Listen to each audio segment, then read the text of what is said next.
Itachi, my son, you are the most precious gift heaven has bestowed upon me. My father's voice was low and gentle. I struggled to open my eyes, yet all I could see was a blur of light and shadow. Wait, father, son, where am I? Makoto, look at his eyes. Another slightly sharp female voice rang out, accompanied by rustling sounds. Are these the Sharingan? Just born and already Sharingan. Uchiha. My mind felt as though it had exploded, countless shards of memory rushing together. I, Uchiha Itachi, had been a homebound otaku from the 21st century, yet I had somehow crossed over into the world of Naruto and become a newborn infant. I tried hard to move, but discovered my limbs were powerless. I could only exist like a real baby, doing nothing but nursing and sleeping. Day after day passed, and my body gradually grew. I could clearly see everything around me now, and I slowly came to understand the environment I was in. My father, Uchiha Fugaku, was the head of the Konoha police force, and the clan leader of the Uchiha, a stern and imposing man. My mother, Uchiha Makoto, was gentle and virtuous, showering me with boundless affection. Of course, I knew that in the future the Uchiha clan would face annihilation, and that I would become the sinner who bore all the guilt. No, I refused to accept that. I clenched my tiny fists. Since heaven had granted me another life, I would never allow that tragedy to repeat itself. I would change fate and protect my family. I would become the strongest ninja. I began secretly training my body. Even as a toddler, I forced myself to crawl faster and jump higher than anyone else. I also used every opportunity to eavesdrop on the adults' conversations, learning all I could about ninja knowledge and techniques. I discovered that this world was not entirely the same as the Naruto world I remembered. Although chakra ninjutsu and kekkai genkai followed the same basic principles, many details were vastly different. For example, the jutsu I was familiar with seemed to have vanished from history in this world. I once tried forming hand seals to unleash the fireball jutsu, only to nearly roast myself like a suckling pig. Itachi, what are you doing? Mother's voice came from outside the door. I hurriedly stopped my practice and pretended nothing had happened. She walked and saw me drenched in sweat and asked worriedly, Itachi, are you all right? Are you feeling unwell anywhere? I shook my head and replied in a milk-soft voice, I'm fine, I was just playing. That's good then. Mother gently patted my head. You, from such a young age, you're already more sensible than Sasuke. You really put my mind at ease. I smiled bitterly inside. Sensible. If I could truly live carefree like an ordinary child, that would be the cruelest irony. Itachi, come here. Father's voice suddenly sounded cold and severe. My heart tightened. I knew he was about to begin his so-called elite education again. I followed father into the courtyard. Pointing at a row of wooden stakes on the ground, he said in a cold voice, From today on I will teach you how to control chakra. The sunlight in the courtyard was blinding. I squinted at the stakes before me, inwardly groaning. Controlling chakra? I'm still just a child. Father clasped his hands behind his back, his tone grave. Itachi, a ninja's true strength lies in chakra control. You must remember this well. I nodded, putting on a look of earnest concentration. Yet inwardly I was grumbling. I had long since memorized all this theory. What I lacked now was practical experience. Watch closely. Father barked, placed one hand on a wooden stake, and before my eyes the surface of the stake began to crack at a speed visible to the naked eye, finally exploding into fragments. I feigned utter astonishment. Wow, Father, you're amazing. Father nodded in satisfaction, clearly enjoying my gaze of worship.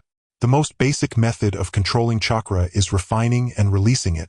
Gather the chakra within your body to a single point, then erupt it outward, and you can produce tremendous destructive power. I secretly curled my lip. Easy to say, but only I knew how hard it really was. Chakra couldn't be seen or touched, let alone controlled. From then on I began a tedious regimen of chakra training. Every day before dawn, Father would drag me out of my warm bed, calling it winning at the starting line. With a bitter expression I tried again and again to refine chakra. Yet no matter how hard I worked, I still could not sense its existence. Focus your mind. Stop letting your thoughts wander. Father's harsh voice rang in my ears. I had no choice but to grit my teeth and continue training. Yet inwardly I grew ever more irritable. This body was after all only that of a small child. Being able to persevere this long was already no small feat. Arg, this is driving me crazy. I couldn't help shouting, venting my frustration with a kick at the wooden stake beside me. Father's brows knitted as his gaze fell on the stake I had kicked. A faint crack had appeared on its surface. Itachi, you. Disbelief colored his voice. You felt it. I froze, lowering my head to stare at my own small foot. Had I really refined chakra by accident? Again, father said, his tone filled with expectation. I took a deep breath, carefully recalling the sensation, just now gathering my attention into my palm, then slammed my hand down onto the stake. With a boom, the wooden stake was split cleanly in two by my palm. I stared dumbfounded at what I had done, a surge of indescribable excitement welling up inside me. Uchiha Itachi had finally set foot upon the path of the strong.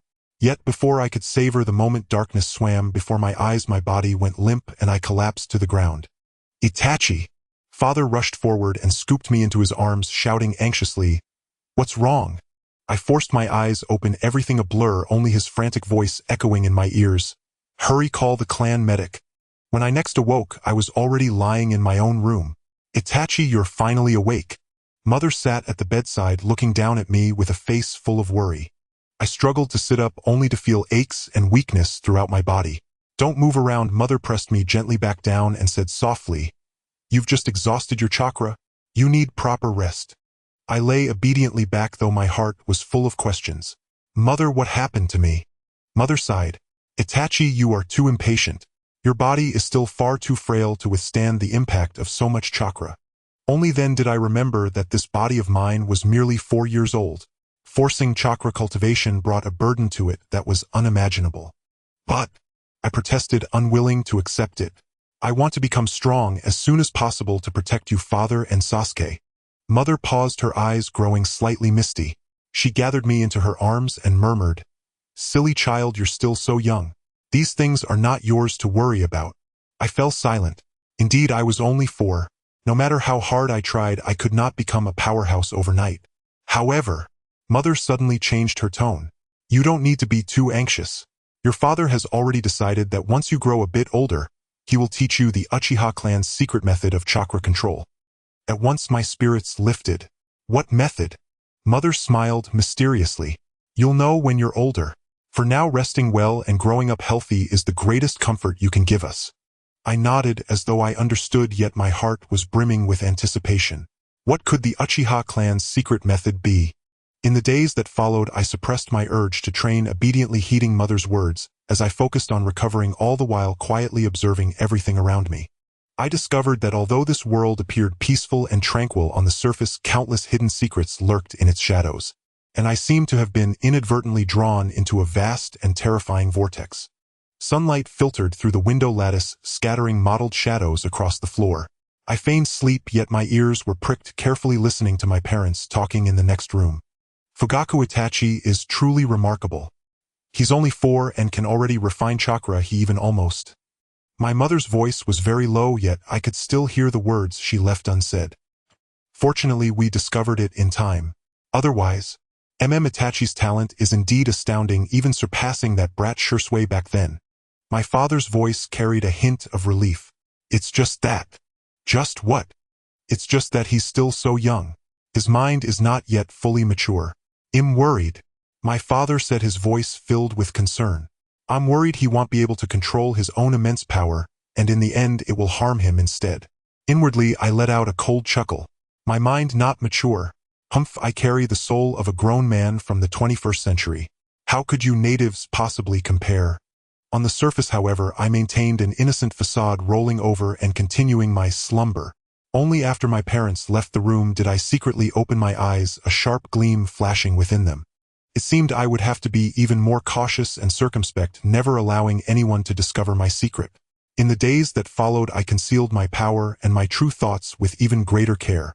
By day, I pretended to be an ordinary child, studying simple lessons with my mother and playing noisily with Sasuke. At night, I would sneak out of my room and practice basic taijutsu in the courtyard. Huff! Ha! I counted silently as I did push-ups.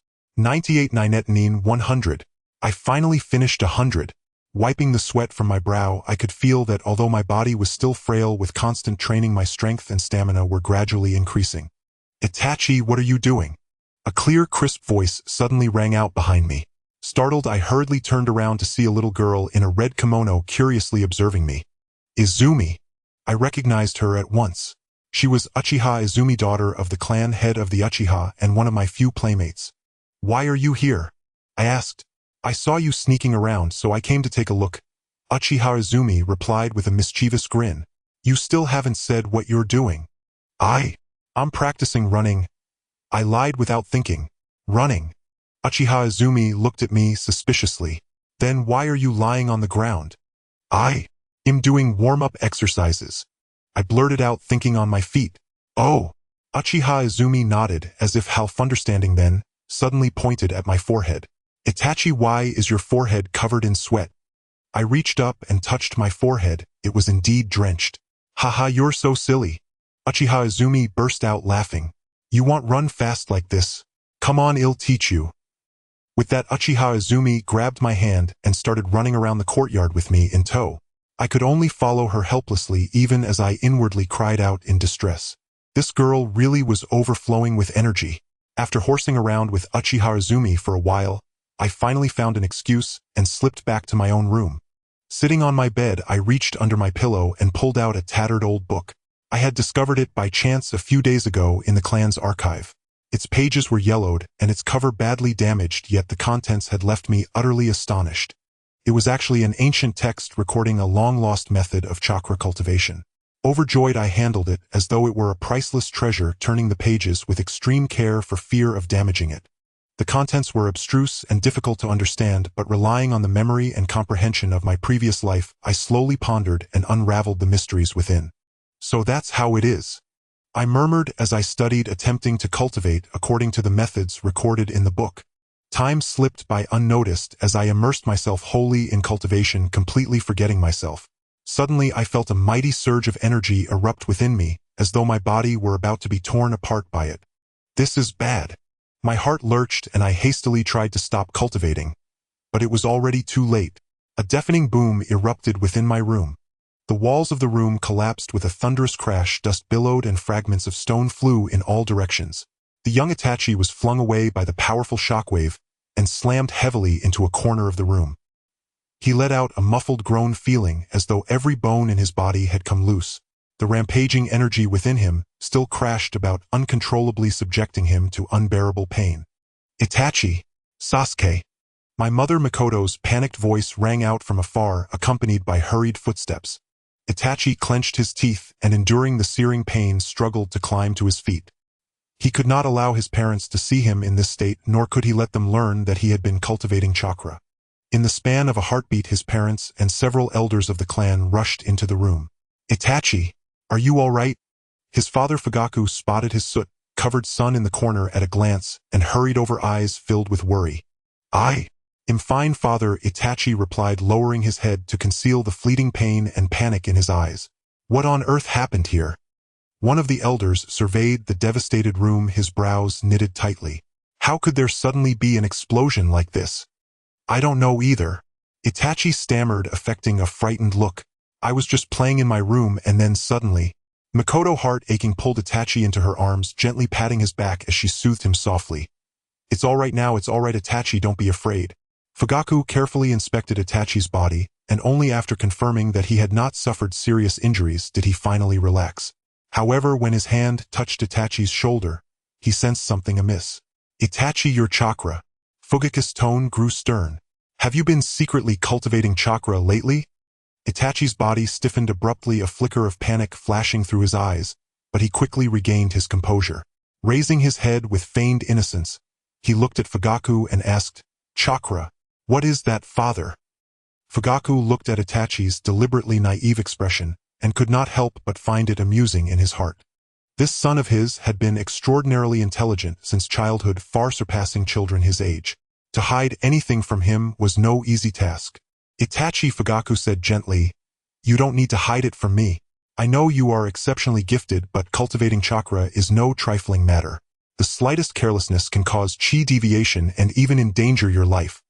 Knowing he could no longer conceal the truth, Itachi lowered his head and said in a small voice, I was wrong, father. I just wanted to become stronger. You want to become stronger? Fugaku looked at Itachi, a complex light flashing in his eyes. But why do you seek strength? Itachi fell silent for a moment, then slowly lifted his head. A resolute light burned in his eyes as he enunciated each word. To protect Mother, to protect Sasuke, to protect the Uchiha clan, to protect everything I hold dear. Looking into Itachi's unwavering gaze, Fugaku's heart trembled slightly. It was as if he saw a reflection of his younger self. Someone who had likewise yearned for strength and wished to guard everything. Good. Fugaku suddenly laughed heartily and clapped Itachi's shoulder. As expected of my son. Such ambition. Itachi stared at Fugaku in astonishment, not understanding why his father had suddenly become so pleased. Itachi Fugaku said, his eyes filled with affection and expectation. From today onward I will teach you the true secret arts of the Uchiha clan. I will guide you in controlling the powerful chakra within you, and help you become a true strong one. Itachi looked at Fugaku, excitement flashing in his eyes, and nodded vigorously. He knew that an entirely new world was opening its doors to him. Late at night Itachi went alone to a hidden training ground in the back mountain. Dense forests surrounded the area on all sides, isolating it from all outside disturbance. This was where generations of Uchiha clan heads had cultivated their secret arts. Itachi, are you ready? Fugaku stood opposite him, his expression grave. I'm ready, father, Itachi replied, taking a deep breath to steady his excitement. Very good. Fugaku nodded, his hands weaving rapidly through a series of seals. What I am about to teach you is the Uchiha clan's most powerful secret art, fire release, great fire annihilation. As soon as his words fell, a massive pillar of flame erupted from Fugaku's mouth, shooting straight toward the heavens. Itachi's pupils contracted sharply as he watched, his heart filled with awe and fear. The colossal pillar of fire soared into the sky, its glow painting Itachi's young face a fiery red. The scorching heat rushed toward him. Even after he instinctively stepped back a few paces, he could still feel the terrifying power that seemed capable of devouring everything. He had never seen a ninjutsu so powerful. Beyond shock, a faint, uncontrollable fear stirred within him. So this is great fire annihilation. Itachi muttered, his gaze locked on the pillar of fire until it slowly dissipated into the night sky. That's right. This is the Uchiha clan's pride among fire release secret arts. Great fire annihilation, Fugaku said, looking at Itachi with evident pride. One day you too will be able to unleash such overwhelming power.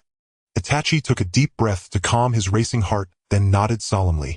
To master great fire annihilation, you must first learn to refine chakra. As Fugaku spoke, he moved beside Itachi, his hands forming seals. A visible blue energy slowly flowed in his palm. Chakra is the foundation of all ninjutsu. It exists in every cell of our bodies. Fugaku patiently explained the essence of chakra and how to refine and control it. Itachi listened with exceptional attentiveness, afraid to miss even the smallest detail. He carved Fugaku's words into his heart and tried to refine his own chakra step by step according to his father's instructions. As the minutes ticked by, fine beads of sweat appeared on Itachi's forehead, yet he remained oblivious, wholly absorbed in his cultivation. Very good, just like that. Fugaku said, his eyes filled with approval. Remember this sensation and weave it into every breath you take, every beat of your heart. Under Fugaku's meticulous guidance, Itachi progressed at astonishing speed. He quickly grasped the basic technique of chakra refinement and began attempting simple chakra control exercises. Next, I'll teach you the sequence of seals for great fire annihilation. As Fugaku spoke, his hands changed through a dizzying array of gestures. Remember, each seal must be formed with absolute precision. Any mistake can cause the ninjutsu to fail or even backfire on you. Itachi fixed his gaze on Fugaku's hands, terrified of missing a single movement. He mimicked Fugaku's movements over and over until each seal was etched deep into his mind. The final and most crucial step is to transform your chakra into flames and release them. As Fugaku spoke, he took a deep breath and flashed through the seals. Fire release, great fire annihilation. Once again, a massive pillar of fire shot skyward, illuminating the entire training ground. Itachi stared unblinkingly, his heart brimming with longing. He could hardly wait to try unleashing the power he had accumulated within himself. Come, Itachi. Let me see what you've achieved, Fugaku encouraged. Itachi took a deep breath, recalling everything his father had taught him, and then began to form the seals slowly. Fire release. Itachi's hands trembled slightly, sweat beading on his forehead. He felt his chakra rampaging through his body, difficult to control. Do not rush. Take it slowly, Fugaku said softly from the side. Focus your mind and feel the flame within you. Itachi closed his eyes, forcing himself to calm down. He pictured a blazing fire burning within his body and himself as the master of that flame. Great fire. Itachi's voice grew steadier. Annihilation. A tiny puff of flame spurted from Itachi's mouth, flickering weakly in the air a few times before going out. Compared to Fugaku's towering pillar of fire, this little flame was insignificant. But for young Itachi, it was already an enormous step forward. He opened his eyes and looked at his own hands, an excited smile spreading across his face. Ha ha ha. Good, very good. Fugaku laughed and clapped Itachi's shoulder. Although it's just a tiny spark, it is already a fine beginning. I believe that one day you too will be able to unleash a world-shattering great fire annihilation just like mine. Father and son exchanged a smile, their eyes filled with expectation and hope. Yet neither of them knew that in the nearby forest a pair of cold, sinister eyes was watching their every move. Heh, so this is the so-called genius of the Uchiha clan. How amusing. A chilling voice echoed through the woods. But geniuses are often the ones who die young. The afterglow of the setting sun spilled onto the streets of the village, casting Itachi's small figure in an elongated shadow. The fatigue from training was overwhelmed by the excitement of his chakra, beginning to awaken, as he recalled his father's words, filling his heart with anticipation for the future. Someday I too will be as strong as my father. Itachi clenched his fists, a determined glimmer shining in his eyes. However, Itachi did not notice that in the shadows of the trees behind him a stooped figure was quietly following him. Cold, murky eyes glinted with a chilling light. What astonishing talent, but it's a pity. Shimura Danzō murmured as he watched Itachi's retreating figure. It's a pity you belong to the Uchiha clan. Danzō harbored deep resentment and hostility towards the Uchiha clan. The talent that Itachi displayed only strengthened his resolve to eradicate the Uchiha clan. Humph, let me test your genius then. Danzō's lips curled into a chilling smile as he spoke coldly to the empty space beside him. Come out and probe that little brat. As his words fell, two root ninjas clad in black attire wearing animal masks silently appeared behind Danzō as if birthed from the shadows. Remember, don't kill him. I want to test his strength and will. Danzō issued the command with a grim tone. Yes. The two root ninjas accepted the order, quickly vanishing into the woods, heading towards Itachi's direction. Unaware that he was being targeted, Itachi hummed a cheerful tune bouncing along the path home. As he passed a secluded alley, two dark shadows suddenly descended from above, blocking his path. Itachi immediately became alert, stopping in his tracks, his gaze warily sizing up the two figures in black. Who are you?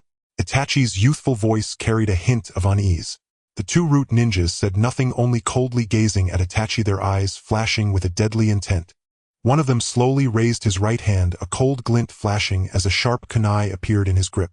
If you don't want to get hurt, come with us obediently. Itachi's heart sank. He realized he was in danger. Even though he was just a child, his past life as a special forces operative told him these people were not to be trifled with. I won't go with you. Itachi resolutely refused, swiftly forming hand seals with both hands. Fire, release. Humph, overestimating yourself. One of the root ninjas scoffed, his figure flashing as he instantly appeared before Itachi, the kunai aimed straight for Itachi's throat. Itachi was startled, quickly dodging to the side, as the kunai narrowly grazed his nose, leaving a cold glimmer in the air. So fast. Itachi thought to himself, realizing these people's strength surpassed his imagination. Don't just stand there, finish this quickly, urged the other root ninja, impatiently forming hand seals. Wind, release, wind cutter. A fierce wind howled, forming sharp blades of wind that swept towards Itachi. Not daring to be careless, Itachi quickly summoned the chakra that had just awakened within him, slapping his hands on the ground. Earth, release, earth flow, rampart. A wall of earth rose from the ground, blocking the wind blade's attack. A bit of skill, but this is where it ends. The root ninja wielding the kunai launched another attack, his movements ghostly and erratic, the kunai transforming into streaks of cold light, relentlessly assaulting Itachi's vital points. Itachi dodged left and right, narrowly escaping several attacks thanks to the combat skills from his past life, but the opponent's speed and power far exceeded his own, and he gradually felt his stamina depleting.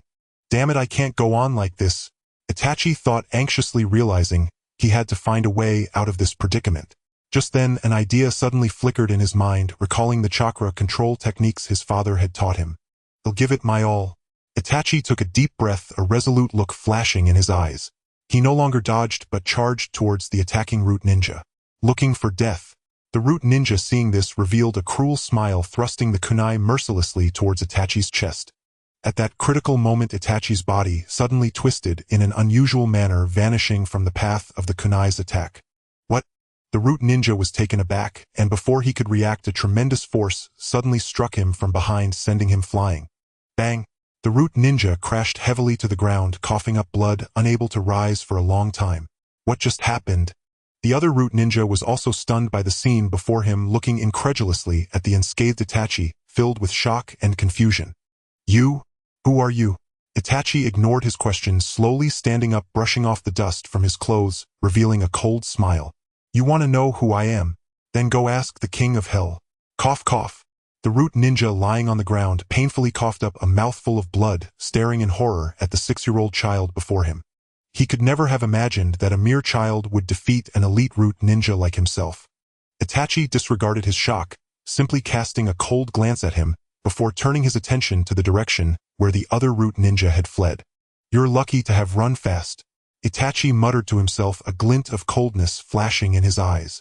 He knew that, in his current state, pursuing would be futile. What he needed to understand now was why the root ninjas had suddenly attacked him. Itachi returned to the battleground, inspecting the area carefully. No traces left. Itachi frowned slightly. These root ninjas were indeed meticulous in their actions. Reflecting on the recent battle, he felt something was amiss. Although those 2 root ninjas attacked ruthlessly, aiming to kill, it seemed they didn't truly want his life. Could it be? Itachi's mind suddenly flashed with a terrifying thought. They just wanted to capture me. As soon as this thought emerged, it spread wildly like weeds in his mind. No, I must leave here quickly. Itachi's heart raced, realizing his current situation was extremely dangerous. He looked around to confirm there were no other people before immediately turning and running towards the Uchiha clan's territory. All the while, Itachi pondered the reason behind his attack. Was it because of my lineage? He couldn't help but recall the memories of the original owner of this body. The Uchiha clan, one of the strongest families in Konoha village, possessed the bloodline limit known as the Sharingan, but this had also led to their wariness and exclusion from the village. Has the village already begun to target the Uchiha clan? Itachi's heart sank. If that were the case, things would become troublesome. He quickened his pace, needing to return to the clan as soon as possible to inform his father. As night fell, the Uchiha clan's territory was brightly lit. Itachi stealthily returned to his room, not wanting to cause unnecessary panic, so he didn't tell anyone, including his parents, about what had happened today. Huff! Itachi let out a long breath, his tense nerves finally relaxing. Lying on his bed, he stared at the ceiling, replaying the events of the day in his mind. Why did they attack me? Was it merely because I am a descendant of the Uchiha clan? Itachi's heart was filled with questions and unease. He tossed and turned, unable to fall asleep. No, I can't just sit back and wait. Itachi suddenly sat up, a determined light flashing in his eyes. I must uncover the truth. He got up and approached the desk, lighting an oil lamp. The dim light illuminated a stack of scrolls on the desk, all containing the Uchiha clan's secret techniques and historical records. Itachi picked up one of the scrolls and began to read it carefully. Time ticked by and Itachi's brow furrowed tighter. Indeed. He set down the scroll, a glint of coldness flashing in his eyes. The situation was far more complex than he had imagined. Just then, a faint sound of footsteps suddenly came from outside the door. Itachi's heart raced. He immediately extinguished the oil lamp and quietly approached the door, peering through the crack. He saw a figure clad in black, wearing a mask, standing outside his door, holding a sharp kunai, its cold glint shimmering in the moonlight. Who are you? Itachi exclaimed, gripping the kunai tightly. He held his breath, every muscle in his body tensed like a leopard ready to pounce. He couldn't see the face of the person outside, only a pair of cold eyes glinting in the moonlight. It was a gaze devoid of emotion, as if Itachi were merely a target, not a living person. Who sent you? Itachi asked in a low voice, his right hand subtly tightening around the kunai's handle. However, the figure did not respond, merely emitting a cold laugh before forcefully kicking the door open. With splintered, and Itachi was prepared, swiftly performing a backflip to evade the attack while throwing his kunai at the assailant. The kunai sliced through the air, emitting a sharp sound, but the figure did not dodge or evade, merely tilting slightly to let the kunai pass by their ear. Then the figure closed in at an astonishing speed, a flash of cold light appearing in their hand as a kunai aimed straight for Itachi's throat. Itachi was alarmed, This person's speed and strength surpassed that of an average chunin, even rivaling a jonin. Not daring to slack off, he immediately unleashed his clan's secret martial art, Uchiha-style sword technique, engaging in a fierce battle.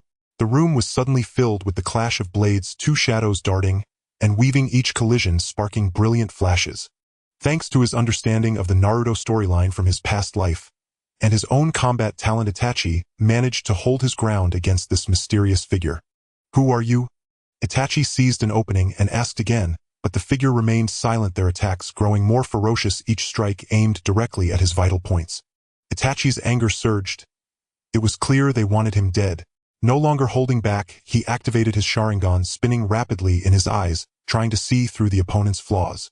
However, the opponent's movements were as fast as lightning, their techniques bizarre and unpredictable, and Itachi found himself unable to spot any openings. After a prolonged battle, Itachi gradually felt his energy waning, while the opponent seemed to realize they couldn't linger. Seizing an opportunity, they kicked Itachi in the chest, and as he stumbled back, they shattered the window and vanished into the vast night. "Damn it!" Itachi clutched his chest, coughing violently, blood trickling from the corner of his mouth. He struggled to the window, gazing at the empty street filled with confusion and anger. Who wanted to kill me? Was it Danzō? Or? Itachi's mind raced through names, but he could not determine the identity of his assailant. He returned to his room, lit the oil lamp, and carefully inspected the area, finding no clues aside from the traces of their fight. It seems the opponent came prepared. Itachi's brow knitted tightly, feeling a vague sense of unease. This attack made him realize his current situation was more dangerous than he had imagined. He needed to uncover the truth quickly, or otherwise he would live forever in the shadows. Just then he noticed a piece of paper beneath one of the scrolls on the desk. He walked over, picked up the note, and in the dim light read the words, "Want to know the truth? Come to Nango Shrine." Itachi's pupils suddenly constricted. A Nango Shrine was a forbidden place for the Uchiha clan, rumored to conceal their greatest secrets. What could it mean for the opponent to leave such a note? Itachi held the note that read, "If you want to know the truth, come to the Nanha Shrine." His brow furrowed. The Nanha Shrine, a forbidden ground guarded by the Uchiha clan for generations, was said to harbor the secret to unlocking the ultimate form of the Sharingan. Could it be that those who attacked me intend to use me to uncover the secret of the shrine? Itachi pondered darkly, a feeling of being manipulated washing over him, leaving him quite displeased. Damn it, no matter who it is, they won't be able to use me. A cold light flickered in Itachi's eyes. Since they wanted him to go to the Nanha Shrine, he would certainly see who was scheming behind his back. He knew that the Nanha Shrine was heavily guarded and ordinary clan members could not approach it. But who was he? A formidable reincarnator, and he would not be easily thwarted by such trivial matters. In his past life as a devoted fan of Naruto, he was well versed in the secrets of the Uchiha clan. In the dead of night, Itachi stealthily slipped out of his room, utilizing the clan's secret stealth technique to evade patrolling clan members, silently making his way to the outskirts of the Nanha Shrine. The towering torii gate, the ancient stone lanterns, and the solemn atmosphere that pervaded the air filled Itachi with an intangible sense of pressure. Is this the Nanha Shrine? Truly extraordinary. Itachi took a deep breath, lowered his body, and darted between the trees like a spirit cat.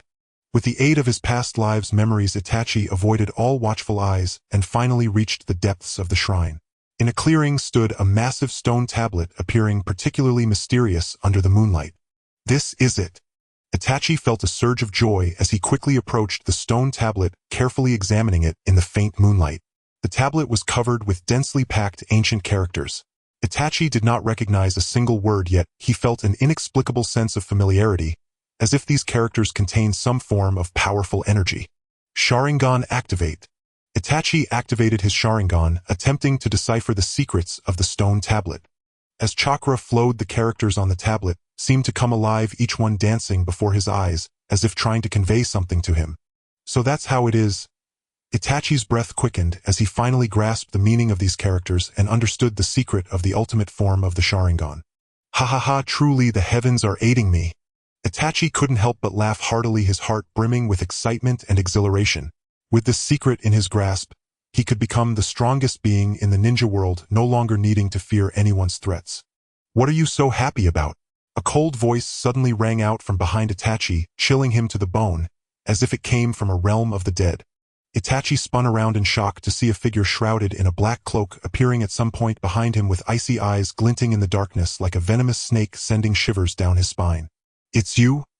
Itachi's pupils contracted as he recognized the person before him, the mysterious figure who had attacked him earlier. "We meet again, Itachi." The cloaked figure spoke coldly as if addressing a corpse. "Who are you? Why did you attack me? And why did you want me to come to the Nanha shrine?" Itachi forced himself to suppress his fear and questioned sternly. The cloaked figure did not answer his questions but merely smiled coldly saying, "I came here for the same reason you did for it." He pointed to the stone tablet behind Itachi. "You want the secret of the tablet?" Itachi was startled. He had already learned from the tablet that only those with a special bloodline could unlock the ultimate form of the Sharingan. Could it be? "Are you also a member of the Uchiha clan?" Itachi gazed incredulously at the cloaked figure before him, having never seen this person, and the aura felt entirely unfamiliar, unlike that of a clan member. The cloaked figure did not deny it but slowly removed his hood, revealing his true face. It was a face somewhat similar to Itachi's but more mature and colder. "Long time no see, brother." Itachi's mind went blank. He even forgot to breathe, staring blankly at this man who bore a resemblance to him. Shursue, a name that existed only in family rumors, and was occasionally mentioned by his father, now stood so vividly in front of him, claiming to be his brother. "You are really Shursue, brother?" Itachi's voice trembled, slightly filled with disbelief and a thread of hope. Shursue looked at Itachi, a complex expression flashing in his eyes. He reached out as if to caress Itachi's head, but halted midway, smiling ruefully. "I'm sorry, Itachi, you've had to bear this alone all these years. I did not mean to conceal this from you." Itachi shook his head, forcing himself to calm down, and asked, "Brother, what is going on? Weren't you supposed to be dead?" Shursue spoke the words. Itachi could not finish his tone, carrying a hint of self-mockery. "That was merely a ruse, one to protect myself and you." Shursue walked to the stone tablet, gazing deeply at the ancient characters inscribed upon it, slowly saying, "Itachi, you should already know that this tablet records the secret of unlocking the ultimate form of the Sharingan. And I have been searching for a way to unlock it all these years, but have yet to find the entrance." He turned to Itachi, his gaze burning with intensity. "I believe you are the key to unlocking this secret, Itachi. If we brothers join forces, we can surely unravel the secret of the tablet and change the destiny of the Uchiha clan and even the entire ninja world." Itachi looked into Shursue's determined eyes, his heart surging with tumultuous waves. He had thought he understood enough about the clan's secrets, but the truth was far more complicated and cruel than he had imagined. "Brother, why are you telling me all this?" Itachi asked, staring directly into Shizui's eyes, hoping to find the answer there. Shursue fell silent for a moment before slowly saying, "Because I need your help, Itachi.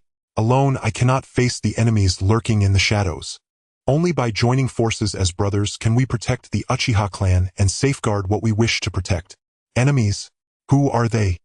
Itachi pressed further, keenly sensing the implications in Shizui's words. A glint of cold light flashed in Shizui's eyes as he spoke coldly. "It's Danzō, its root, it's those schemers who aim to control Konoha and the Uchiha." Itachi's heart sank. He remembered the rumors his father had once mentioned, the irreconcilable conflicts between Konoha's higher-ups and the Uchiha clan, the bloodshed and darkness buried beneath the dust of history. "Brother, what do you plan to do?" Itachi asked, his voice unnaturally calm, but deep inside a storm was already brewing. Shursue took a deep breath, speaking solemnly.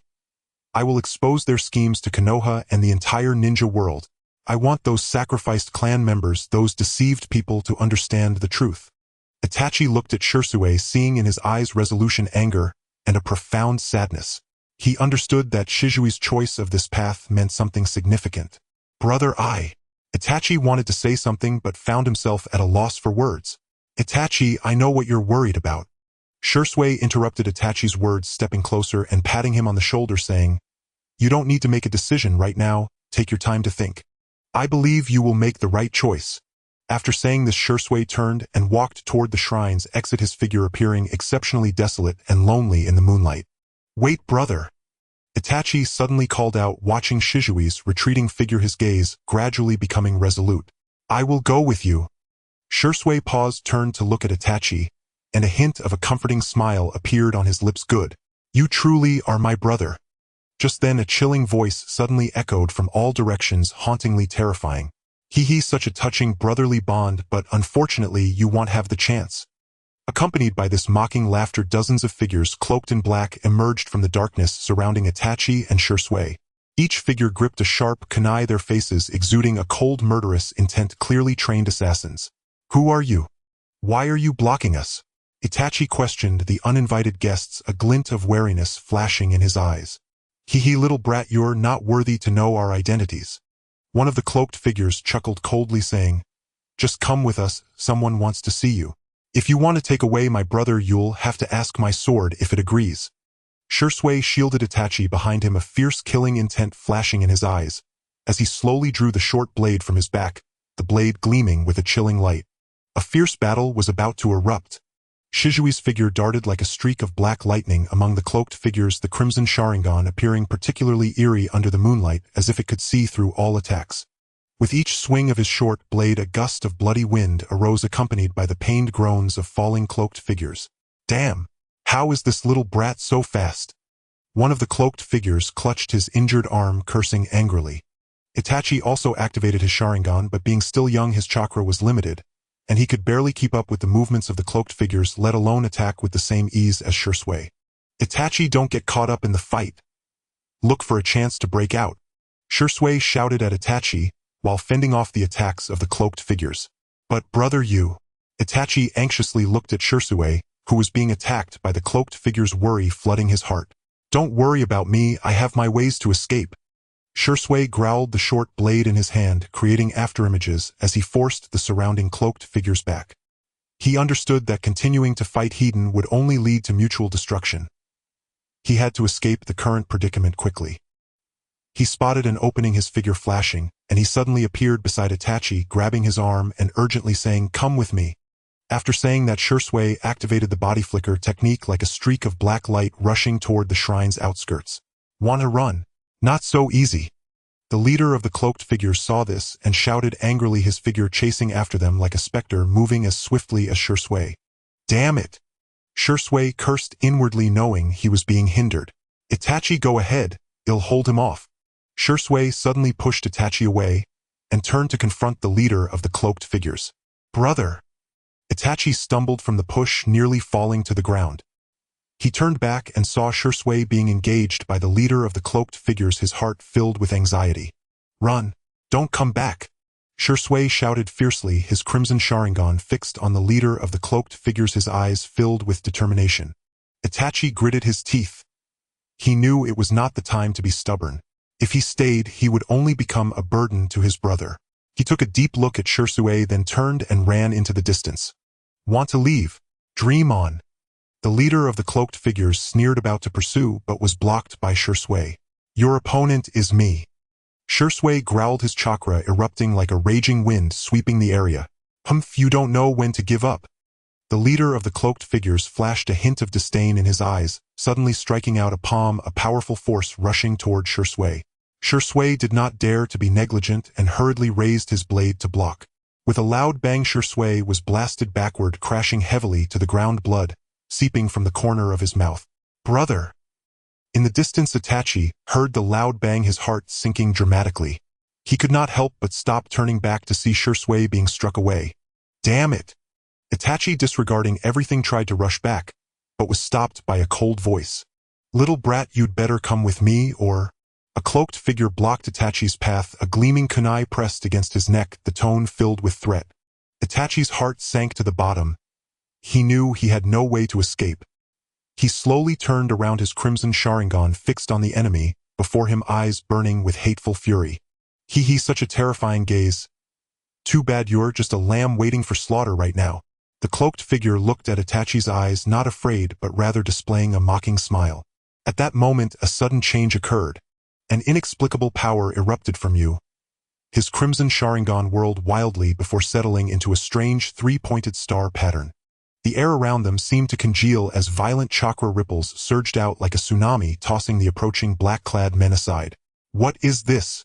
The leader of the black-clad men felt alarm bells ring in his chest. He had never seen a dojutsu so potent, as if gazing into the abyss of hell. Yu slowly raised his head.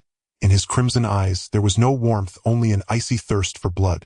The Mangekyo Sharingan had awakened amid extremes of rage and grief, granting him power beyond mortal ken, yet drawing him ever deeper into endless darkness. "Brother!"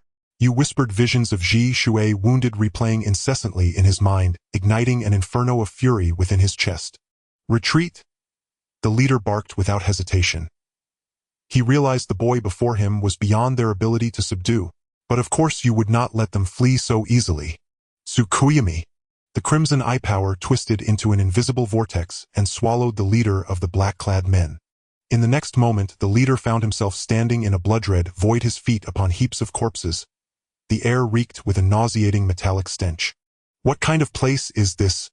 The leader cried, frantically scanning his surroundings only to discover he could not move. "Welcome to my world. Taste endless suffering." Yu's voice echoed through that realm like the verdict of a reaper. Time lost all meaning within Tsukuyami. The leader endured death countless times, each demise accompanied by unimaginable torment. His will was shattered again and again, then patched back together only to be torn apart anew and subjected to fresh tortures. "Stop! I beg you, kill me!" The leader croaked, his voice hoarse and despairing. He had utterly collapsed, desperate to escape that infernal purgatory. "Death would be far too cheap for you." Yu's cold voice came from the depths like some netherworld pronouncement. After an unknowable span, the Tsukuyami realm finally dissipated. The leader crumpled to the ground, his eyes hollow and vacant. His mind had been utterly crushed, leaving him a living corpse. Yu withdrew his gaze and bolted toward the shrine, a single thought burning in his heart: find Ji Shui. Inside the shrine, Ji Shui had been struck in the chest by the leader's palm and hurled backward, smashing a stout wooden pillar. He tried to rise but found his bones shattered and breath a ragged, precious thing. Cough! Ji Shui spat blood as darkness swam before his eyes. "Stubborn little fool." The leader approached with a cruel glint. "But your struggle ends here." A cold voice cut through the air. The leader whirled to see Yu standing not far off, his crimson Sharingan radiating a deathly chill. "You! How is this possible?" The leader stammered, his eyes wide with terror. "What have you done to my brother?" Yu's voice was like a summons from the nether. Before the leader could answer, Yu struck. In a blur, he stood before the leader, the kunai in his hand flashed like ice as it sought the man's throat. "Stop!" The leader tried to recoil, but his body felt frozen, as if held fast by an invisible hand. He could not move. "Die!" The kunai sliced through the air, a shard of chilling light. It pierced the leader's throat cleanly with the merciless efficiency of a blade through soft tofu. The leader's eyes remained wide to the last. He could not fathom that this youth possessed such terrifying power. He gurgled futilely before collapsing in defeat. Yu did not spare him a glance, his crimson Sharingan betrayed no ripple, as if the life he had just snuffed had been nothing more than an insect. He dashed to Ji Shu's side and anxiously checked his wounds. Ji Shu's chest had caved in, deeply blood soaking his robe. His breaths were so faint they barely disturbed the air. "Ji Shui!" Yu's voice trembled as he formed seals. A pale green chakra glow enveloped Ji Shui. Though medical ninjutsu could not wholly heal those injuries, it steadied the flickering thread of life. Ji Shui opened his eyes slowly and saw Yu's anxious face. With effort, he managed a wan smile. You came. Do not speak, Ji Shui. I will take you for treatment at once," Yu said, and moved to lift him. Yu reached to cradle Ji Shui, preparing to carry him away. "It's no use, cough." Ji Shui grasped Yu's hand weakly. "I know my wounds. Yu, I have little time left." A tremor ran through Yu. The corners of his eyes glistened with unshed tears. He clenched his anguish and asked through gritted teeth, "Who did this? Who wounded you so?" "It was Tuanzong." Ji Shui took a ragged breath and spoke in fragments. "I discovered that he had been scheming in secret. Cough. He wanted my eyes. Tuanzong." Yu's fist tightened until his nails dug into his palm. His crimson Sharingan flickered with a dangerous light. "You, promise me." Ji Shui gripped Yu's hand with effort. "Protect the village. Do not let hatred blind you."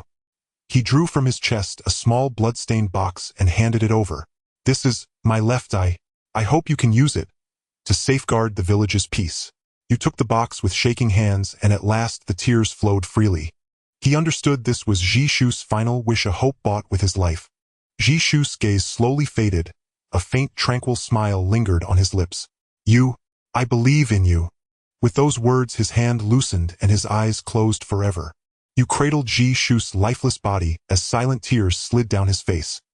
His crimson Sharingan took on an otherworldly glow burning with boundless rage and sorrow. Under the night sky the ruined shrine lay in a deathly hush. Only the wind murmured through the leaves as if lamenting the fallen. Yu knelt there for a long time clutching Ji Shu's body unmoving. Ji Shu's words echoed ceaselessly in his mind, filling him with pain and a desperate uncertainty. Protect the village. Do not let hatred blind you. Yu lifted his head and stared into the pitch-black heavens. The crimson of his Sharingan reflected the scattered stars. He did not know how to fulfill the peace purchased with Ji Shu's life. Suddenly hurried footsteps sounded in the distance, shattering the night's silence. Yu rose alertly, laid Ji Shu's body gently on the ground, and turned to face the newcomers. Several masked Umbu operatives approached clad in black form-fitting garb and clutching razor-sharp blades. An icy aura of killing intent emanated from them. Ujibwa Yu are accused of murdering Ujibwa Ji Shue. Come with us, the leader said coldly, his voice devoid of any warmth. Yu narrowed his crimson eyes and regarded the Umbu. He knew they were Tuanzang's men. Their task was not to seek truth, but to silence inconvenient witnesses. If you intend to take me, you'll have to prove you can, Yu said icily, his gaze hard as frost. Seize him. At the word, the Umbu drew their blades and lunged at Yu. Yu let out a cold chuckle and in an instant vanished from where he stood. His figure moved like a specter through the night, his Sharingan capturing every motion of the Umbu as if time slowed. Small of stature yet unnaturally nimble, he slipped through lethal openings with the ease of shadow. Ha!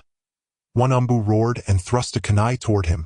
Yu evaded with a sidestep and struck back. His kunai darted out like a viper's tongue and found the man's throat with unerring precision. Too slow, Yu said coolly, his crimson eyes as still as stone. He flung several explosive tags. The night was rent by violent detonations. Cloaked in smoke, Yu closed on another Umbu, his kunai flashing as he pinned the man to the ground. Damn it! That brat! One Umbu snarled, his face a mask of hatred and apprehension. Don't let up, press him together. The leader barked a command. Several of them formed hand seals and unleashed a torrent of ninjutsu at Yu. He dared not meet it heeding and could only evade breath snatched by the barrage. He knew his current strength was insufficient against so many seasoned Umbu. I must end this quickly, he thought. His eyes glinted coldly as his hands flew through seals. He intoned, Fire release, great fireball technique. A towering sphere of flame burst from his mouth, driving several Umbu back. Seizing the moment, Yu readied a genjutsu. Trying to run. Not so easy. The leader shouted, seeing through Yu's intent and forming seals. Earth release, earth spear. The ground convulsed as sharp earthen spikes erupted, sealing off every avenue of retreat. This is bad, Yu thought, forced to brace for a fight. He formed seals rapidly and intoned, Sharingan, Genjutsu Tagami. In his crimson eyes, the three comma-shaped tomo spun, violently unleashing a crushing mental force that engulfed the surrounding Umbu. What is this? The Umbu cried as the world before them blurred, and they were plunged into a blood-red realm where time and space held no meaning. Only endless agony and despair. They felt as if cast into hellfire, burned and pierced by countless blades with no hope of escape. Their screams cut through the night as they writhed on the ground in unbearable torment. Yu paid no heed to those ensnared in illusion. He turned and vanished into the darkness like a black lightning bolt.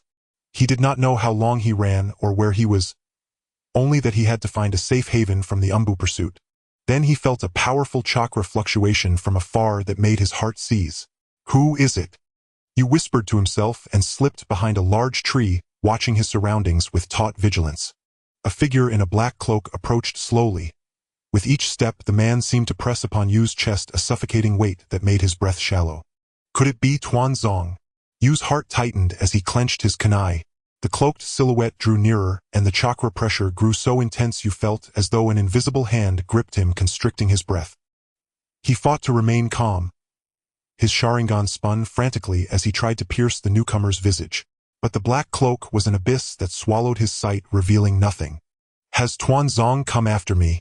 Yu wondered, his palms slick with cold sweat. The cloaked figure halted a few paces away and slowly removed his hood. An aged but dignified face looked down at Yu, eyes deep as if they had seen through the world. The third Hokage. Yu's heart roiled. He had never expected the village's supreme leader. Hiruzen Sarutobi, the third Hokage, to appear here. You so late. What are you doing in a place like this? The third Hokage asked gravely, his keen gaze sweeping over you as if to read him through. A flicker of calculation passed through you. He realized this might be a chance to escape his predicament. He inhaled deeply and forced his voice to sound steady. Hokage, I. He paused to compose himself, then continued. I stumbled upon a covert umbu operation. They intended to kill witnesses. I had to flee.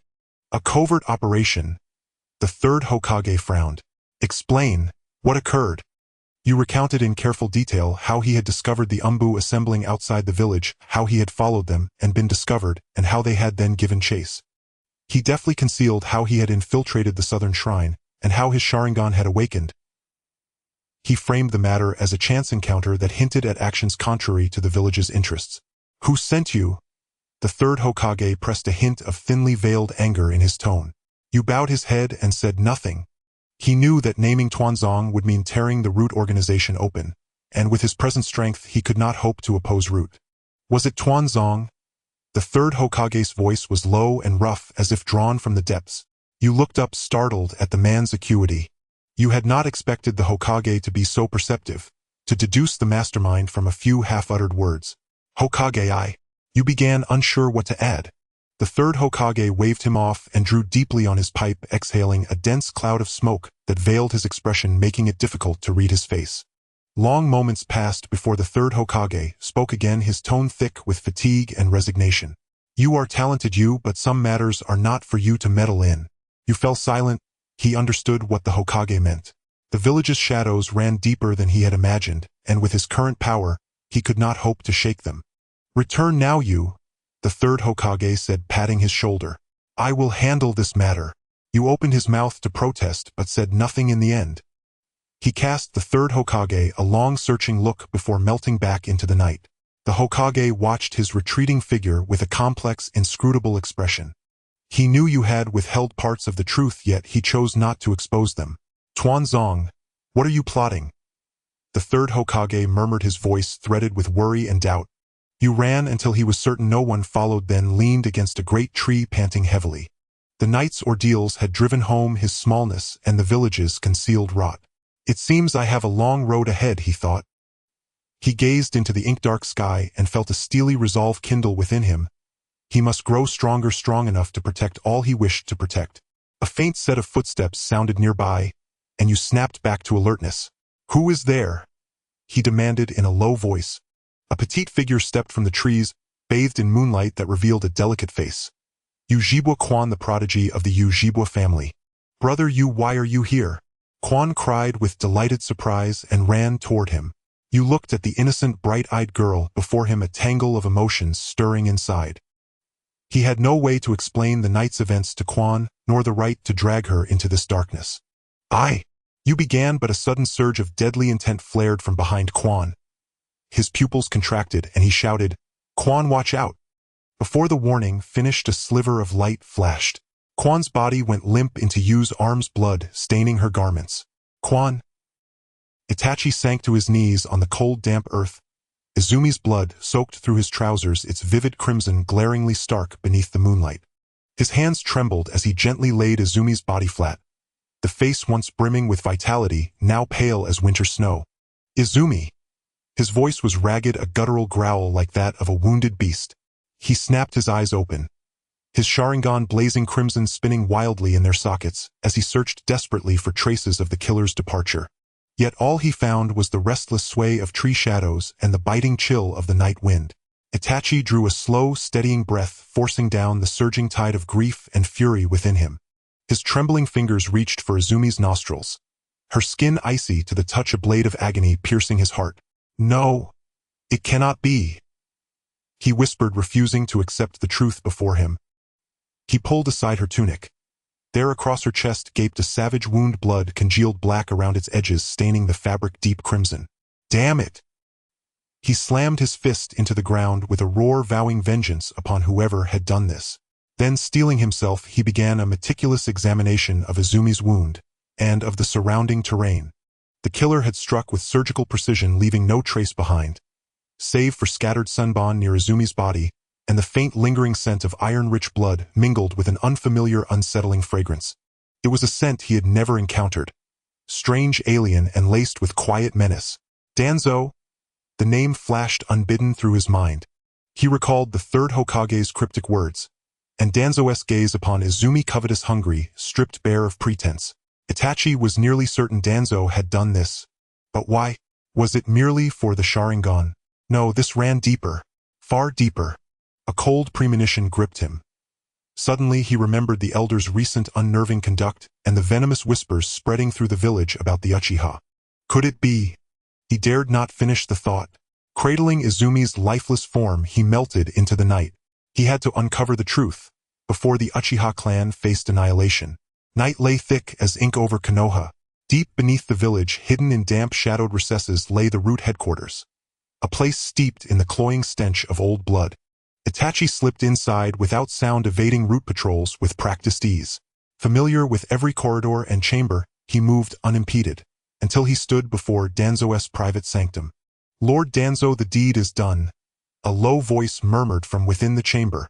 Very well. Danzō's voice was hoarse, but beneath it shimmered unmistakable triumph. That girl proved troublesome indeed. Fortunately, I was prepared.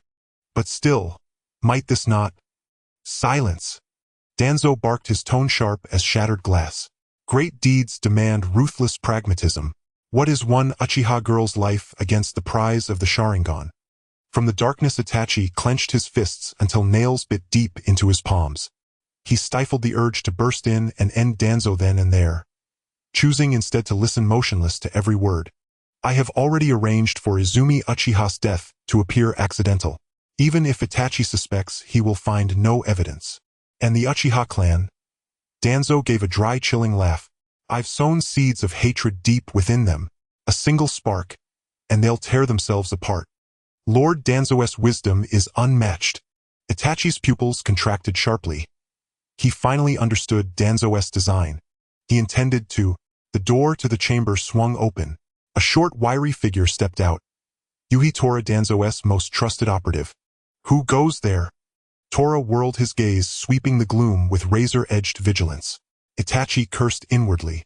He'd been seen before he could vanish. Itachi Uchiha. Shock and wariness sharpened Tora's voice. What are you doing here? Itachi said nothing, only stared cold and unblinking. His crimson Sharingan glowed faintly in the dark twin embers of judgment from the abyss. Tension coiled taut as drawn wire. Battle imminent. Ignoring Tora's challenge, Itachi's Sharingan spun.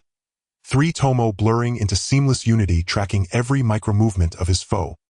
He knew the Yuhi clan's techniques intimately, and Tora's cruelty, his utter lack of mercy. Stop pretending, Tora, Itachi's voice cut like frost. Was Izumi's death your doing? Tora faltered, surprised by Itachi's directness. Then recovered, voice laced with mockery. I don't know what you mean, boy. This is no place for an Uchiha pup. Leave now. Humph. Still denying it. A flash of cold light flared in Itachi's eyes. In a blur of motion, he closed the distance, his hand slashing downward toward Tora's throat. Tora twisted aside just in time, evading the strike. His hands flew through seals, parasitic insects, insect wall. Black chakra insects erupted from his sleeves, swarming into a dense living barrier before Itachi. Venom potent enough to paralyze any who brushed against it. But Itachi knew this technique well.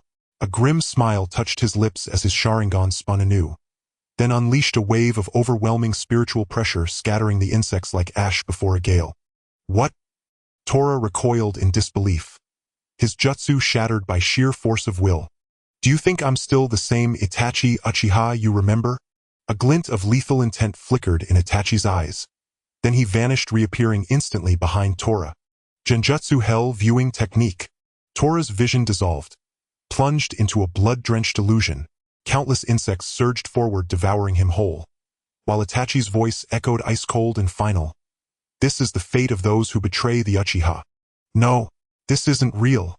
Tora thrashed helplessly within the Genjutsu, trapped, unraveling. Just as Itachi raised his hand for the killing blow, a voice, aged, sinister, deliberate, cut through the air. Stop, Itachi. Itachi whirled.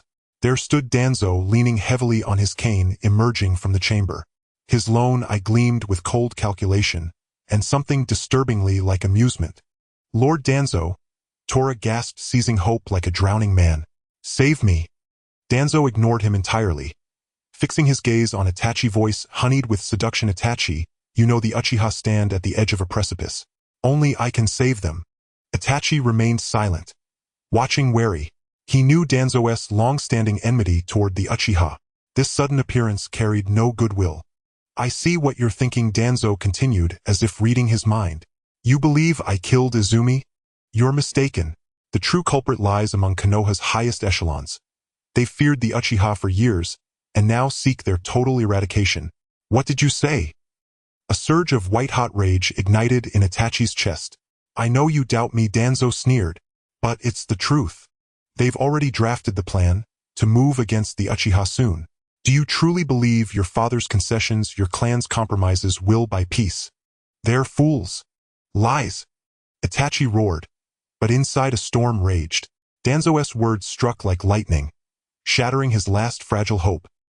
He recalled the elder's strange behavior, the poisonous rumors slithering through the village, the third Hokage's inscrutable glance. Could it all be true? You're intelligent, Itachi. Danzō murmured, his voice a serpent's whisper curling around Itachi's ear. You know which path to choose. Itachi's knuckles whitened. Blood welled between his clenched fingers, dripping silently onto the stone floor. He looked from Danzō's calculating face to Tora's writhing form, and felt for the first time the crushing weight of unbearable choice. Trust no one. Save nothing.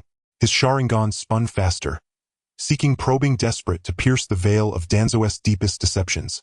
You claim Konoha's leadership plans to destroy the Uchiha. Where is your proof? Empty words won't sway me. You underestimate me gravely. Danzō smiled, a thin, cruel curve. Did you imagine I'd come unprepared? Tonight at midnight, beneath the Hokage monument.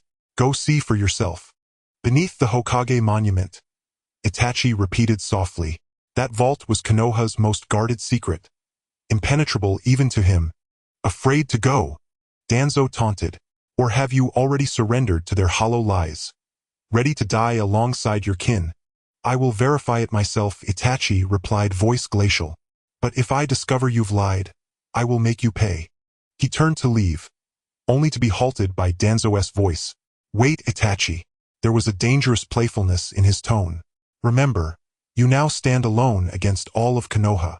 If you side with me, I guarantee your safety, and your brother's. Itachi paused, but did not turn. My brother, he said, cold and absolute. I will protect myself. Watching Itachi vanish into the night, Danzō's lips curled. Not in triumph, but in the quiet satisfaction of a puppeteer who knows his strings are already tied. At dusk the following night, Konoha slept beneath a shroud of profound silence. Clad in black, Itachi moved like smoke through empty streets, toward the Hokage monument. He evaded every ANBU patrol, guided by flawless perception and masterful genjutsu, until he stood before the sealed entrance to the monument's subterranean chamber. 2 ANBU guards stood sentinel. Itachi bypassed them effortlessly, not with force but with illusion, slipping unseen into the chamber's depths. Within lamplight bathed a circular table where Konoha's highest officials conferred in hushed tones. Itachi concealed himself in a shadowed alcove, breath stilled, ears straining. The Uchiha grow bolder each day. If left unchecked, they will become Konoha's greatest threat. Spoke an elder with silvered hair, voice thick with suspicion and ire. Precisely. Their Sharingan is too dangerous. We must act before we're paralyzed by indecision, added a middle-aged shinobi. Yet the Uchiha founded this village. Are we truly ready to cross that line? Asked a stout, hesitant figure. Sentimental weakness? The elder snapped. Let them flourish and Konoha will fall to their ambition. We must strike decisively, before they fully awaken their power. But what of Itachi? The stout shinobi pressed anxiously. He's our most valuable asset within the clan. Humph. Great men sacrifice small things. The elder scoffed coldly. One pawn is worth nothing against the annihilation of the Uchiha. Itachi's fists clenched. Blood seeped freely from his palms, pooling on the cold stone. He had never imagined that the village he served with unwavering loyalty would consign his entire clan to slaughter, and discard him, their own instrument, without hesitation. Rage, grief, despair. These emotions crashed over him like a tidal wave, threatening to drown his very soul. In that instant, everything he believed in crumbled to dust. The world itself seemed drained of color, light, meaning. A low, hollow laughter echoed, then faded into silence. Itachi could no longer suppress the seething fury within him. Those words struck his heart like daggers, piercing deep and sharp. The sudden, thunderous crash startled the Konoha elders gathered around the conference table, who instantly turned their heads toward the source of the sound. "Who goes there?" barked the silver-haired elder, his eyes flashing with cold, lethal light. Itachi ignored their demands. He ripped off his Anbu mask, revealing a youthful face twisted by rage. "Itachi!" Several elders recognized him at once, their faces flushing with shock. "You! Damn you all!" He ground his teeth, voice trembling with anguish and wrath. "I have risked my life for this village time and again. Yet this is how you treat my clan." "Itachi, hear me out," pleaded the stout shinobi, only to be cut off mid-sentence by Itachi's furious roar. "What more is there to say? You plot the annihilation of the Uchiha clan, and even I, your pawn, am to be discarded without hesitation. You are nothing but cold-blooded executioners." Without another glance at the stunned elders, Itachi whirled and bolted from the chamber. He sprinted blindly, the echoes of those words reverberating in his skull. The pain and fury erupting like a volcano, unstoppable and all-consuming. He could not fathom it. The village he had served with unwavering loyalty now sought to eradicate his entire kin. Worse still, he had been kept in utter darkness, manipulated, used, and betrayed as a mere piece on their board. He ran until he had left the Hokage rock far behind, finally collapsing in a secluded forest grove. Kneeling helplessly, he buried his face in his hands, tears streaming silently through his fingers. "Itachi!" A weathered voice drifted from behind. He jerked upright. Hiruzen Sarutobi, the third Hokage, stood nearby, his expression etched with sorrow and resignation. "Hokage-sama." Itachi's voice was hoarse, raw with confusion and torment. Why would you do this?" The third Hokage sighed deeply, stepping forward to place a heavy hand upon Itachi's shoulder. "I know this is unbearable, but things are not as they seem. Not as I see them." Itachi let out a hollow, self-mocking laugh. "Could what I heard with my own ears possibly be false?" "You heard only fragments of truth," the Hokage replied gravely. "The reality runs far deeper than you imagine." "Deeper?" Itachi sneered. "What could possibly be more complex than the extermination of an entire clan?" "Itachi, calm yourself," the third Hokage urged, gripping his shoulder firmly. The Uchiha were indeed plotting rebellion. Their resentment toward the village had festered to the brink of explosion. Rebellion? Resentment? Itachi stared incredulously. "How can that be? The Uchiha shed blood and earned glory for Konoha. We have no reason to rise up, because they believed the village owed them recognition, trust, dignity." The Hokage murmured, weary. After the Nine Tails attack, suspicion hardened into surveillance, then isolation, then suppression, until bitterness curdled into rage. "Just for that?" Itachi whispered, disbelief tightening his throat. "Is that truly cause enough for treason?" "You do not yet understand," the Hokage sighed. "Power and hatred blind men, drive them to acts beyond reason. So you slaughter them all." Itachi surged to his feet, pointing a trembling finger at the Hokage. "Is this how you solve problems?" The third Hokage fell silent, unable to deny the truth. This decision had been made by Konoha's highest council. "Itachi," the Hokage lifted his gaze, meeting Itachi's eyes with quiet sincerity. "I know this shatters you, but believe me, every choice I made was for the village, for Konoha's future." "For the village?" Itachi laughed, a brittle, icy sound. "And what of my kin? Are their lives worth less?" "Itachi, enough!" He turned his back on the Hokage, voice glacial and final. "I will not allow you to harm my clan. Not now, not ever. Itachi, if you truly wish me well, withdraw from this matter entirely," Itachi said, tone devoid of warmth or hesitation. "Or do not blame me when I turn my blade upon you." With that, he vanished into the depths of the forest, leaving only the third Hokage standing alone, his face shadowed by sorrow and dread. Beneath the starless night, Itachi raced through the trees, torn between irreconcilable loyalties. He could not stand idle while his kin were erased. Yet neither could he betray the village he had sworn to protect. "What should I do?" he murmured, voice fraying with despair and uncertainty. Then, a massive chakra surge erupted from afar. Itachi froze head, snapping upward toward its origin. Who is there? He tore through the undergrowth, the oppressive chakra pressing upon his nerves like a crushing mountain. The air reeked of iron and char, blood and ash, deepening his dread. At last he found the source, an open field at the edge of Uchiha territory. There stood a figure masked in swirling spirals silhouetted before blazing homes, his crimson Sharingan gleaming eerily through the mask's hollows. Who are you? Itachi demanded, activating his own Sharingan, the three tomo spinning violently. Humph, so you're Uchiha Itachi. Perfect. I needn't hunt you down after all. The masked man chuckled low and mocking. I've come to grant your clan liberation. Liberation? What do you mean? Alarm flared in Itachi's chest, foreboding coiling coldly in his gut. You already know, don't you? Konoha's leadership has moved against your clan tonight. Their final hour has come. With a flick of his wrist, he hurled a kunai straight at Itachi. Itachi sidestepped. Thunk. The blade embedded itself in the trunk behind him. Only then did he see it. The masked man's Sharingan bore an impossible pattern. The Mangekyo. Who are you? Itachi snarled, shaken to his core. The Mangekyo, awakened only through unbearable loss and despair, was legend, not flesh. Who was this man? I am Madara Uchiha. Slowly the man removed his mask, revealing a scarred visage, his crimson eyes locking onto Itachi's with unblinking intensity. I watched as the Uchiha were betrayed by Konoha and abandoned by the world. Now I shall have my vengeance. I will make this world pay for its folly.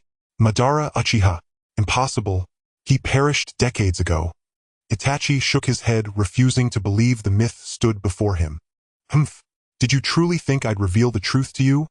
Mocked Obito, launching another assault, chakra roaring like a typhoon. Itachi braced himself, countering with desperate precision. Yet against a Mankyo Elder, Itachi's strength proved woefully insufficient. Blow after blow sent him crashing backward, wounds blooming across his body like dark flowers. Surrender, Itachi. You cannot stop me. Obito loomed over him, voice glacial. The Uchiha have no future. Only oblivion awaits them. No. I refuse to believe it. Itachi staggered, upright, eyes burning with defiance and fury. There must be another way. There has to be. Stop dreaming, Itachi. Obito cut him off, voice laced with pity. Tell me, why did Konoha move against the Uchiha? Was it truly just rebellion? I'll tell you, the truth is infinitely more convoluted than you dare imagine. With that, Obito drew a scroll from his robe and tossed it at Itachi's feet. Read it yourself. That is Konoha's sealed decree for the Uchiha's annihilation.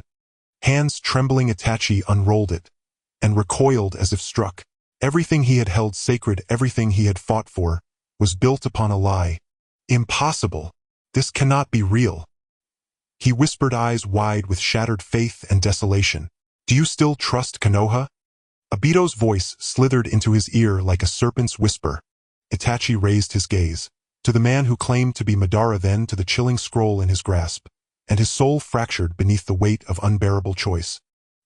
He stared at the scroll as though willing it to burn away under the heat of his glare. He could not accept, could not fathom, that the Konoha he loved would raise its hand to slaughter the Uchiha without mercy. Those childhood friends, those gentle elders, would they all become lifeless husks before dawn? Impossible. This cannot be real. His voice broke thick with grief and hopelessness. Obito watched in silence, his scarlet Sharingan glinting behind the mask. He knew the weight of that scroll upon a 7-year-old soul. It was crushing, absolute. Yet it was essential to his design to force Itachi to witness the world's rot, to shatter his last illusion, and then draw him broken and willing into the shadows. Seconds bled into minutes. Itachi's face shifted, from shock to fury, then settled into a terrifying absolute calm. He lifted his head, gaze locking onto Obito, not with fear or doubt, but with a resolve so profound it chilled the very air. What do you require of me? His voice was gravel scraped from the abyss. A faint smile curled Obito's lips. He knew the moment had arrived. Join me. Together we shall forge a world without war, without suffering, where every soul knows peace and joy. Itachi said nothing, only stared as if seeking the truth hidden behind the mask. Do you truly believe this scroll contains only Konoha's version of events? Obito paused, then pressed on. Have you asked yourself, why was the Uchiha driven to this precipice? Was rebellion truly their intent? Itachi's brow furrowed. He was no fool. He sensed the weight behind Obito's words. The truth is simple: Konoha's leaders feared the Uchiha's power, and sought to erase us utterly. They trembled at our strength, fearing it would topple their rule. So they fabricated the lie of rebellion to justify our extinction. Itachi's mind roiled. Truth and deception blurred, yet one certainty remained: nothing was as it appeared. How will you build this world you speak of? Itachi asked, voice barely steady. The Eye of the Moon plan. Obito spoke the name with fervent conviction. With my power I shall cast all humanity into a shared genjutsu. A realm where peace reigns eternal, where suffering and war exist only as forgotten ghosts. Itachi fell silent.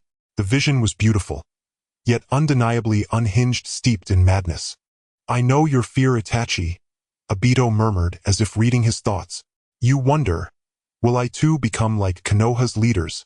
Will I sacrifice innocence for ambition?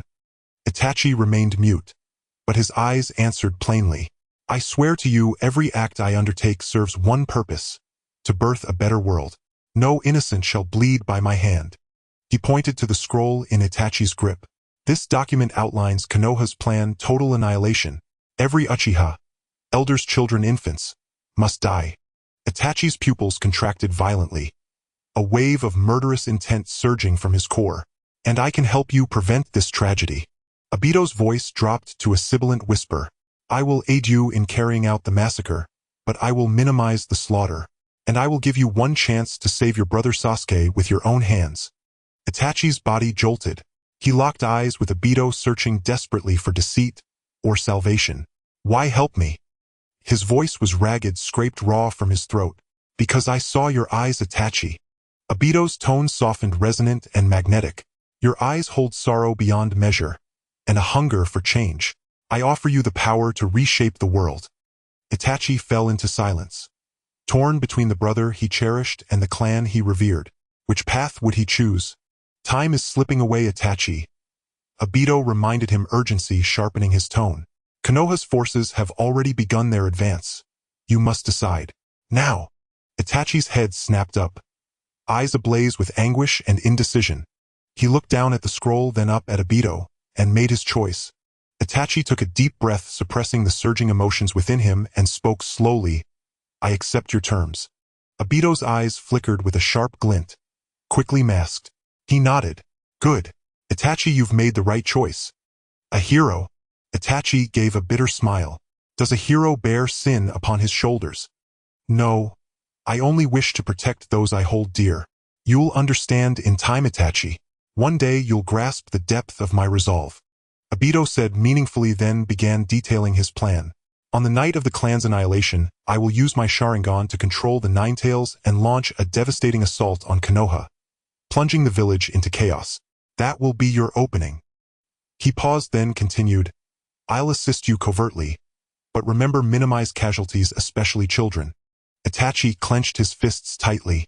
He understood Obito's intent, to grant him moral leeway, allowing him to spare innocent lives. I will. His voice was low, unwavering. Good. Obito nodded in satisfaction. As for Sasuke, I'll take him to safety and ensure he witnesses everything firsthand. Only then will his potential ignite to its fullest. At this, Itachi jerked his head up sharply. A fierce light flashed across his gaze. You will guarantee his safety. That is my sole condition. Obito studied Itachi intently for a long moment, then replied calmly. I swear it. Sasuke shall suffer no harm. I will raise him into a formidable shinobi, one who stands shoulder to shoulder with you. I hope you keep that vow. Itachi said nothing more. He knew Obito understood the consequences of betrayal. In the days that followed, Itachi secluded himself in his room, meticulously studying the scroll Obito had given him, a detailed record of Konoha's security deployments and the Uchiha compound's topography. He needed a flawless plan, one that fulfilled the clan's eradication while sparing as many lives as possible. That night, he slipped silently into the compound, evading patrolling clansmen, and arrived at a secluded corner. From his sleeve, he drew a kunai, its blade gleaming coldly under the moonlight. The time has come. Itachi inhaled deeply, his gaze hardening with unshakable resolve. Gripping the kunai, he stepped forward into the darkness ahead. Meanwhile, Obito had already brought Sasuke to a concealed rooftop. Big brother. The young Sasuke gazed toward the brightly lit Uchiha district, his eyes clouded with confusion and dread. Shoo! Obito pressed a finger to his lips, signaling silence. What follows will be most intriguing.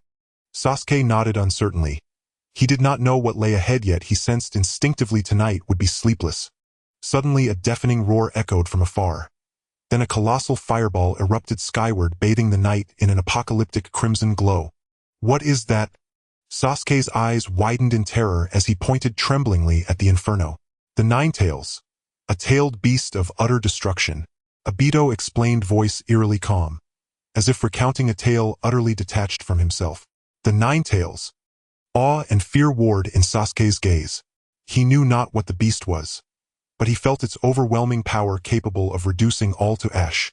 Next you'll witness something even more fascinating. Obito ignored Sasuke's question, his gaze locked on the Uchiha district in the distance. His lips curling into a chilling, icy arc, night descended upon Konoha, cloaking it in an uncanny, suffocating silence. Itachi moved like a wraith across the Uchiha rooftops. Moonlight caught the crimson gleam of his Sharingan. Cold, unblinking, merciless. Chakra pulsed faintly around his hands. Each strike precise, lethal, devoid of hesitation or excess motion. Forgive me. With every thrust of his kunai, his soul bled. But he had no other path. He knew this was the only way to shield Sasuke, and Konoha itself, even if the weight of this sin would forever chain him to damnation. Bang! Itachi kicked open a civilian's front door. A terrified couple stared at him, trembling. Itachi, what are you doing? Forgive me, uncle, aunt. He closed his eyes. 2 streaks of blood tears slid down his cheeks. As his kunai flashed like frozen lightning, he sought to grant each clansman swift, painless release. No suffering, no struggle. Yet as he ventured deeper into the compound, a sudden surge of powerful chakra jolted his senses. Who's there? Itachi barked low, instantly teleporting before a sealed chamber and kicking the door inward. Inside, several radical Uchiha members sat around a table, arguing fiercely. Itachi? One man paled instantly. What are you doing here?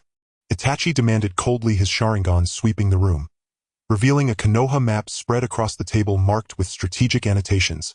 Humph. Perfect timing. Itachi, the leader, a middle-aged man, rose, eyes blazing with fanaticism. We're launching revolution.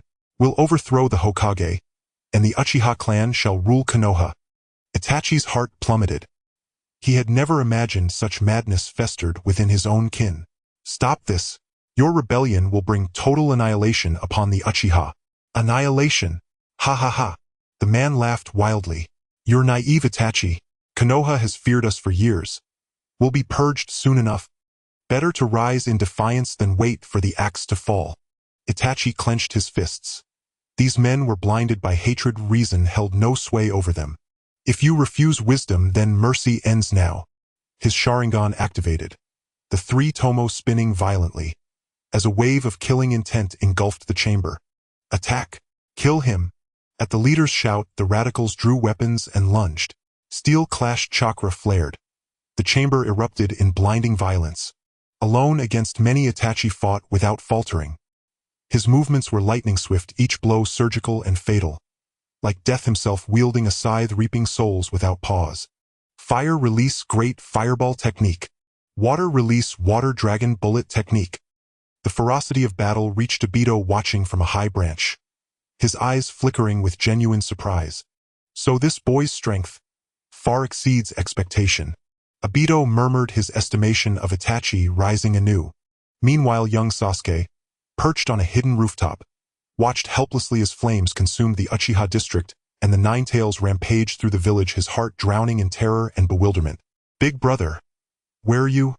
Sasuke cried out, voice raw and unanswered. And in the shadows below, Itachi battled the radicals, desperate to end it swiftly lest more innocents arrive. Susanoo!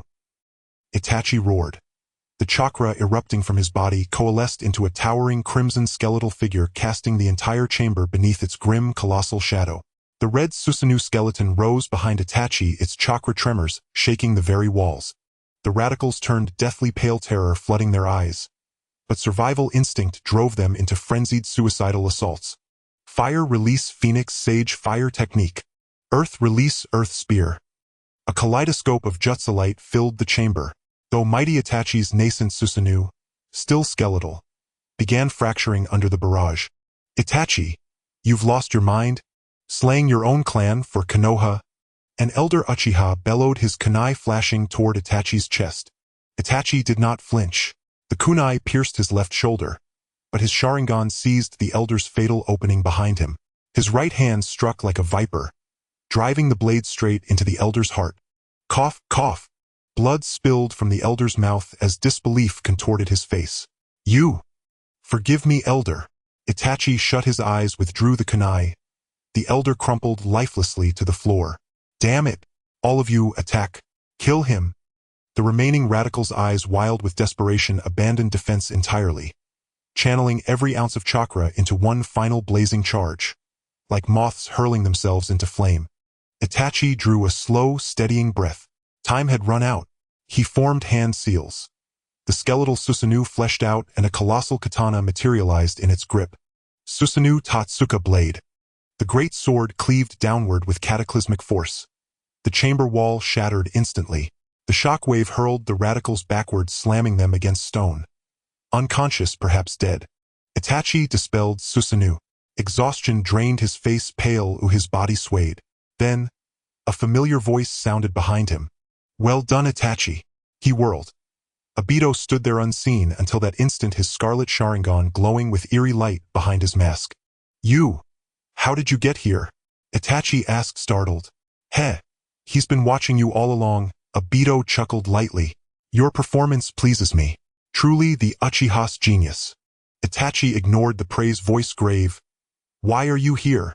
To help you complete your mission, of course. Obito's eyes gleamed coldly. Let me handle the rebels. Before the words faded, he vanished. In the next breath, he appeared behind a fleeing Uchiha, his hand lancing through the man's chest like a blade of shadow. Aya! The man collapsed, gasping. Damn you! Who are you? The remaining radicals shrieked in panic. I am the one who ends this. Obito's voice was ice. His Sharingan spun. Space warped around him. Kamui! In a flash, the radicals blinked, then found themselves pulled helplessly into a swirling void of black oblivion. It's over. Obito brushed his palms together as though dusting off trivial debris. Itachi watched in silence, his heart a tempest of sorrow, guilt, and resignation. Let's go, Itachi. Obito stepped beside him, clapping his shoulder. We have greater matters awaiting us. Itachi breathed deeply, suppressing grief, and followed Obito out of the blood-soaked chamber. Night draped Konoha in stillness. Streets lay empty. Only the inferno consuming the Uchiha district stained the sky blood-red. The air hung thick with iron-scented death. Itachi and Obito stood atop a hill beyond the village, gazing down upon the devastation.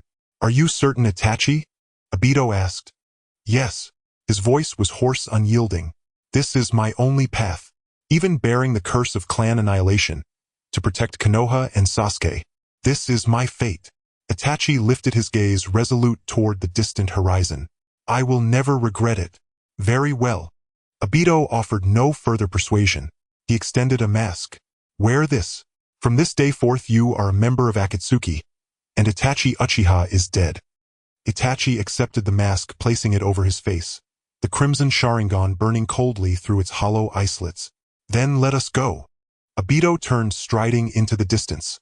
Our organization needs your strength. Itachi cast one last lingering glance back at Konoha, his eyes shimmering with unfathomable sorrow, then walked after him without hesitation. Big brother. From the shadow of a distant tree, young Sasuke watched it all, tears blurring his vision. His fists clenched so tightly his nails bit deep into his palms, pain sharp yet powerless to drown the searing tide of hatred and fury rising within him. Brother, why did you do this? Why did you abandon me? Sasuke screamed to the heavens, his voice breaking with anguish and despair. Sasuke's vision went dark as he collapsed under the tree. The night wind blew through and the rustling leaves seemed to weep for this sorrowful night. Itachi's figure vanished into the darkness, but he did not go far. He stood behind a tree in the distance, his Sharingan subtly pulsating, capturing the image of Sasuke's fall in its entirety. What's wrong, Itachi? Tobi's voice sounded from behind him. What are you hesitating for? Itachi did not turn around but replied calmly, It's nothing. Humph, don't think I don't know what you're thinking. Toby snorted coldly. Are you still thinking about that little brat? Don't forget it was you who destroyed the Uchiha clan with your own hands. You have no way out now. Itachi's body slightly trembled, but he quickly regained control of his emotions. He turned around, his gaze icy as he looked at Toby. My affairs are none of your concern. He's so cold, Itachi. Toby was not angered, merely chuckling softly. But don't worry, I won't tell anyone your secret, because I know that only you can complete that plan. Itachi ignored him and turned to walk toward the Akatsuki base. The base of the Akatsuki was located in a hidden cave within the land of rain, constantly washed by rain, dark and damp, filled with an air of death. Itachi and Toby entered the cave, a putrid odor wafting toward them. Hey, isn't that Itachi? Long time no see. A lazy voice came from deep within the cave, followed by a man in a black coat with spiky yellow hair stepping out. He was one of the members of the Akatsuki Deidara. Deidara, long time no see, Itachi replied calmly. I heard you wiped out the entire Uchiha clan, really impressive. Deidara gazed at Itachi with admiration. You truly are my idol. That was just an accident, Itachi said flatly. I never intended to kill them. Humph, hypocrite. Another chilling voice echoed. A short man with red hair emerged from the shadows, his body wrapped in bandages, revealing only a pair of sinister eyes. He was another member of the Akatsuki Sasori. Sasori, you're still the same, you haven't changed at all. Itachi glanced at him and said flatly. Humph, unlike you who betrayed your own clan for an ethereal reason. Sasori scoffed. People like you don't deserve to be ninjas. Enough, Sasori. Toby's voice resonated in the cave. Itachi is our comrade, don't say any more. Sasori wanted to say something but ultimately chose to remain silent. At that moment, a deep voice came from the depths of the cave. Itachi, you've arrived. Itachi looked up to see a tall man in a black robe with red clouds sitting on a stone chair. He wore a straw hat and a mask with a swirling pattern revealing only one crimson Sharingan. He was the leader of the Akatsuki Pain. Leader. Itachi slightly nodded in acknowledgement. You've worked hard, Itachi. Pain's voice was emotionless. You completed your task excellently. This is what I should do, Itachi said calmly. Very well. Pain nodded. Now let me introduce you to the Akatsuki's goals. Pain slowly began to narrate the plans of the Akatsuki as Itachi listened quietly, a complex glint flickering in his eyes.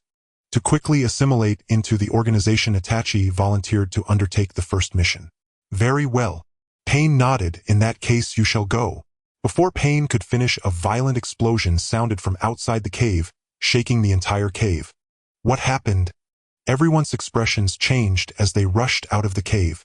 They saw a massive figure standing outside, emanating terrifying chakra. That is. Itachi's pupils constricted sharply, filled with shock and disbelief. As the smoke from the explosion gradually cleared, a golden figure appeared before them, accompanied by intense chakra fluctuations. The golden chakra burned like flames, vaporizing the surrounding rain into mist, illuminating a youthful yet resolute face. The Nine Tails. Sasori whispered, excitement flashing in his crimson eyes, as if he had spotted an interesting toy. Deidara, on the other hand, was excitedly observing Naruto, licking his lips and saying, So this is the host of the Nine Tails, truly a perfect work of art. Itachi's pupils sharply constricted, his heart squeezed by an invisible hand, bringing an indescribable pain. Standing there was none other than his younger brother Uzumaki Naruto, whom he had always wanted to protect.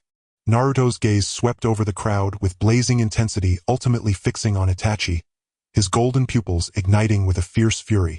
Uchiha Itachi, you are still alive. Naruto ground his teeth, his voice filled with anger and disbelief. You murderer of my clan.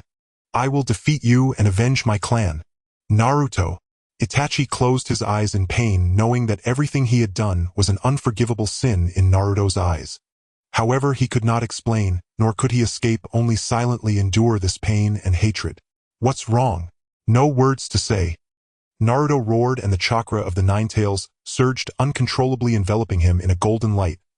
Then let me see just how strong you, the murderer of my clan, really are. Before he finished speaking, Naruto transformed into a bolt of golden lightning, charging toward Itachi with overwhelming momentum. Naruto, stop! Itachi's heart ached terribly, but he was forced to confront him. His Sharingan quickly activated, reflecting Naruto's swift figure in his crimson pupils. He flickered and barely dodged Naruto's attack, while his right hand shot out like a poisonous snake, reaching for Naruto's wrist. However, Naruto's speed was beyond imagination and Itachi's attack missed, instead being struck in the chest by a spinning kick from Naruto, sending him flying and crashing heavily to the ground. "Itachi!" Toby exclaimed, wanting to rush forward to help, but was halted by Pain's voice. "Stop, Toby." Pain's voice was as calm as ever, as if this battle was merely an inconsequential game to him. "This is Itachi and his fateful battle. We must not interfere." "But..." Toby wanted to say something, but upon seeing Pain's cold gaze ultimately chose silence. On the other side, seeing Itachi down, Naruto's anger flared even more as he roared and charged at Itachi again. Rasengan. The golden chakra condensed in Naruto's hand into a rapidly spinning energy sphere, radiating a destructive aura as it slammed toward Itachi's chest. Itachi's expression grew serious. He knew that in his current state, he could not withstand Naruto's attack. Amaterasu. In a moment of crisis, Itachi's left eye suddenly opened black flames, instantly engulfing Naruto. "Ah!"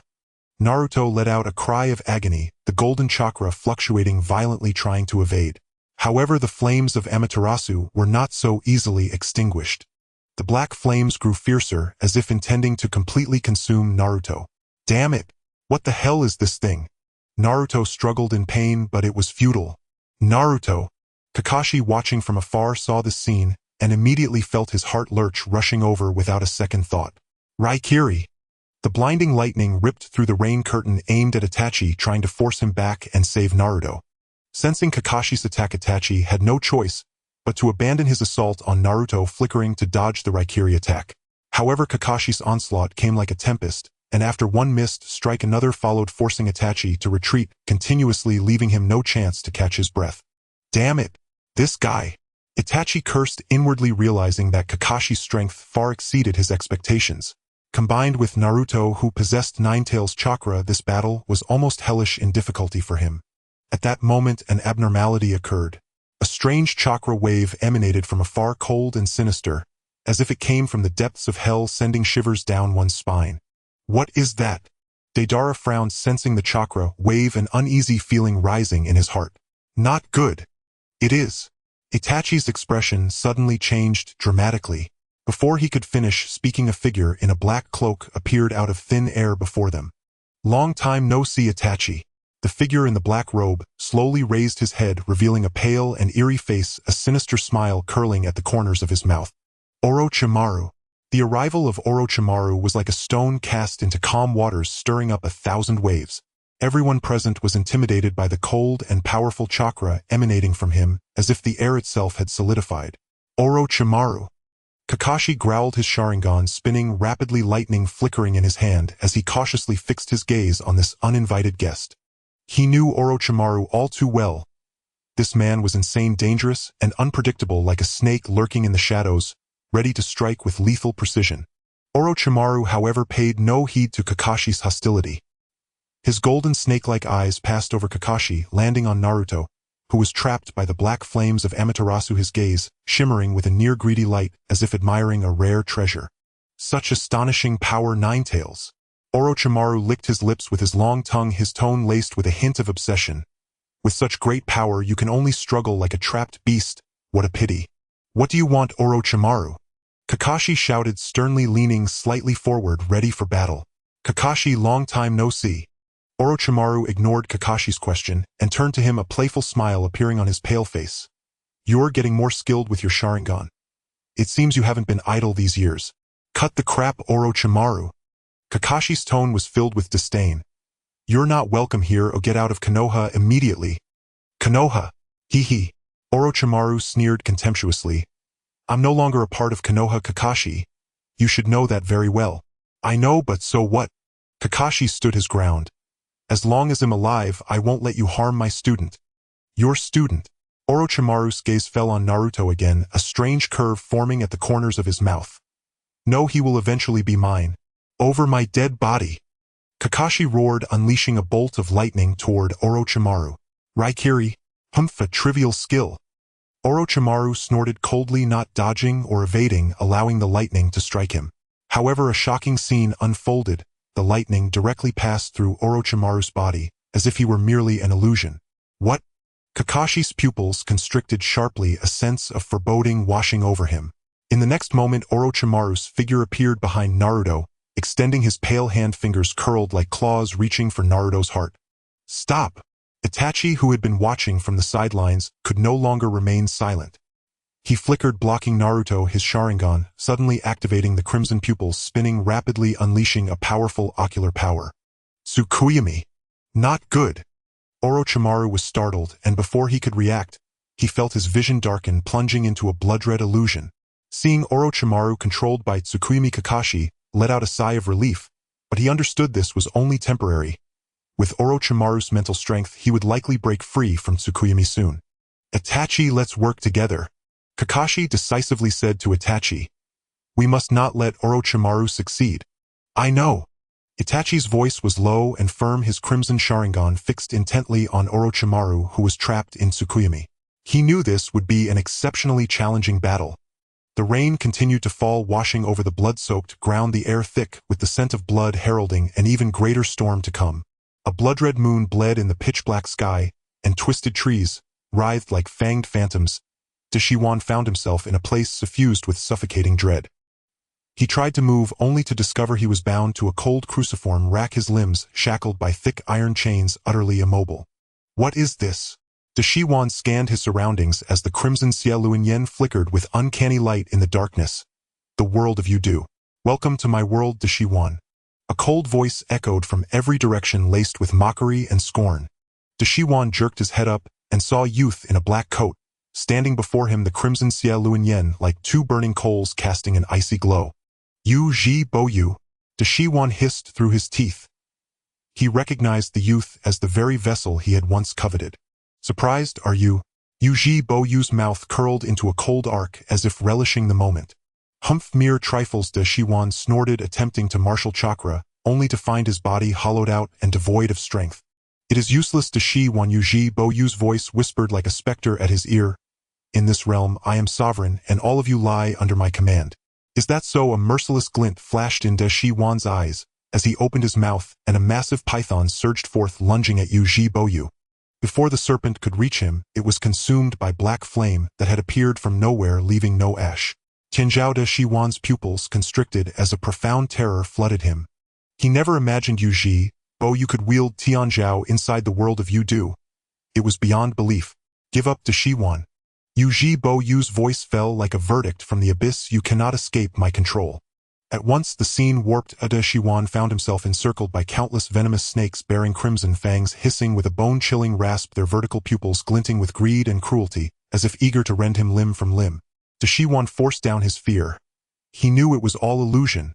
If he could find a flaw, he might wrench himself free from Yudu. Uchiha had already seen through him. An amused curve touched his lips as he formed seals, and murmured the jutsu Renfameng Yuanji, she the nightmare serpents. No sooner had he spoken than the snakes seemed to come alive, gaping bloody maws lunging as fangs pierced flesh and injected potent venom. A guttural, agonized scream tore from Deshiwan as his body felt scorched by unendurable fire. The pain threatened to shatter him. Yet this was only the beginning. In the real world, the clash between Uchiha and Kakashi had reached a fevered pinnacle. Kakashi's eyes lay chia, and Deshiwan's Chao Tijian smashed together with a metallic screech, sparks flying and lighting their faces in the torrential night. "Your speed has slowed, Kakashi," Deshiwan rasped coldly as though from the nether. "It seems your Xiaoluyan is nearing its limit." "Enough, Kakashi snorted, Lei Chia flaring brighter. "Not finished yet. Is that so? Then try this." Deshiwan opened his mouth and a flood of serpents poured forth like a tide toward Kakashi. Kakashi's expression darkened. He dared not take them heed and instead dodged aside. Coward, Deshiwan sneered. Seizing the moment of Kakashi's evasion, his Chao Tijian lengthened like a snake and thrust toward his chest. "No good, Kakashi," cried inwardly, and before he could react, a searing pain flared across his chest. "Kakashi." Uchiha, who had been watching, went pale. He flashed forward, intercepting Kakashi, and using a kunai to precisely parry the Chao Tijian strike. A bright clang rang as metal met metal, sparks scattering of both Uchiha and Kakashi were driven back by the impact. Kakashi clutched his chest, blood at the corner of his mouth, and looked to Uchiha with worry. "Your face." "I'm fine," Uchiha said, shaking his head. He waved off Kaka's eyes concern, but his face remained ghastly pale, and his crimson Xiaolun Yen had dimmed to a dull glow. Humph, looks like your chakra is nearly spent. Yuji Boyu de Shiwan sneered. Now let me send you both on your way. No sooner had he spoken than De Shiwan's form dissolved into a wisp of white smoke and vanished from sight. In the next instant De Shiwan materialized behind Kaka. She is Chao Tijian, transforming into a blade of cold light aimed squarely at the small of his back. Kaka's eyes panic choked him as Yuji Boyu cried out in alarm. He tried to intervene, but it was already too late. The blade's cold gleam swelled in Kaka's eyes, vision, the shadow of death descending. Powerless to evade, he could only watch with wide eyes as the lethal strike bore down. Then Kaka's eyes' vision blurred, the torrential rain vanished, and was replaced by a blood-red sky. The earth split and rivers of lava roiled, as if they had been plunged into the very maw of hell. Where is this place? Kakashi gasped, and before he could react he saw De Shiwan clutch his head and emit a piercing, mournful scream. De Shiwan writhed on the ground, a howl of torment escaping him as his consciousness felt torn apart. Countless terrifying phantoms flashed through his mind, each one drawing from his deepest fears.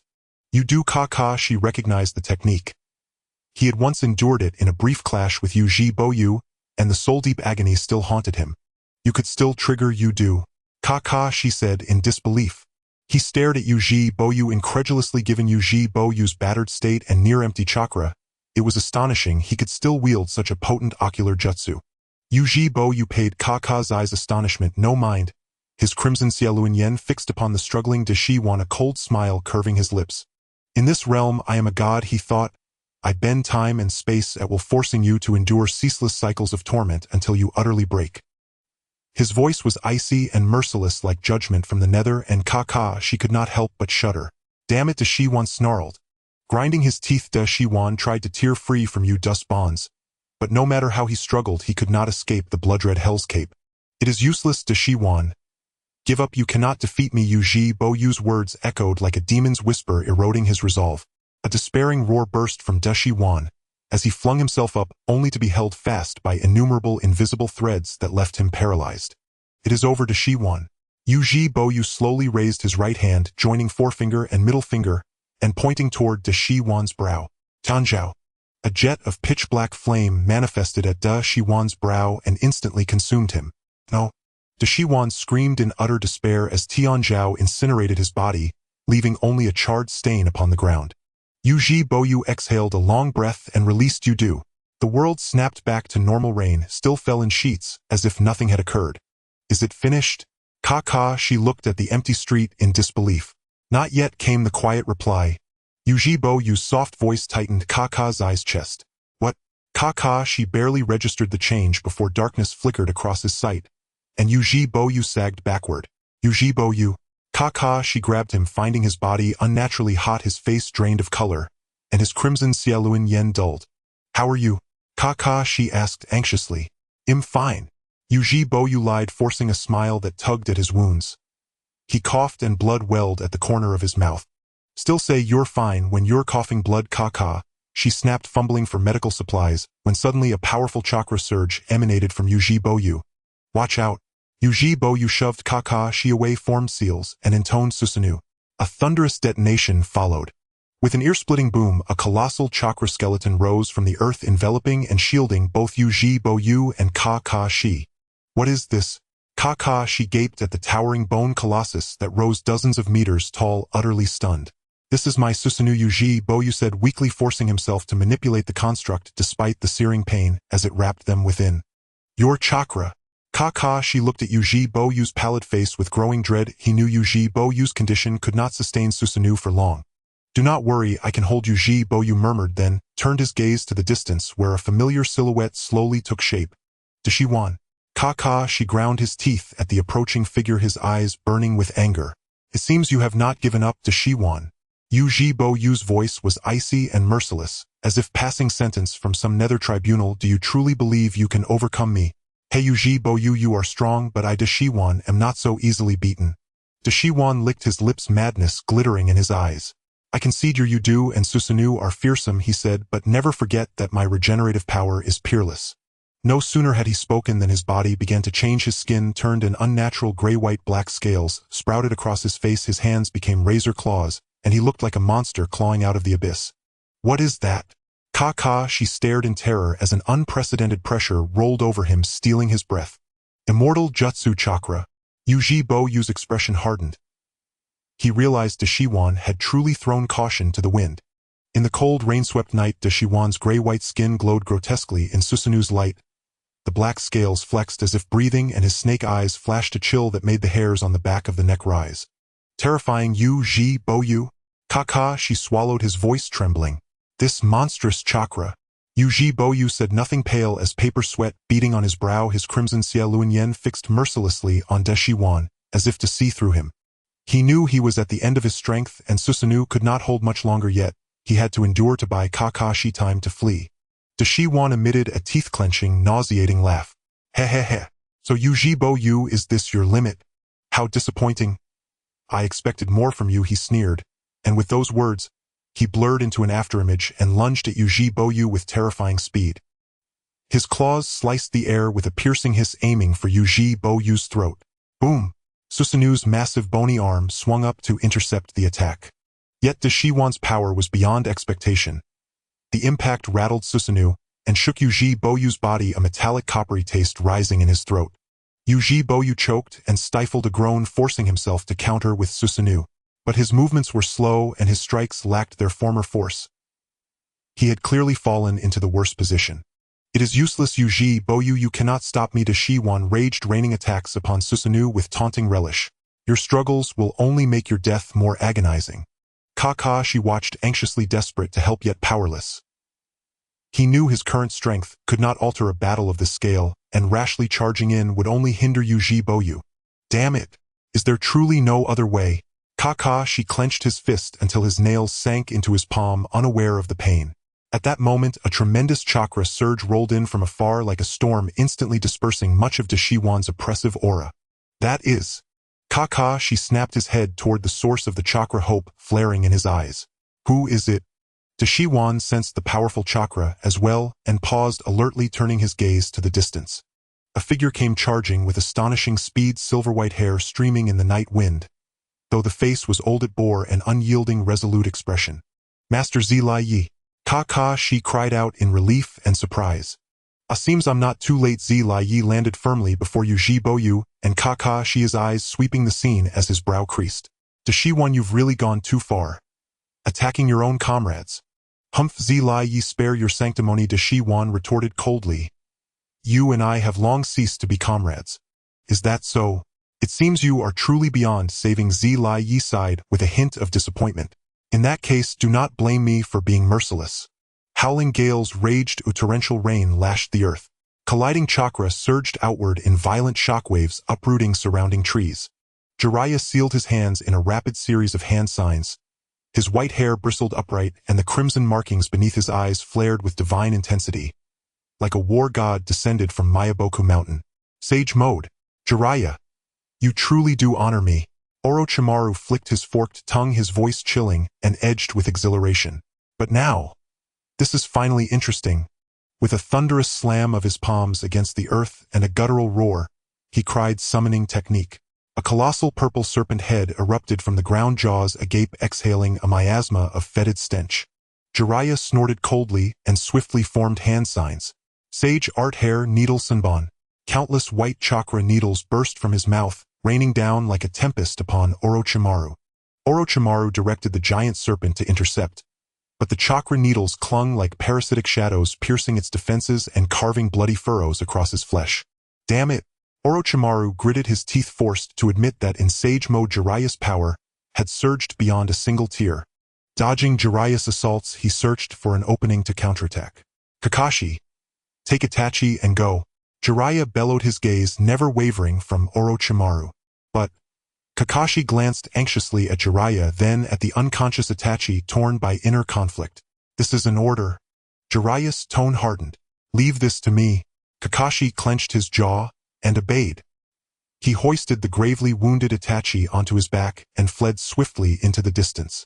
You think you can escape so easily? Orochimaru sneered and lunged, only to be blocked by Jiraiya's unwavering stance. Orochimaru, why do this? Jiraiya glared, disappointment and anguish blazing in his eyes. Why have you betrayed Konoha? Betrayal. Orochimaru let out a shrill, mocking laugh. Jiraiya, you're hopelessly naive. In this world, only power is eternal. To attain it, I'll stop at nothing. You're wrong.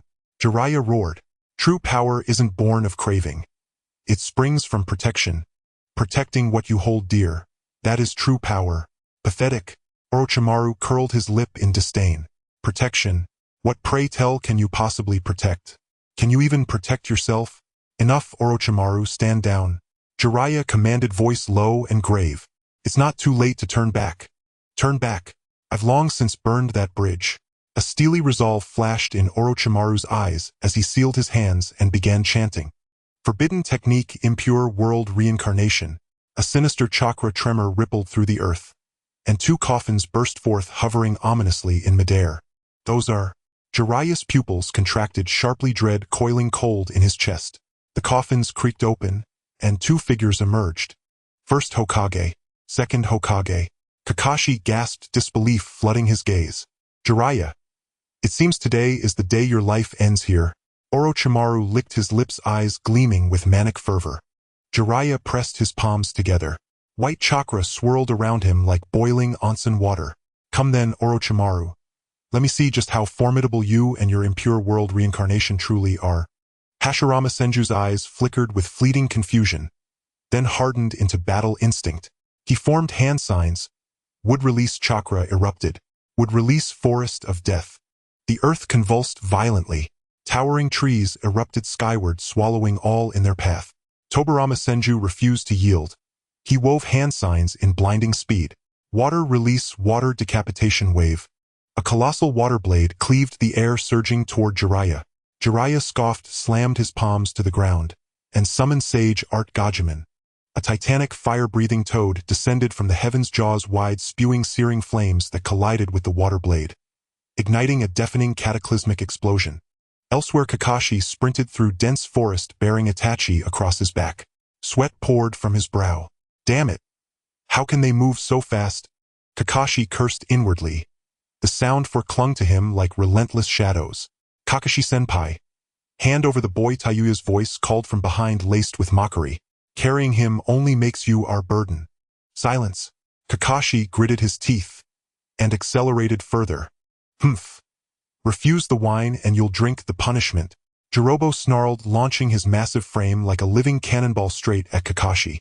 Kakashi failed to evade. Slammed aside, he crashed hard onto the earth. As he tried to rise, a boulder pinned his left leg, rendering him immobile. No good. Dread sank deep into Kakashi's heart. He knew survival was slipping away. Kakashi-senpai, you've run out of roads. Kadamaru's voice slithered into Kakashi's ear, cold, triumphant.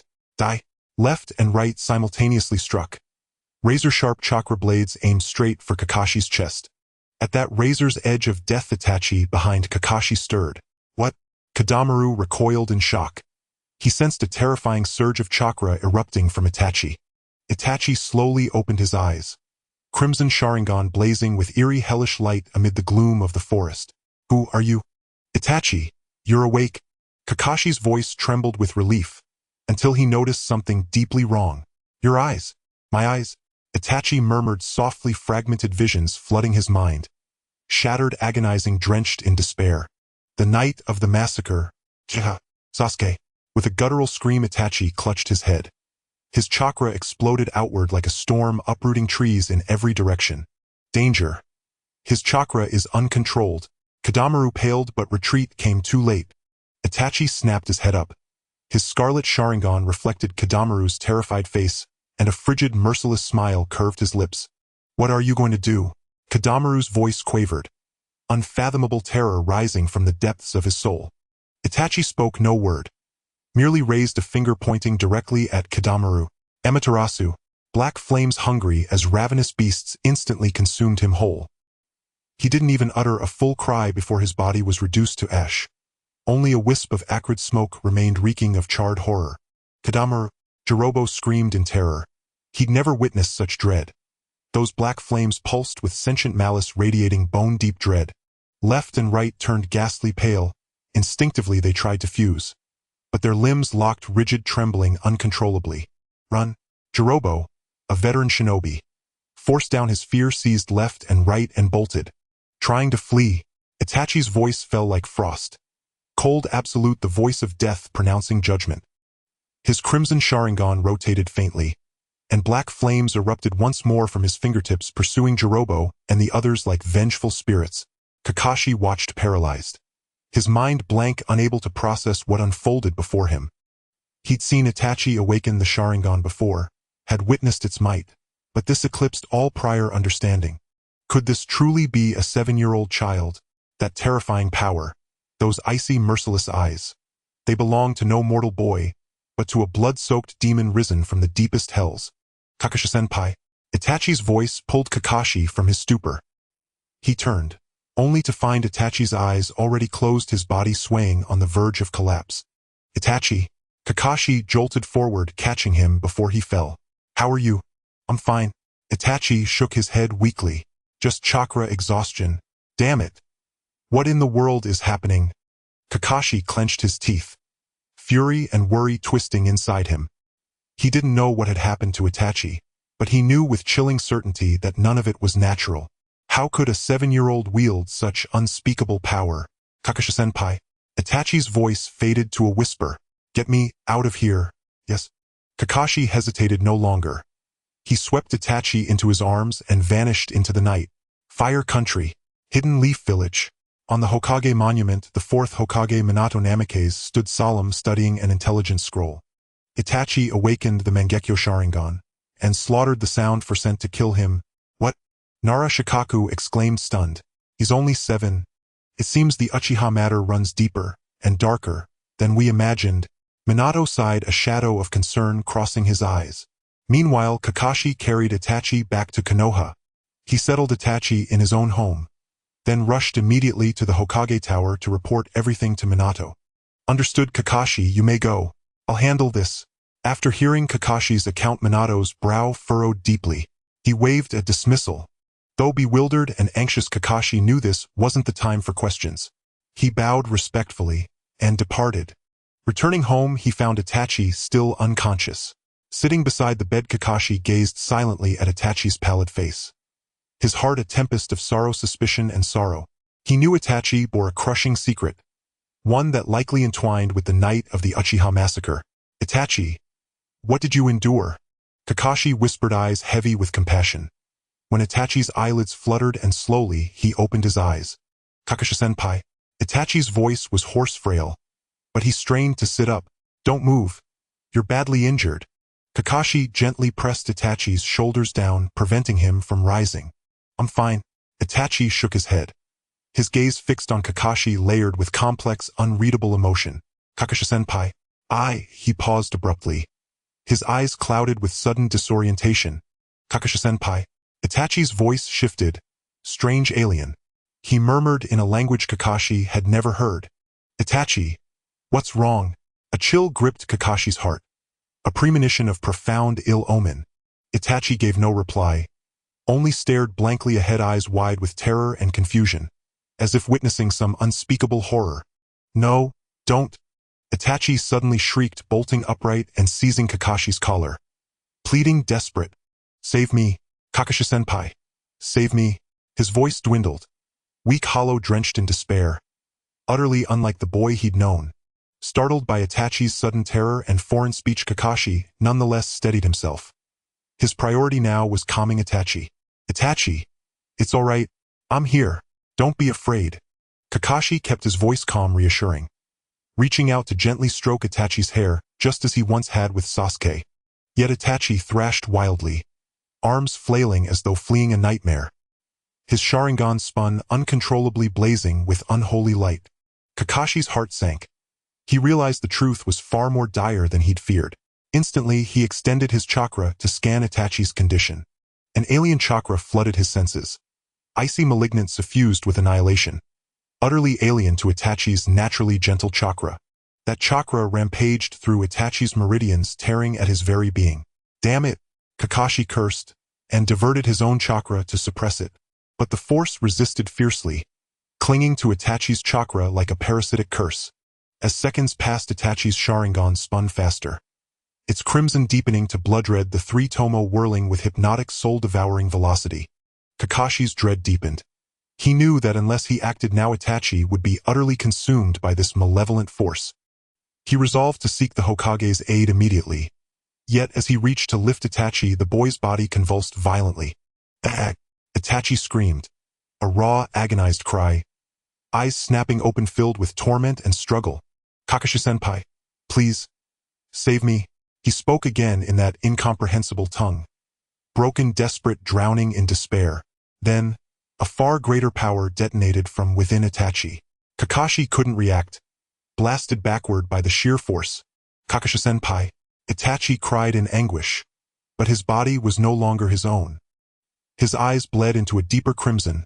The three tomo fused into a grotesque, unholy pattern, unlike any Sharingan Kakashi had ever seen, radiating pure malevolence and doom. "You cannot stop me." Itachi's voice turned glacial, devoid of humanity. "I will destroy Konoha." Kakashi was sent flying by a tremendous force, crashing heavily against the trunk of a tree. A metallic sweetness surged in his throat, and he let out a muffled groan, blood seeping from the corner of his mouth. "Itachi!" He struggled to rise, his gaze never leaving the figure before him. The crimson Sharingan spun wildly, as if to devour everything in its path. The once innocent child was now shrouded in a terrifying dark power. "Damn it! What is this chakra?" Kakashi was filled with anxiety and concern. He had never encountered such bizarre chakra. Cold, malevolent, and brimming with a desire for destruction, it clashed starkly with Itachi's own chakra but dominated it forcefully. He struggled to suppress the turbulent blood within him, propping himself up with one hand against the tree trunk. He knew this was not the time for hesitation. He had to stop Itachi as soon as possible, or the consequences would be dire. "Itachi, look at me. Do you still recognize me? I am Kakashi." Kakashi tried to awaken Itachi's consciousness, but the only response was the cold, unfeeling crimson gaze. "Kakashi, Senior." Itachi's voice was hoarse and unfamiliar, carrying a chilling aura. He slowly raised his hand, pointing at Kakashi, a strange smile curving his lips. "Stop me. With just you." Before the words finished, Itachi's figure vanished in an instant, and the next moment Kakashi only felt a blur before a violent gust of wind struck him. So fast! Kakashi was startled, unable to dodge in time, and instinctively raised his arm to block. Bang! With a dull thud, Kakashi was sent flying again, crashing heavily to the ground. He felt a sharp pain in his arm, as if his bones had been shattered. Damn it! This power! Kakashi gritted his teeth, enduring the excruciating pain as he swiftly formed hand seals. Lightning cutter! A blinding bolt of lightning shot from his hand, aimed directly at Itachi's face. However, Itachi merely scoffed, his figure swaying slightly as he easily evaded Kakashi's attack. "Useless Kakashi! You cannot stop me." Itachi's voice was cold and merciless, as if it came from a malevolent ghost from the depths of hell. He advanced step by step toward Kakashi, each step seeming to tread heavily on his heart, bringing a weighty sense of oppression. Just as Kakashi was about to fight with all his might, a surge of even more powerful chakra erupted from the direction of the village, like a thunderclap instantly tearing through the night sky. That is... Kakashi's heart jolted, and he raised his head abruptly to see a figure racing toward him at incredible speed, stirring up a whirlwind that scattered the surrounding leaves. Finally arrived. Looking at the familiar figure, a glimmer of hope ignited in Kakashi's heart, but simultaneously an even greater sense of unease surged within him. "Itachi! Look at me! What happened to you?" A voice, old yet commanding, thundered like a clap of thunder in the forest. Kakashi struggled to raise his head, seeing a robust figure descending from the sky, landing steadily in front of him. The newcomer was none other than the third Hokage, Hiruzen Sarutobi. His eyes gleamed as he instantly recognized Itachi's abnormality, his brows knitting tightly together. "This chakra. Bad news. Itachi has been controlled." Hiruzen Sarutobi thought grimly. Not pausing to think further, he called out in a deep voice, "Itachi, look at me. What has happened to you?" However, Itachi, under the control of a mysterious force, ignored Hiruzen's words, his blood-red Sharingan fixed coldly on Hiruzen, as if looking at a corpse. "Hee, Hiruzen-sensei. It's been a long time." Itachi's voice was hoarse and unfamiliar, filled with mockery and disdain. He slowly raised his hand, pointing at Hiruzen, a strange smile curving his lips. "What? Do you also want to stop me? With just you? Before the words were out, Itachi's figure vanished, transforming into a streak of crimson lightning lunging fiercely at Hiruzen with a murderous aura. So fast! Hiruzen was alarmed, not daring to be negligent. He quickly formed hand seals and executed the body flicker technique, narrowly avoiding Itachi's attack. Fire-style fireball technique. Hiruzen, having evaded the strike, wasted no time. Slapping his palm down to the ground, surging flames erupted from his mouth, transforming into a massive fireball that swept toward Itachi. Facing the oncoming fireball, Itachi did not dodge or evade, allowing the searing flames to engulf him. Useless Hiruzen-sensei. Your attack has no effect on me. As the flames dissipated, Itachi's figure reappeared before Hiruzen, completely unscathed. His face retained that strange smile, as if mocking Hiruzen's powerlessness. How is this possible? Hiruzen's pupils constricted, a storm of shock rising in his heart. He knew the power of his move. Even shadow-level experts would not dare to take it hidden, yet Itachi had endured it without a scratch. What on earth was this bizarre power? Damn it! It seems I have no choice but to get serious. Hiruzen's face was grave. He understood that against the current Itachi, he could not hold back any longer. Would golem technique. With that, Hiruzen clasped his hands together. An immense chakra exploded from within him, the ground instantly cracking as a towering giant tree shot up, transforming in an instant into a gigantic wooden figure that enveloped Hiruzen within. Wood style. You actually... Itachi gazed at this scene, a flicker of surprise flashing in his crimson Sharingan, but it was quickly replaced by an even stronger desire to kill. Humph. So what if you have wood style? Today I will destroy Konoha and obliterate everything you hold dear.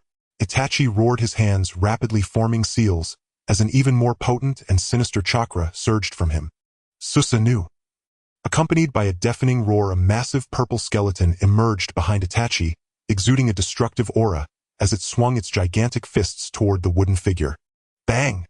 With a resounding crash, the wooden figure was sent flying by Susanoo's punch, crashing heavily to the ground and kicking up clouds of dust. Kaja-sama! Kakashi struggled to rise, but was kicked away by Itachi, crashing hard against a tree and spitting blood. Kakashi! Hiruzen's eyes widened in shock. He never expected Itachi's power to become so terrifying, even he was completely outmatched. Damn it! Is it really going to end like this? Just as Hiruzen prepared to fight with all his might, Itachi's Susanoo suddenly ceased its attack, clutching his head and letting out a pained howl. Oh! Get out! Get out of my body! What is this? Both Hiruzen and Kakashi were taken aback, unsure of what was happening. At that moment, a blinding golden light erupted from within Itachi, a hazy figure slowly emerging from his body. As the golden light gradually faded, a figure appeared before everyone.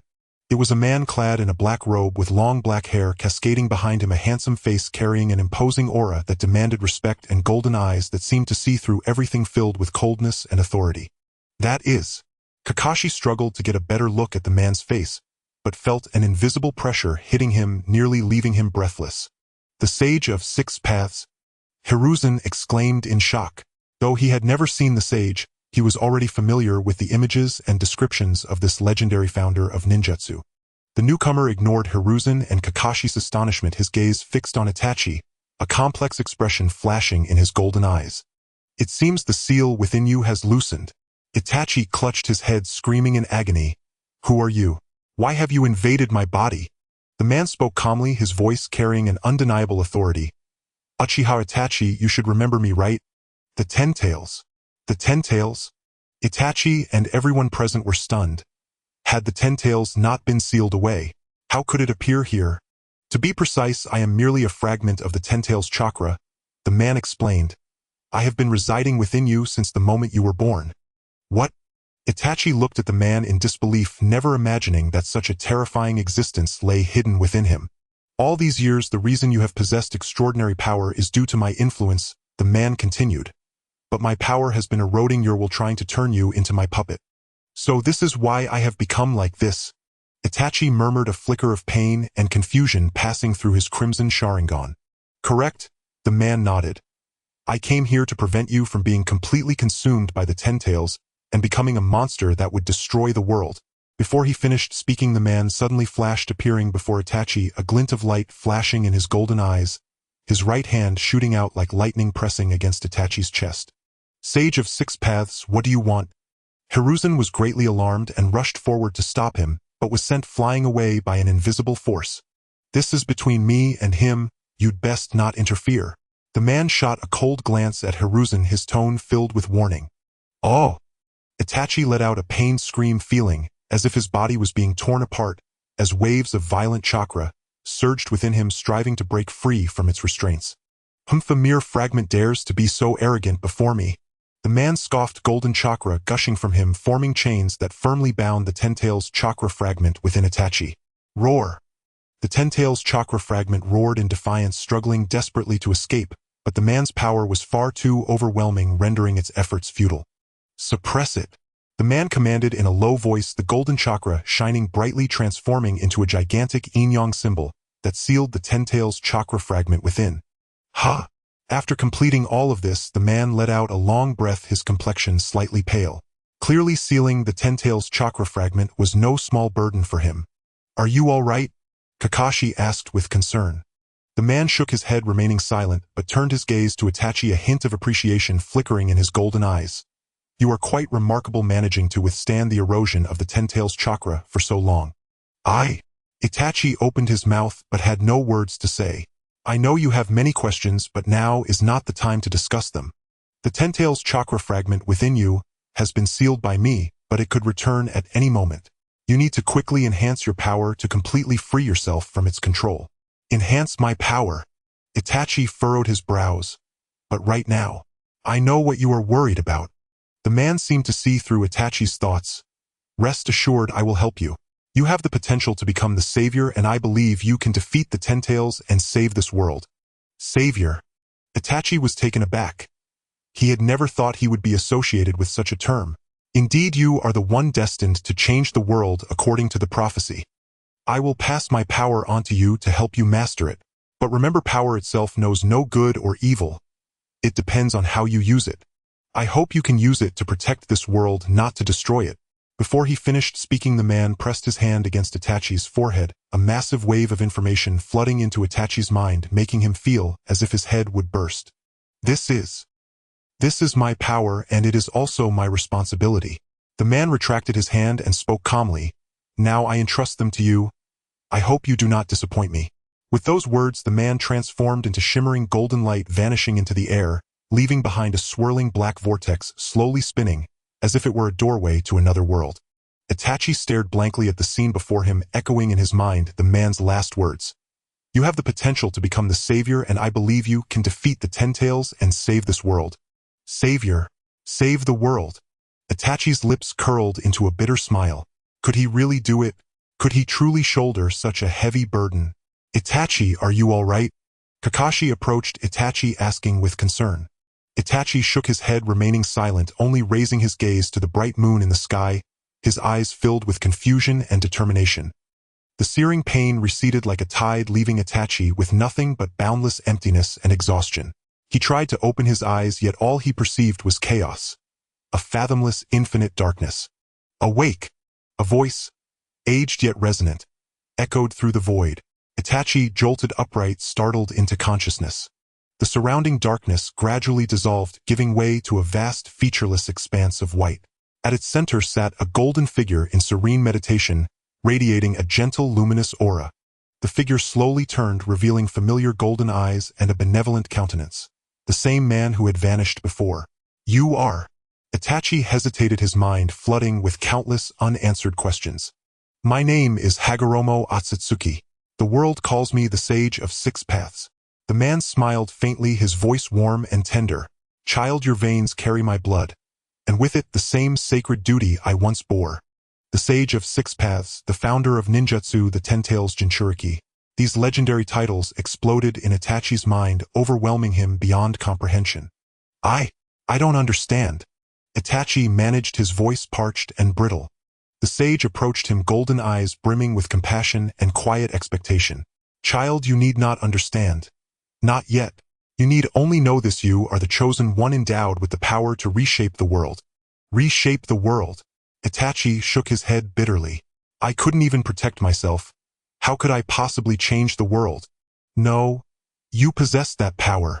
The fragment of the Ten Tails chakra sealed within you stands as irrefutable proof. The sage paused, then continued gently, I have sealed my own history with the Ten Tails, and the future of the ninja world, deep within your consciousness. When you truly grasp it all, you will understand the weight of your responsibility. Responsibility. Itachi murmured softly, his gaze steadily hardening with resolve. Yes, responsibility. The sage placed a hand gently upon Itachi's shoulder. Remember, this child power itself bears no inherent morality. Its virtue lies solely in how you wield it. I wish for you to use it to safeguard this world, not to unmake it. I will, Itachi replied, lifting his head. Golden eyes blazed with unwavering conviction. In the days that followed, the sage began instructing Itachi in mastering the volatile fragment of the Ten Tails chakra sealed within him. Fierce and perilous, the energy threatened to consume him at the slightest misstep. Yet through sheer tenacity and innate brilliance, Itachi tamed it fragment by fragment. Well done. Just so. The sage observed Itachi drenched in sweat and nodded with quiet satisfaction. Child, you surpass even my highest expectations. With time, Itachi gradually awakened portions of the sage's legacy. His chakra grew not only stronger but purer, more refined. He felt as though reborn, imbued with the very force capable of altering destiny itself. Child, are you ready? The sage gazed upon Itachi, transformed, resolute, and his tone turned grave. The true trial has only just begun. I am ready. Itachi drew a deep breath, golden eyes gleaming with unshakable determination. Tell me, what must I do? The sage gestured behind Itachi. Where there had been only void, a colossal stone gate now materialized, etched with ancient enigmatic runes that pulsed with an ominous, soul-chilling resonance. Beyond this gate lies the Ten Tails itself. The sage's voice tightened with solemn gravity.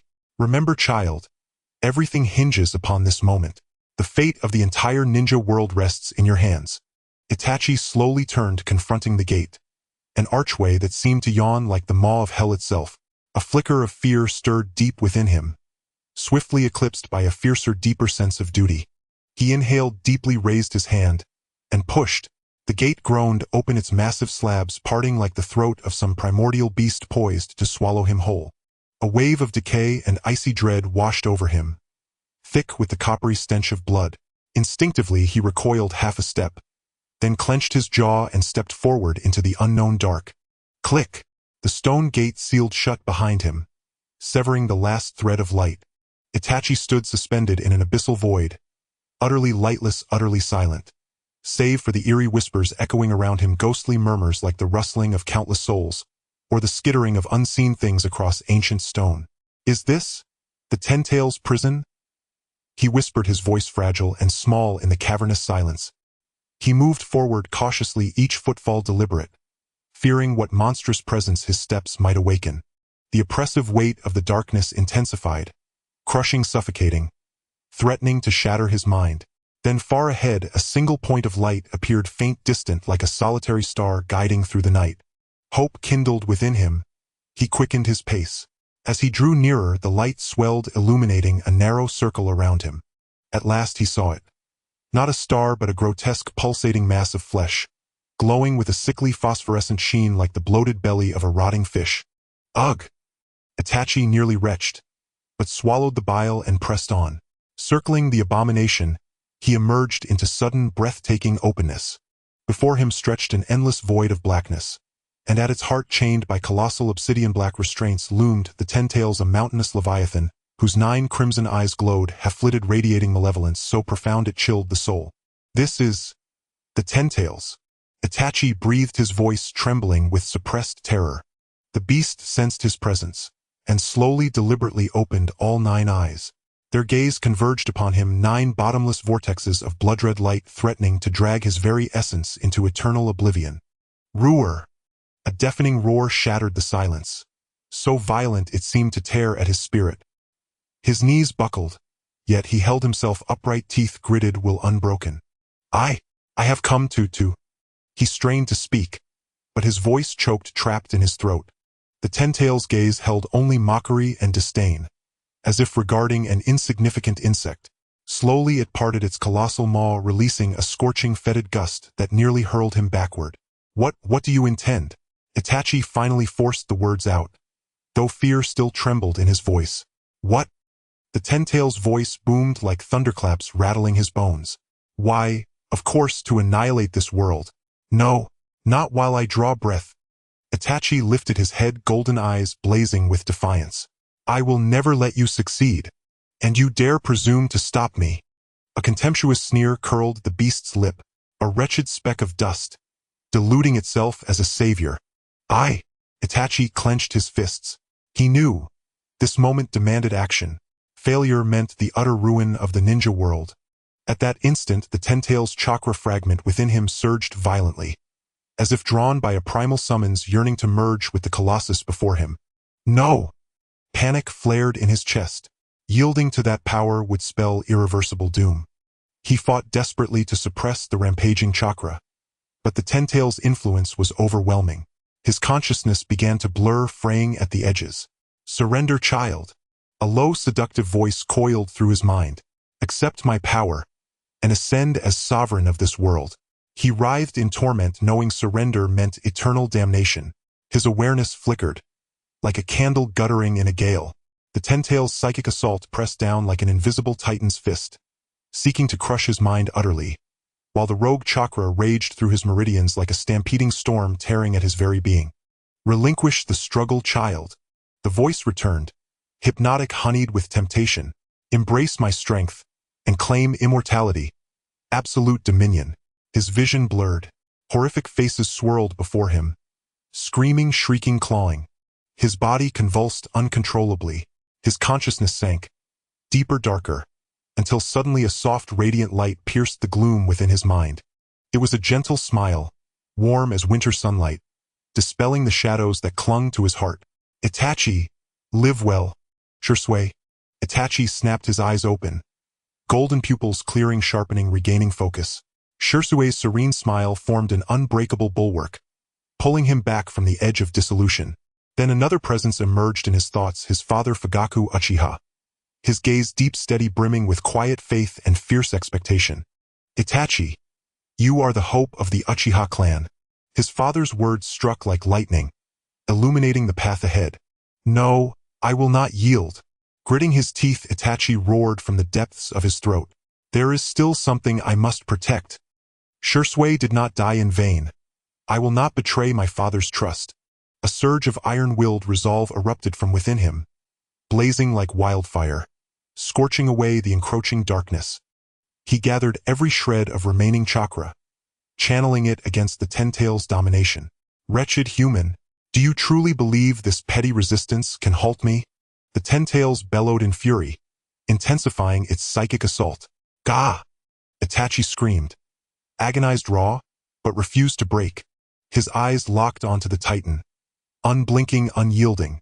Seconds dragged like centuries. His body screamed in protest, yet he endured. Shursue's gentle smile, his father's steadfast gaze. These visions became his anchor, kindling embers of hope amid utter despair. Get out of my mind! With a final earth-shattering cry, he unleashed every ounce of chakra, not as defense but as a focused, devastating counterstrike aimed directly at the Ten-Tails' consciousness. Boom! A cataclysmic detonation tore through his skull, shattering his awareness into fragments, then reassembling it whole. When he opened his eyes again, he was free, the Ten-Tails' grip severed. Impossible! The beast roared, disbelief cracking its voice. How could you break free from my control? Nothing is impossible. Itachi rose slowly, golden eyes blazing with lethal clarity. I am Itachi Uchiha, and I will never bow to you. The Ten-Tails howled in rage, its titanic form shuddering, straining against its chains as if seeking to burst free. Cursed human, I will obliterate you. Then, Itachi sensed it, an unnatural ripple of chakra emanating from deep within the Ten-Tails. What is that? A cold dread coiled in his gut. In the next heartbeat, all 9 crimson eyes ignited simultaneously, unleashing an unprecedented wave of terror that flooded the void. At that instant, Itachi felt his consciousness begin to whirl, sucked toward those abyssal orbs. This was no mere genjutsu. It was raw, overwhelming dominance. Instinct screamed to flee, but his limbs were leaden, paralyzed. So this is the Ten-Tails' true power. His voice rasped, dry as grinding sand. Then, without warning, a shockwave erupted from the Ten-Tails' warping space itself, rippling outward like a dying star's final pulse. His Susanoo, once towering and indomitable, fractured instantly, its divine frame spiderwebbed with cracks. Damn it! Jaw clenched, he strained to hold the Susanoo together, but the pressure was unbearable. His chakra drained at a terrifying rate. Just as the Susanoo teetered on collapse, two familiar chakra signatures surged into him. Hold on, Itachi. My son. You bear the Uchiha's hope. It was Shisui and his father, Shisui and Fugaku, whose chakra now manifested as translucent figures standing at his left and right. Itachi stared stunned, never imagining that at the precipice of death these two lost souls would stand beside him once more. Shisui, father. His voice broke, raw with emotion he had long buried. Don't give up, Itachi. Shisui smiled softly, eyes full of quiet encouragement. You still have something precious to protect, don't you? Itachi, you are the Uchiha's prodigy. I have absolute faith you will overcome this. Fugaku's voice rang strong and proud, resonant with paternal certainty. I cannot fail you both. A fierce blazing fire ignited in his eyes. As Shisui's and Fugaku's chakra merged with his Susanoo, the fractured giant stabilized, reforming, glowing brighter, radiating newfound transcendent power. Roar! Enraged by Itachi's sudden resurgence, the Ten-Tails roared anew, its fury shaking the foundations of reality. It bared its fangs, gathering a vortex of apocalyptic energy within its maw, as if preparing to devour existence itself. Come then! Itachi charged without hesitation. In his hand, the Totsuka blade burned with incandescent gold flame, hurtling forward like a celestial bolt, cleaving straight toward the Ten-Tails' onslaught. Krakum! Two titanic forces collided, unleashing a cataclysm that ripped through space and time, threatening to unravel the fabric of the world itself. Damn! This power! His body screamed in agony, but he stood firm. He would not fall. Itachi, do you remember what I taught you? The true power of the Mangekyo Sharingan. Shisui's voice echoed in his mind. The true power, Itachi murmured. And then, his eyes widened. A flash of revelation lit his golden gaze. I understand, Shisui. He drew a slow, steady breath. Within his golden eyes 3 tomo spun, then converged, reshaping themselves into a new, unfathomable pattern. 3 Magatama beads spun slowly before freezing in place. Within the crimson pupils a 6-pointed star unfurled, an uncanny radiance, a brand new Wanhwading Xylunin Mangekyo Sharingan born of the fusion of Jishui and Fuyu's powers. A titanic force erupted inside you like a volcanic blast. He felt his blood burn as the chakras of Jishui and Fuyu surged like roaring rivers, at last conjoining into a boundless sea of golden energy. This is power beyond the eternal Mangekyo, he whispered, trembling. An emotion that was part exhilaration, part longing for the strength that now thrummed beneath his skin. The once deep blue Susanoo was drowned in gold. Its form ballooned instantly, and the Ten-Tails, once mountain-sized, seemed but a frightened child before it. Golden flames devoured the armor of Susanoo, as if a war god had descended from the heavens, exuding a doom that threatened to unmake the world. A thunderous roar filled the air as the Ten-Tails, sensing an unprecedented threat, cried out in terror. Its colossal frame began to shudder uncontrollably. It thrashed and strove to flee that terrible aura, but Yu Susanoo struck like lightning. The Shirquan Jian, wreathed in all-consuming golden flame, cleaved downward toward the Ten-Tails' skull. An ear-splitting explosion detonated the violent shockwave, pulverizing everything nearby into dust. The earth split, space warped, and the world itself seemed to plunge into an apocalyptic tableau. When the smoke cleared, a gaping wound marred the Ten-Tails' vast flank deep to the bone. Golden fire roared within the gash, staving off any hope of regeneration. Impossible. This brat's power. Dai-Tu, crouched behind the Ten-Tails, watched in disbelief, utterly horrified. He never imagined that you, once cornered and doomed, could erupt with such terrifying strength and drive the Ten-Tails to this state. Damn it! Even if I die, I will stop you, he snarled through clenched teeth, knowing full well that if you were allowed to continue, their entire plan would collapse. He formed hand seals, a space began to warp as he sought to teleport himself beside the Ten-Tails. Yu's cold voice whispered in Dai-Tu's ear, as Susanoo blinked into being behind him like a flash. The Shirquan Jian descended with the force of world-shaping judgment. In the nick of time, Dai-Tu activated a space-time ninjutsu, his body blurring as he evaded the lethal blow. Do not be so arrogant, you brat. Dai-Tu spat, his figure reappearing dozens of meters away with a savage grimace. He quickly formed seals, and a vast black sphere coalesced in his hands, radiating a dread that chilled the heart. A tailed beast ball. You narrowed his eyes as Su's Wenanghu gathered chakra of its own bracing to meet that cataclysmic strike. Stop this, Dai-Tu. At that moment, a low, weary voice rang out, threaded with resignation, yet carrying an almost magnetic authority that hushed the battlefield. Even the raging tentails stilled and turned toward the sound. Who are you? Dai-Tu stared in surprise as a figure in a black coat and straw hat emerged slowly from the forest. You looked toward the newcomer, brow knitting. A formidable chakra emanated from him, familiar in a way that tugged at distant memories. Long time no see you, the man murmured as he lifted his head, a pale face breaking into a faint smile. Yu's pupils shrank in disbelief as he stared at the approaching silhouette. The shadow slowly removed his hat, revealing a face Yu knew too well. It was a visage that haunted dreams. Pale and striking brows carved with both resolve and tenderness. The brother you had once revered most, Ji Shui. Ji Shui, brother? You gasped, trembling as though confronted by a ghost. The golden flames of the Shirquan, Jian, flickered wildly, mirroring the storm of emotions within him. Long time no see you, Ji Shui offered a familiar smile, tinged with weariness and bitterness. It seems you have grown these years. I am truly proud of you. Dai-Tu gaped in utter disbelief at the impossible scene. This cannot be. The world saw Ji Shui die. I saw him leap into the river and drown, he insisted. I am sorry to disappoint you, Dai-Tu, Ji Shui said calmly, his gaze blade sharp. That was merely a ruse I staged to escape Danzō's pursuit. Escape Danzō? You frowned, his mind a tangle of questions. What is going on? Brother Ji Shui, why would you do that? Ji Shui sighed deeply and looked toward the distance as if sinking into memory. You remember the night the clan was annihilated? It was no accident. The Konoha leadership conspired to suppress the Uchiha. I discovered that secret and thus drew Danzō's ire, forcing me to fake my death. What? You stared at Ji Shui in stunned silence. He had never imagined the truth behind their clan's demise could be so cruel, nor that Ji Shui had borne such a burden alone to protect him. After I faked my death, I assumed a new name and quietly investigated the truth, seeking a power that could stand against it all.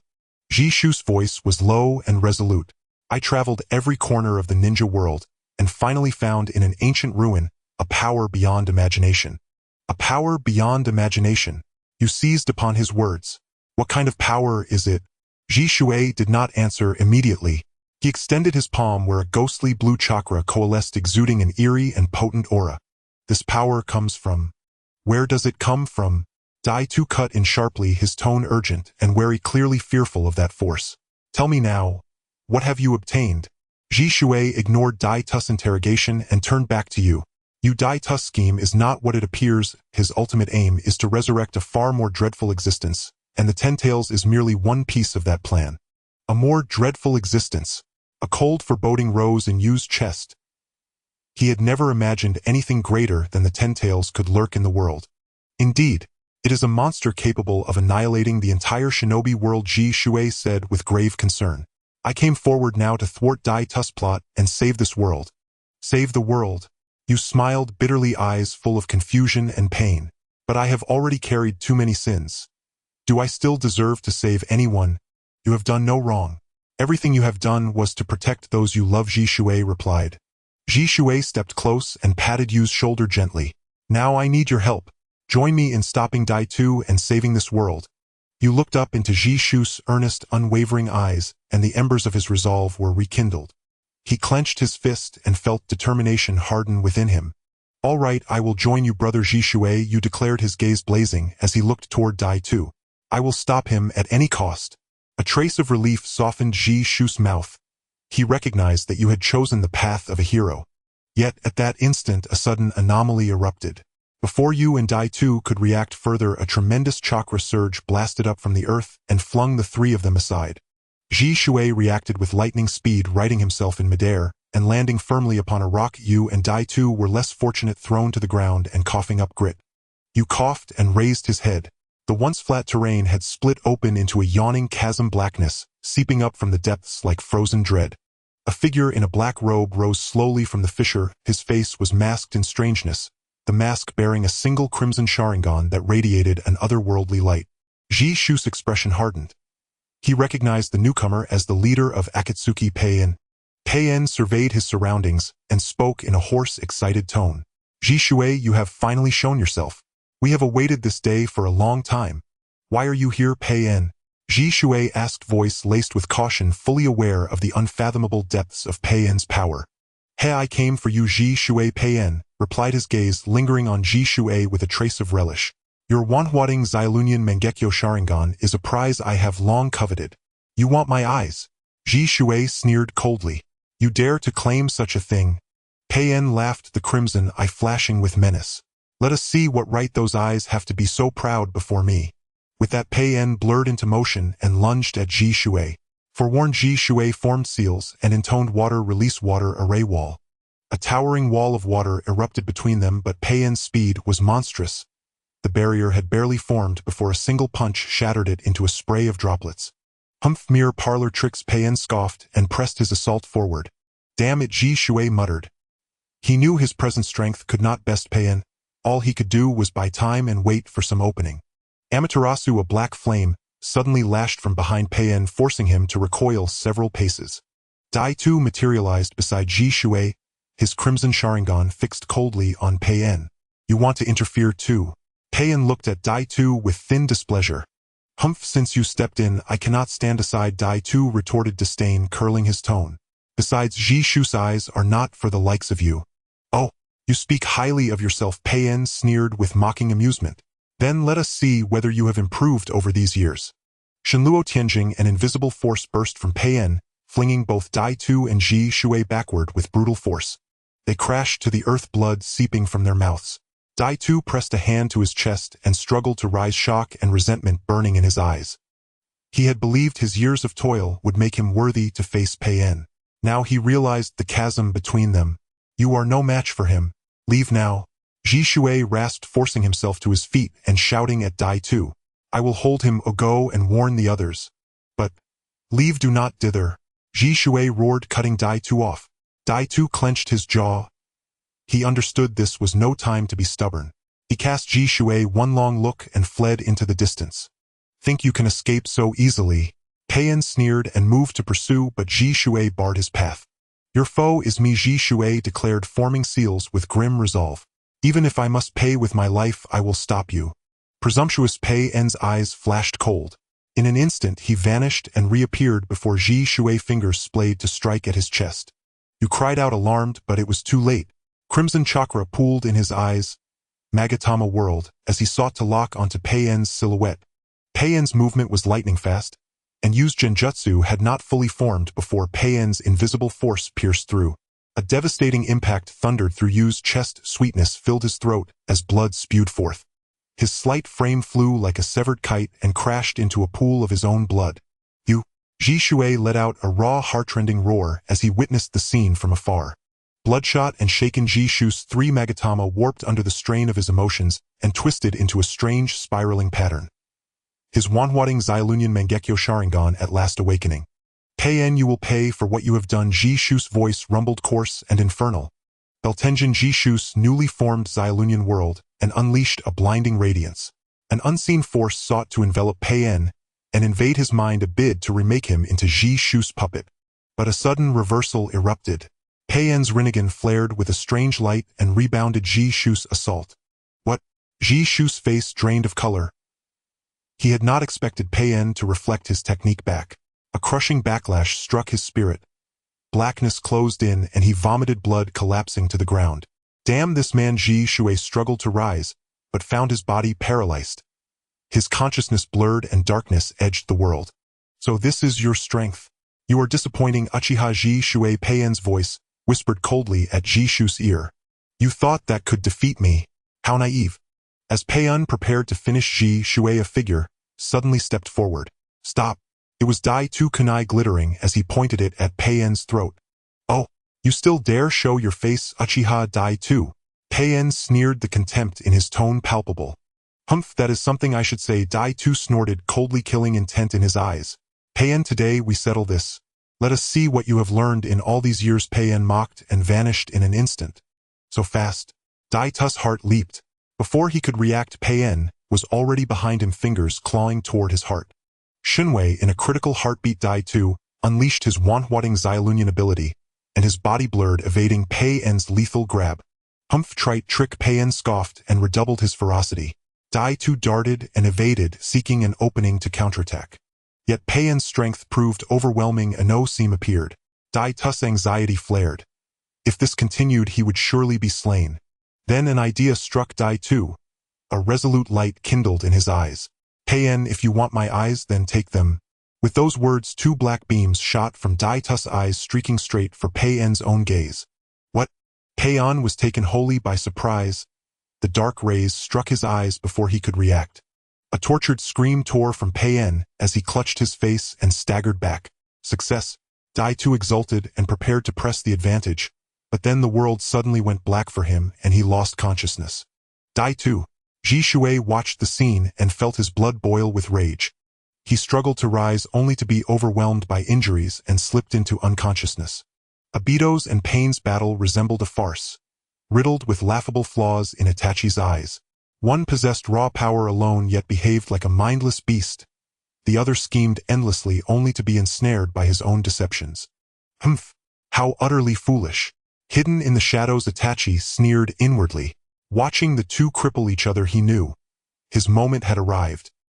His obsidian pupils darkened as crimson tomo spun, wildly igniting into black flames that instantly consumed both Pain and Obito. Amaterasu! Itachi's low command echoed like a curse from the underworld. The infernal black fire roared with karmic fury, intent on reducing them both to ash.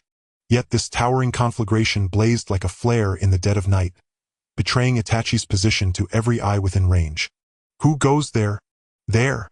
From afar, several figures surged forward. Other members of Akatsuki, drawn by the battle's intensity, and now racing toward Itachi, their faces contorted with wrath. TCH. Trouble has arrived. A faint crease appeared between Itachi's brows, but no panic stirred in his gaze. He knew today's confrontation was inevitable. Uchiha Itachi, you've finally shown yourself. Kisame arrived first, hoisting Samehada upon his shoulder, eyes gleaming with savage anticipation.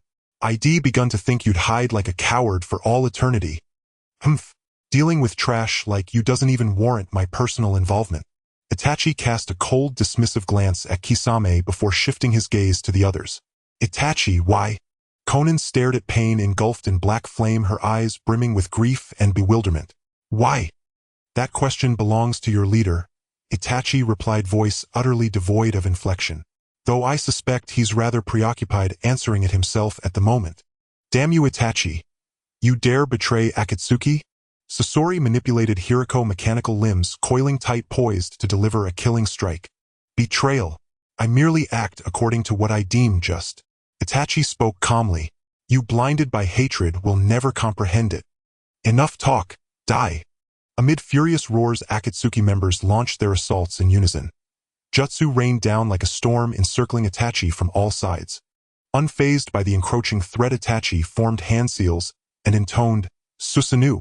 A colossal crimson chakra skeleton erupted from the earth, enveloping him. Then crimson samurai armor materialized over its frame, wielding the Totsuka blade and Yata mirror, standing as an indomitable war god between heaven and earth. Witness now the true power of the Mangekyo Sharingan. A flash of icy sharpness flickered across Itachi's gaze. Susanoo rose, not as a guardian but as a crimson demon clawing its way up from the deepest hells, radiating apocalyptic might. Seated atop Susanoo's brow, Itachi gazed down upon the Akatsuki members, his eyes glacial, empty of warmth or mercy. Itachi, are you mad? Do you even grasp what you're doing? Konan stared in disbelief. Her former comrade now stood blade against her, a sight that pierced her heart with sorrow and disorientation. I merely act according to what I deem just. Itachi's voice remained flat, as if recounting a stranger's deed. Just? Is betrayal of Akatsuki itself, what you call justice? Kisame bellowed, Samehada crackling with volatile chakra. Itachi, you disappoint me deeply. Humph, words are wasted. Itachi ignored Kisame's fury entirely. Susanoo raised the Totsuka blade and brought it down in a thunderous arc. Kisame swung Samehada upward to block, but the Totsuka blade's power dwarfed his expectations. With a deafening crack, Samehada shattered cleanly in two. Kisame was hurled backward, crashing violently onto the ground. blood erupting from his mouth. Kisame! From the sidelines, Itachi's younger brother Sasuke cried out, lunging forward only to freeze under Itachi's glacial stare. Your opponent is me. Itachi redirected Susanu's focus toward Sasori. Sasori scoffed. Hiriko's tail reared high, unleashing a torrent of poison needles and hidden mechanisms. Yet every attack shattered against the Yata mirror, deflected effortlessly. Pathetic parlor tricks. Itachi murmured disdain, curling at his lips as Susanoo reflected the barrage back upon Sasori. Damn it! Sasori cursed, frantically maneuvering Hiriko aside. Meanwhile, Haiden seized the opening, clasping his hands together to activate Jashin's curse. An eerie sigil spread from his feet, racing toward Itachi. Foolish presumption. A glint of frost flashed in Itachi's eyes. Black Amaterasu flames erupted, consuming Haiden whole. Haiden screamed, his body incinerated to brittle charred bone. Haiden! Kakuzu watched, eyes blazing with fury. He activated his 5 hearts, unleashing elemental jutsu, fire, lightning, wind, in desperate attempts to overwhelm Itachi. Yet Susanoo countered each with flawless defense and devastating precision. Damn it! How can he be this strong? Kakuzu's mind reeled. He'd never witnessed such overwhelming power. It ends now, Itachi declared coldly. Susanoo lifted the Tatsuka blade high, preparing the final blow. At that instant, a shadow materialized behind Itachi, its kunai glowing with eerie cerulean light aimed straight at his spine. The figure landed soundlessly. Itachi turned, revealing Nagato, the Deva path of the 6 paths of pain, Akatsuki's supreme leader. His Rinnegan eyes gleamed with chilling omniscience. Nagato! Konan gasped, her voice trembling with dread. Itachi, stop. You know you cannot defeat him. Nagato ignored her plea, locking eyes with Itachi, his voice glacial. Itachi, why do you betray Akatsuki? Betrayal. Itachi laughed, a hollow, bitter sound. I have always served Konoha.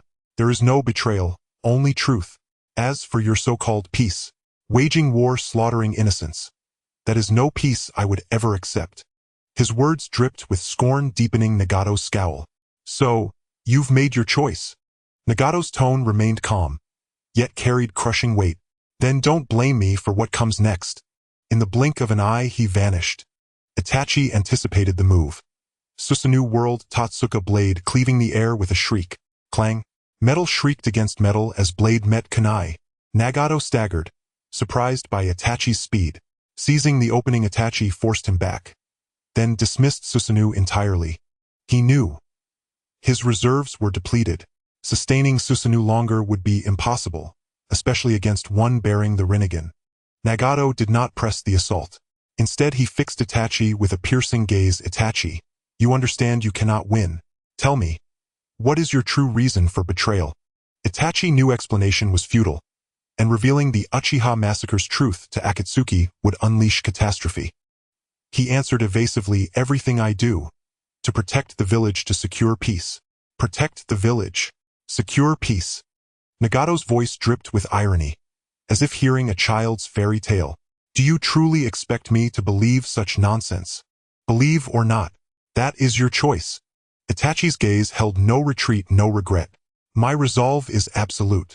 Stubborn fool. Nagato snarled, forming hand seals. Since you refuse wisdom, I'll show you mercy through annihilation. Then, another figure interposed itself between them, radiating lethal intent. Enough, Nagato. Stand down. It was Sasuke, Uchiha Sasuke, Itachi's younger brother, and another wielder of the Sharingan. Clad in black Haori, his eyes burned with incandescent fury. Sasuke. Itachi stared, alarm flaring in his chest. What are you doing here? Sasuke ignored him, fixing Nagato with a venomous glare. Nagato, Itachi is my prey. No one else interferes. Oh, so you're eager to avenge your clan.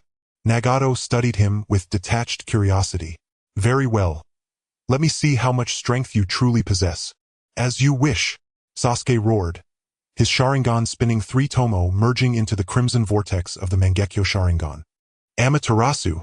Black flames erupted from Sasuke's eyes, engulfing Nagato in an inferno that raged like a starving beast devouring reality itself. Nagato merely raised a hand. A silent force deflected the flames, scattering them into nothingness. So this is the Mangekyo Sharingan's power. Nagato's voice stayed level, but a flicker of astonishment crossed his Rinnegan. The Uchiha clan, indeed formidable. Itachi, do you see? This is my power now. Sasuke turned, not to Nagato but to Itachi, his scarlet eyes blazing with hatred. I will kill you, with my own hands, for our clan. Itachi met that hate-filled gaze, and felt a knife twist in his heart. How he longed to reveal the truth that every horror he'd wrought was for Sasuke's sake for Konoha's survival. But not yet. Not while Akatsuki still threatened. He could not drag Sasuke deeper into this abyss. Sasuke, you're still naive. Itachi's voice was edged with disappointment. Do you truly believe such power suffices to defeat me? You underestimate me. Gravely. Silence, Itachi. Your posturing disgusts me. Sasuke snarled Kuzunagi's sword leveled at his brother. Today, I end you. For our clan. Sasuke, calm yourself. Itachi tried to pierce the fog of rage, but Sasuke's vision was clouded, his ears deaf to reason. Die, Itachi. Sasuke blurred, appearing before Itachi in an instant, Kusanagi slashing toward his chest with murderous intent. Itachi sidestepped, evading the fatal blow. Sasuke, stop. You have no idea what you're doing. Shut up. You have no right to lecture me. Sasuke roared, attacks intensifying, each strike laced with lethal desperation. Itachi knew time had run out. Sasuke teetered on the edge, consumed by vengeance, destined to become a hollow vessel of slaughter unless halted. Sasuke, if you persist in folly, then I shall show you no mercy. His gaze hardened, chakra surging, an oppressive aura erupting from his core. Amaterasu! Black flames burst from Sasuke's eyes, aimed squarely at Itachi. This time Itachi did not evade. He let the darkness swallow him whole. What? Sasuke froze, stunned that Itachi would stand motionless, accepting his own destruction. Itachi! He tried to recall the flames, but it was too late. Black fire consumed Itachi completely, roaring, devouring, promising absolute annihilation. Ha ha ha! Itachi! You fall at last! Sasuke laughed wildly, his hatred ebbing, replaced by a hollow, aching void. But his laughter died mid-breath. A wave of terrifying chakra erupted from the flames, shattering them apart. This is impossible. Sasuke stared, dumbfounded, as Itachi stepped forth and scathed, untouched, as if the inferno had been mere illusion. Sasuke, you remain naive. Itachi's voice dropped to a glacial whisper, echoing from the deepest pits of despair. Did you truly believe this could defeat me? You underestimate Uchiha Itachi, profoundly. Slowly he raised his right hand, black energy coalescing into a swirling sphere, distorting space itself with its sheer density. Sasuke, feel true despair. The orb pulsed with annihilation, poised to erase him from existence. Sasuke stood paralyzed, terror coiling around his heart like a serpent stealing his breath. He willed his limbs to move, to flee, to fight, but they refused, leaden and lifeless. Is this Itachi's true power? Despair flooded Sasuke's mind as he watched the black sphere surge toward him. Death's shadow fell upon him. He closed his eyes, waiting for oblivion, but no pain came. Boom! A thunderous detonation shook the air. Sasuke snapped his eyes open to see a figure standing between him and ruin. Shisunai. Before him stood Uchiha Shisui, his elder brother in spirit, his mentor, the man who sacrificed himself for Konoha's peace.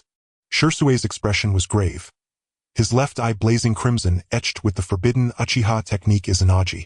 Itachi's attack shattered against Shisui's barrier, recoil hurling him backward, but he held firm, shielding Sasuke with his own body. Shisui, why? Itachi's eyes widened, shock fleeting, then hardening once more into ice. Itachi, stop! Shisui's voice cracked with anguish. Don't walk further down this path of ruin. Ruin? Everything I do is for Konoha, for the Uchiha. Only I can prevent war. Only I can forge true peace. Peace is sacrificing yourself? And Sasuke, your definition, look at you now. Where is the Uchiha pride? Where is your humanity? You've become a weapon without soul. Enough! Itachi cut him off, pain flashing across his face. You understand nothing. You know nothing. Itachi, awaken. Shisui pleaded. Will you truly slay your own brother? Have you forgotten our shared dream? Itachi fell silent, gazing into Shirsue's sorrowful, disappointed eyes, and felt his heart tear anew. "Shirsue, I'm sorry." His voice broke, raw, guttural. "I can't go back." "No, Itachi, you can." Shirsue shouted, fierce with hope. "Turn back, while there's still time." "It's too late, Shirsue." Itachi shook his head, resolve crystallizing in his gaze. "I bear sins too vast to atone. I am beyond redemption." "Itachi!" Shirsue reached out, but Itachi gave him no chance. His eyes sharpened, black chakra coalescing once more in his palm, aimed at Shirsue. "Shirsue, you cannot stop me. My path is chosen." Itachi's voice turned glacial. Cold, merciless, the voice of the Uchiha executioner reborn. "Itachi, have you lost your mind?" Sasuke screamed in horror. You'd strike down Shisunai?" "Sasuke, this is between him and me. Stay out of it." Itachi's gaze locked onto his brother, then hurled the black sphere toward Shirsue. "Stop!" At the final instant, a white-haired elder materialized before Shirsue, hands sealing rapidly. A translucent barrier shimmered into being, absorbing Itachi's blast. "Hi, Hyuga Hayashi." Both Sasuke and Itachi stared, stunned into silence. The appearance of Hinata Hizashi was like a bucket of ice water poured over a red-hot iron block, instantly cooling the previously tense atmosphere. A powerful chakra pressure radiated from Hizashi, and before Itachi and Shirsue could react, they were firmly suppressed by this invisible force, unable to move. "Uchiha Itachi, you are quite bold." Hizashi's voice was deep and dignified, like thunder exploding in the ears of the crowd. "How dare you lay hands on your companions within the village of Konoha? What have you done to the honor of the Uchiha clan?" Itachi gritted his teeth, struggling against Hizashi's chakra pressure, but it was like being trapped in a quagmire. The more he struggled, the tighter the bindings became. He looked up at Hizashi without a trace of fear in his eyes, only coldness and determination. "Everything I've done is for the village, for the Uchiha clan. You won't understand." "For the village, for the Uchiha." Hizashi snorted coldly. "I see that you have been blinded by hatred and do not understand what true peace is. Shirsue, you explain this situation to me." Shirsue sighed and laid out Itachi's predicament and choices, placing his hopes on Hizashi. "Lord Hizashi, Itachi is also forced by circumstances. I hope you can help him and stop this tragedy." After listening to Shizui's account, Hizashi's brow furrowed tightly as he fell into contemplation. He knew that the conflict between the Uchiha clan and Konoha had deep roots, and he understood the heavy burden that Itachi bore. On one side was family, on the other side was the village. Such a choice would cause pain and confusion for anyone. "Sigh." Hizashi sighed deeply, looking at Itachi with a complex gaze. "Itachi, I know you bear much, but that is not a reason to stray from the right path. Have you ever thought that what you are doing will really bring peace?" Itachi opened his mouth but couldn't say anything. He didn't know if what he was doing was right, but he had no way out. "Enough!" Hizashi interrupted him sternly. "You are now blinded by hatred and cannot think calmly. I will temporarily take you and Sasuke back to the Hyuga clan. Whenever you have figured things out, come find me." Before the words fell, Hizashi's figure flashed and instantly appeared before Itachi and Sasuke. With a light chop at the back of their necks, both of them fell into darkness. "Shirsue, I will handle this matter properly, and you need not intervene," Hizashi said, carrying the unconscious Itachi and Sasuke. "You should stay with the Hyuga clan during this time. I will send someone to protect your safety." Shirsue wanted to say something, but upon seeing Hizashi's determined gaze, he ultimately chose to remain silent. He knew that saying anything now would be futile. He could only hope that Hizashi would find a solution. Hizashi left with the unconscious Itachi and Sasuke, leaving Shirsue standing alone, gazing at the direction they departed with a complex expression. He knew that a greater storm was brewing, and he could only watch helplessly as it unfolded. After returning to the Hyuga clan, Hizashi placed Itachi and Sasuke in separate rooms. Looking at the two who were in deep slumber, Hizashi's brow remained tightly knitted. He knew that this matter was far from simple. The conflict between the Uchiha clan and Konoha had reached a point where it must be resolved, and Itachi had become a sacrificial pawn in this conflict. "Come in," Hizashi called solemnly. "Lord Clan Leader, what are your orders?" A member of the Hyuga clan entered, respectfully kneeling on one knee. "Go call Hyuga Niji here," Hizashi instructed.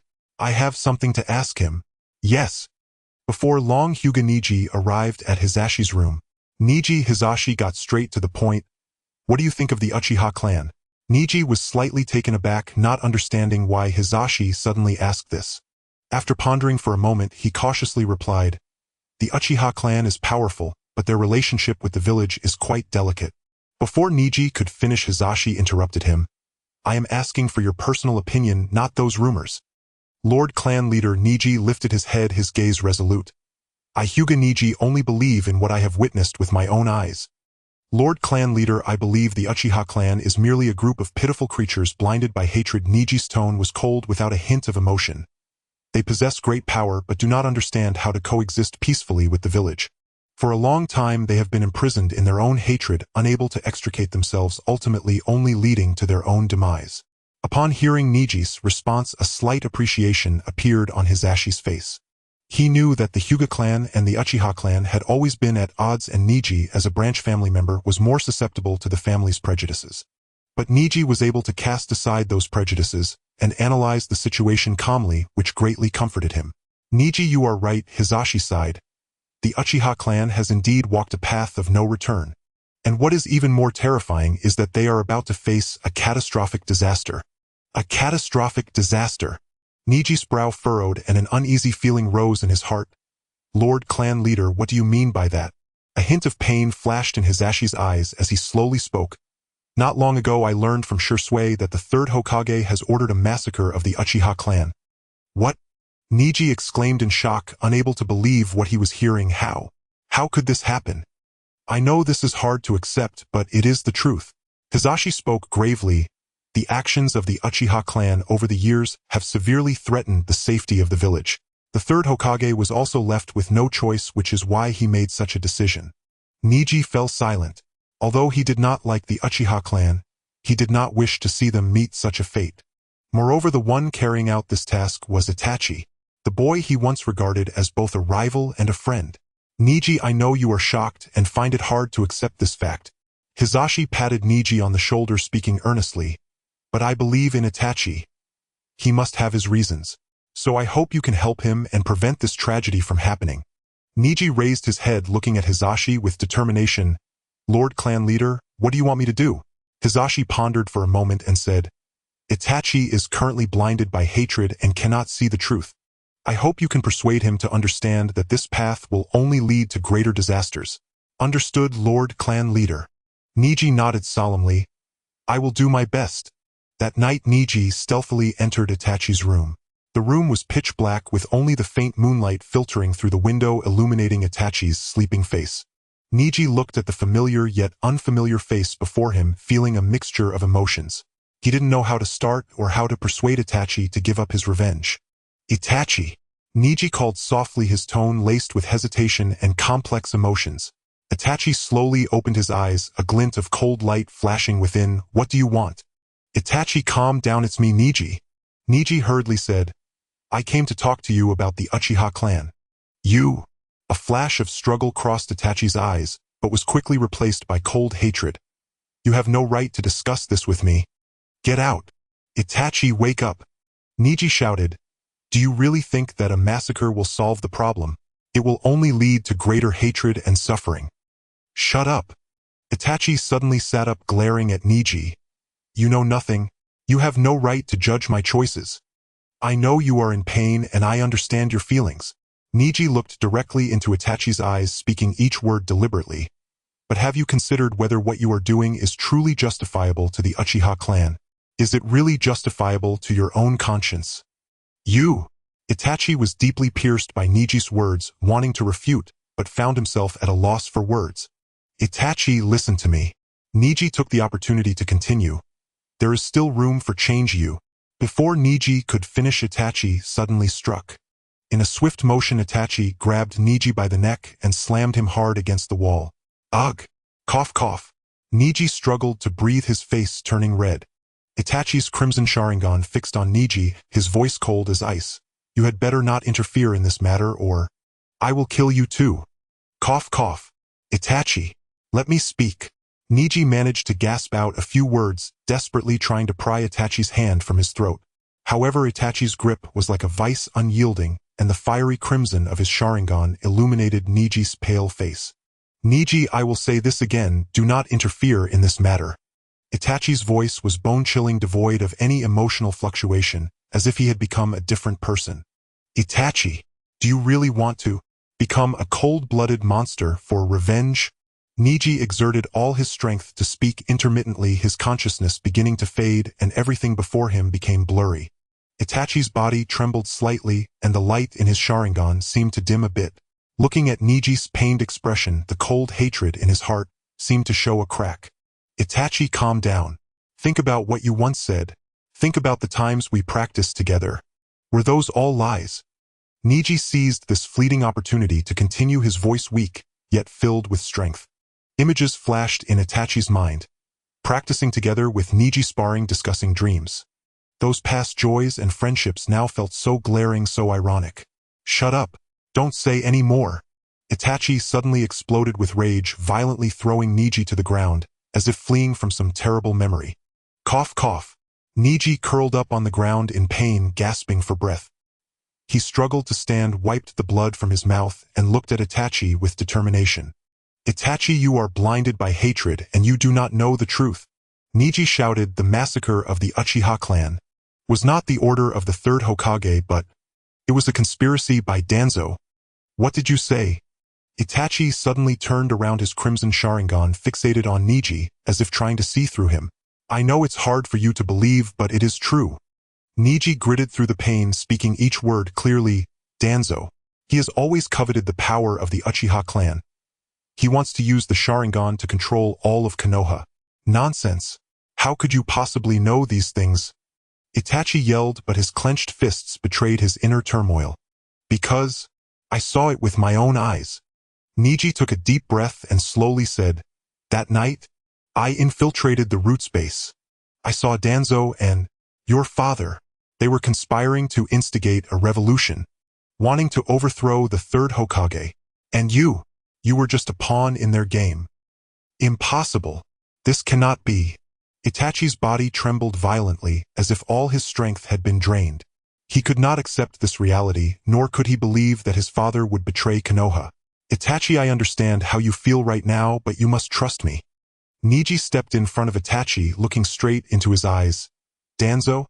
He manipulated your kindness, exploited your loyalty to the village, turning you into a tool to kill your own clan." "No, don't say any more." Itachi clutched his head in pain, unable to bear hearing or thinking about it any longer. "Itachi, wake up." Niji grabbed Itachi's shoulders, speaking loudly. "You still have a chance. You still have a chance to stop all this.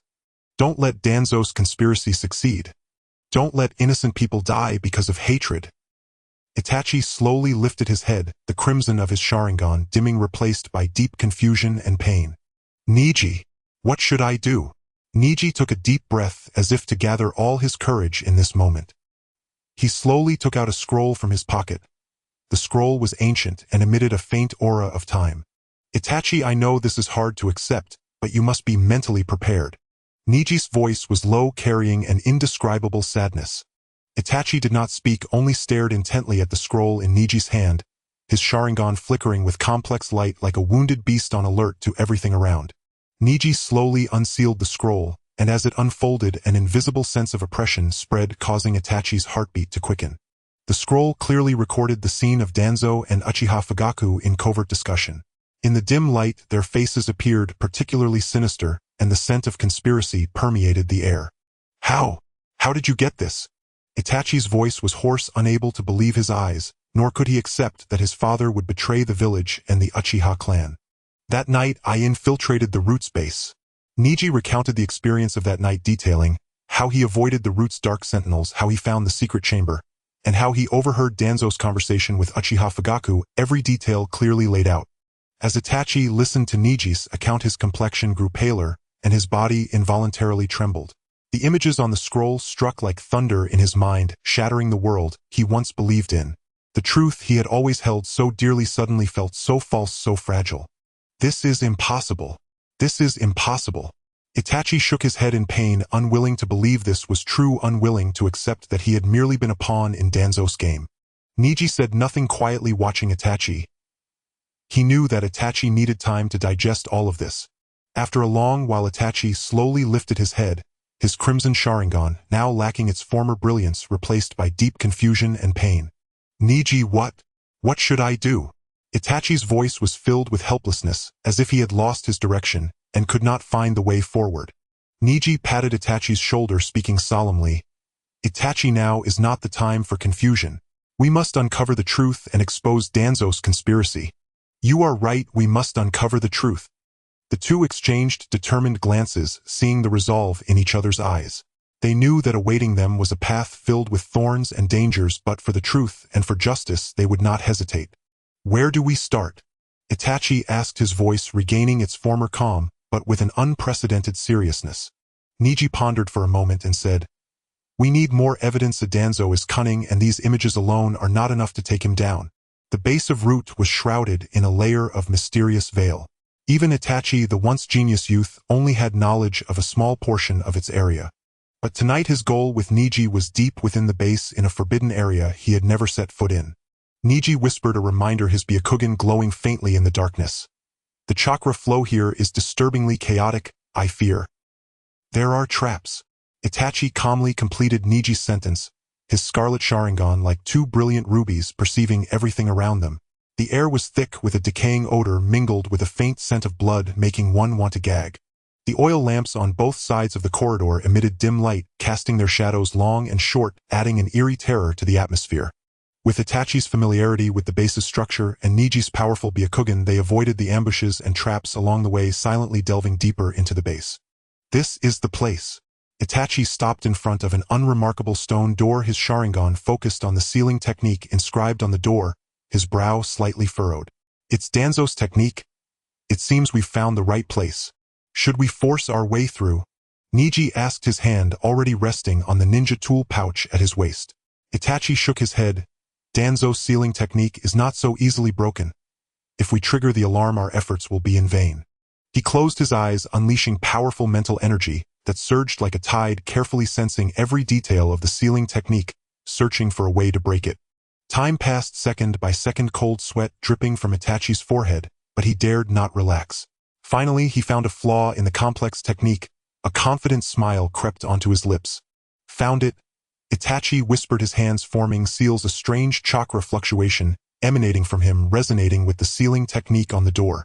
Open! With Itachi's low shout, the stone door let out a dull rumble and slowly opened inward. A wave of cold, damp air rushed out, chilling to the bone. What appeared before them was a deep staircase leading underground, as if the darkness were a giant mouth ready to swallow everything. Let's go, Niji. Itachi stepped onto the staircase, first, his voice echoing in the empty passage, sounding particularly clear. Niji followed closely behind the two, moving cautiously downwards. After an indeterminate amount of time, a faint glimmer of light finally appeared ahead. As they drew closer, the light grew brighter until a spacious underground chamber came into view. This? Niji gasped in shock, unable to speak as he was stunned by the scene before him. The underground space was brightly lit with numerous scrolls neatly arranged on shelves nearly touching the ceiling. Various bizarre experimental apparatuses glinted coldly with metallic sheen, sending chills down one's spine. What exactly is this place? Itachi murmured to himself, even he had never seen such a vast collection of forbidden techniques. It seems we have uncovered a tremendous secret. Niji's tone was filled with gravity. Suddenly, Itachi's gaze was drawn to a massive iron cage in the corner covered in sealing talismans, and he vaguely perceived something imprisoned inside. He approached slowly, and through the gaps his scarlet Sharingan saw what was within the cage, causing his pupils to constrict and his expression to turn grave. This? How is this possible? Inside the cage, a small figure curled up in the corner, her messy red hair obscuring her face. If it weren't for that familiar shade of red, Itachi could hardly believe his eyes. Karui? Niji gasped, his tone filled with disbelief. Itachi said nothing, instead fixating intently on the frail figure in the cage, his scarlet Sharingan resembling two flames ready to consume everything before him. The girl in the cage was none other than Karui, the last survivor of the Uzumaki clan. At this moment she was frail and emaciated, her tattered clothing revealing ghastly scars all over her once fair skin, her weak breaths resembling a flickering candle in the wind, as if they could extinguish at any moment. Damn it! That bastard Danzō. Itachi's fists clenched tightly, his nails digging into his flesh, yet he felt no pain. At this moment his heart was filled with endless rage and killing intent. He had long been aware of Danzō's ruthlessness, but never had he imagined that he would resort to such cruelty against a young child. "Don't just stand there, Itachi. We need to rescue her," Neji urged in a low voice, his Byakugan sharply scanning the surroundings for any signs of danger. Itachi took a deep breath, suppressing the turmoil within, closing his eyes, as an immense mental force surged forth, keenly sensing the sealing talismans on the cage. These talismans were complex and interlocked, clearly crafted by Danzō. As time passed, beads of sweat formed on Itachi's forehead, yet he dared not relax. He knew Karawa's life was hanging by a thread, and he had to act swiftly. Finally, he discovered a flaw in the intricate talismans, a cold smile creeping onto his lips. "Found it!" Itachi whispered, his hands quickly forming seals, and a strange chakra fluctuation radiated from him, resonating with the sealing talismans on the cage. "Release!" With Itachi's low shout, the talismans on the cage emitted a blinding red light before shattering like glass. Itachi stepped forward quickly, gently picking up Karawa, as if she were a fragile treasure. "Neji, this place isn't safe. We should leave first." Itachi spoke softly, his scarlet Sharingan scanning the surroundings for the best escape route. "All right." Neji nodded, and taking Itachi and Karawa, they swiftly vanished into the dim underground space. In a concealed cave, Itachi gently laid Karawa on the ground, his brow furrowed. Karawa's condition was worse than he had imagined. Her body was marred with intersecting scars, some of which had even begun to rot, emitting a foul odor. "Damn it!" Itachi cursed under his breath, pressing his hands against Karawa's chest, continuously channeling powerful life energy into her. Cough, cough. Karawa emitted a few weak coughs, slowly opening her eyes, her confused gaze filled with fear and unease. "Who are you?" Karawa asked weakly, her voice so hoarse it was nearly inaudible. "Don't be afraid, Karawa. We are here to save you." Itachi's voice was gentle as a spring breeze, attempting to soothe her anxious emotions. "Save me." Karawa's eyes flashed with confusion. "Why? Do you want to save me?" "Because..." Itachi was about to explain, but Neji interrupted him. "Now is not the time for that, Itachi. Karawa is seriously injured. We need to find a safe place for her to rest as soon as possible." Neji spoke solemnly, his gaze resting on Karawa, a complex expression flashing in his eyes. "I understand." Itachi nodded, knowing this was not the time for explanations. The priority was to heal Karawa's wounds. "Karawa, can you hold on?" Itachi asked softly, his scarlet Sharingan filled with worry. Karawa bit her lip, forcing herself to nod, but her pale face and trembling body betrayed her weakness. "Don't worry, Karawa. We will get you out of here. You will be fine." Itachi reassured her softly, his tone filled with determination. Suddenly a rush of footsteps echoed from outside the cave, accompanied by a boisterous voice. "Damn it, you little brat, how dare you ruin my plans? Get out here." "Itachi, be careful." Neji shouted, swiftly executing a bagua empty palm to fend off the attack from two root ninjas behind them. Itachi's gaze was sharp, his scarlet Sharingan spinning rapidly, perceiving every movement of the enemies. He formed seals with one hand, sending shurikens whistling through the air toward the leading root ninja. "Humph, just a petty trick." The ninja scoffed, drawing a kunai and skillfully knocking down all the shurikens. "Is that so?" Itachi's lips curled into a cold smile. The shurikens that had been knocked down suddenly changed direction, shooting towards the root ninja from a more cunning angle. Caught off guard, the ninja could only dodge clumsily, yet one of the shurikens still grazed his arm. "Damn it!" He clutched his bleeding arm, glaring fiercely at Itachi. "You brat, you do have some skill. But do you think you can escape our grasp?" "Whether I can escape, well, find out." Itachi replied coldly, his figure vanishing like a ghost. "Be careful, he's very fast." The root ninjas warned each other, but it was already too late. Itachi's figure darted among them like a phantom, each appearance accompanied by a flash of cold light. Screams rang out in succession.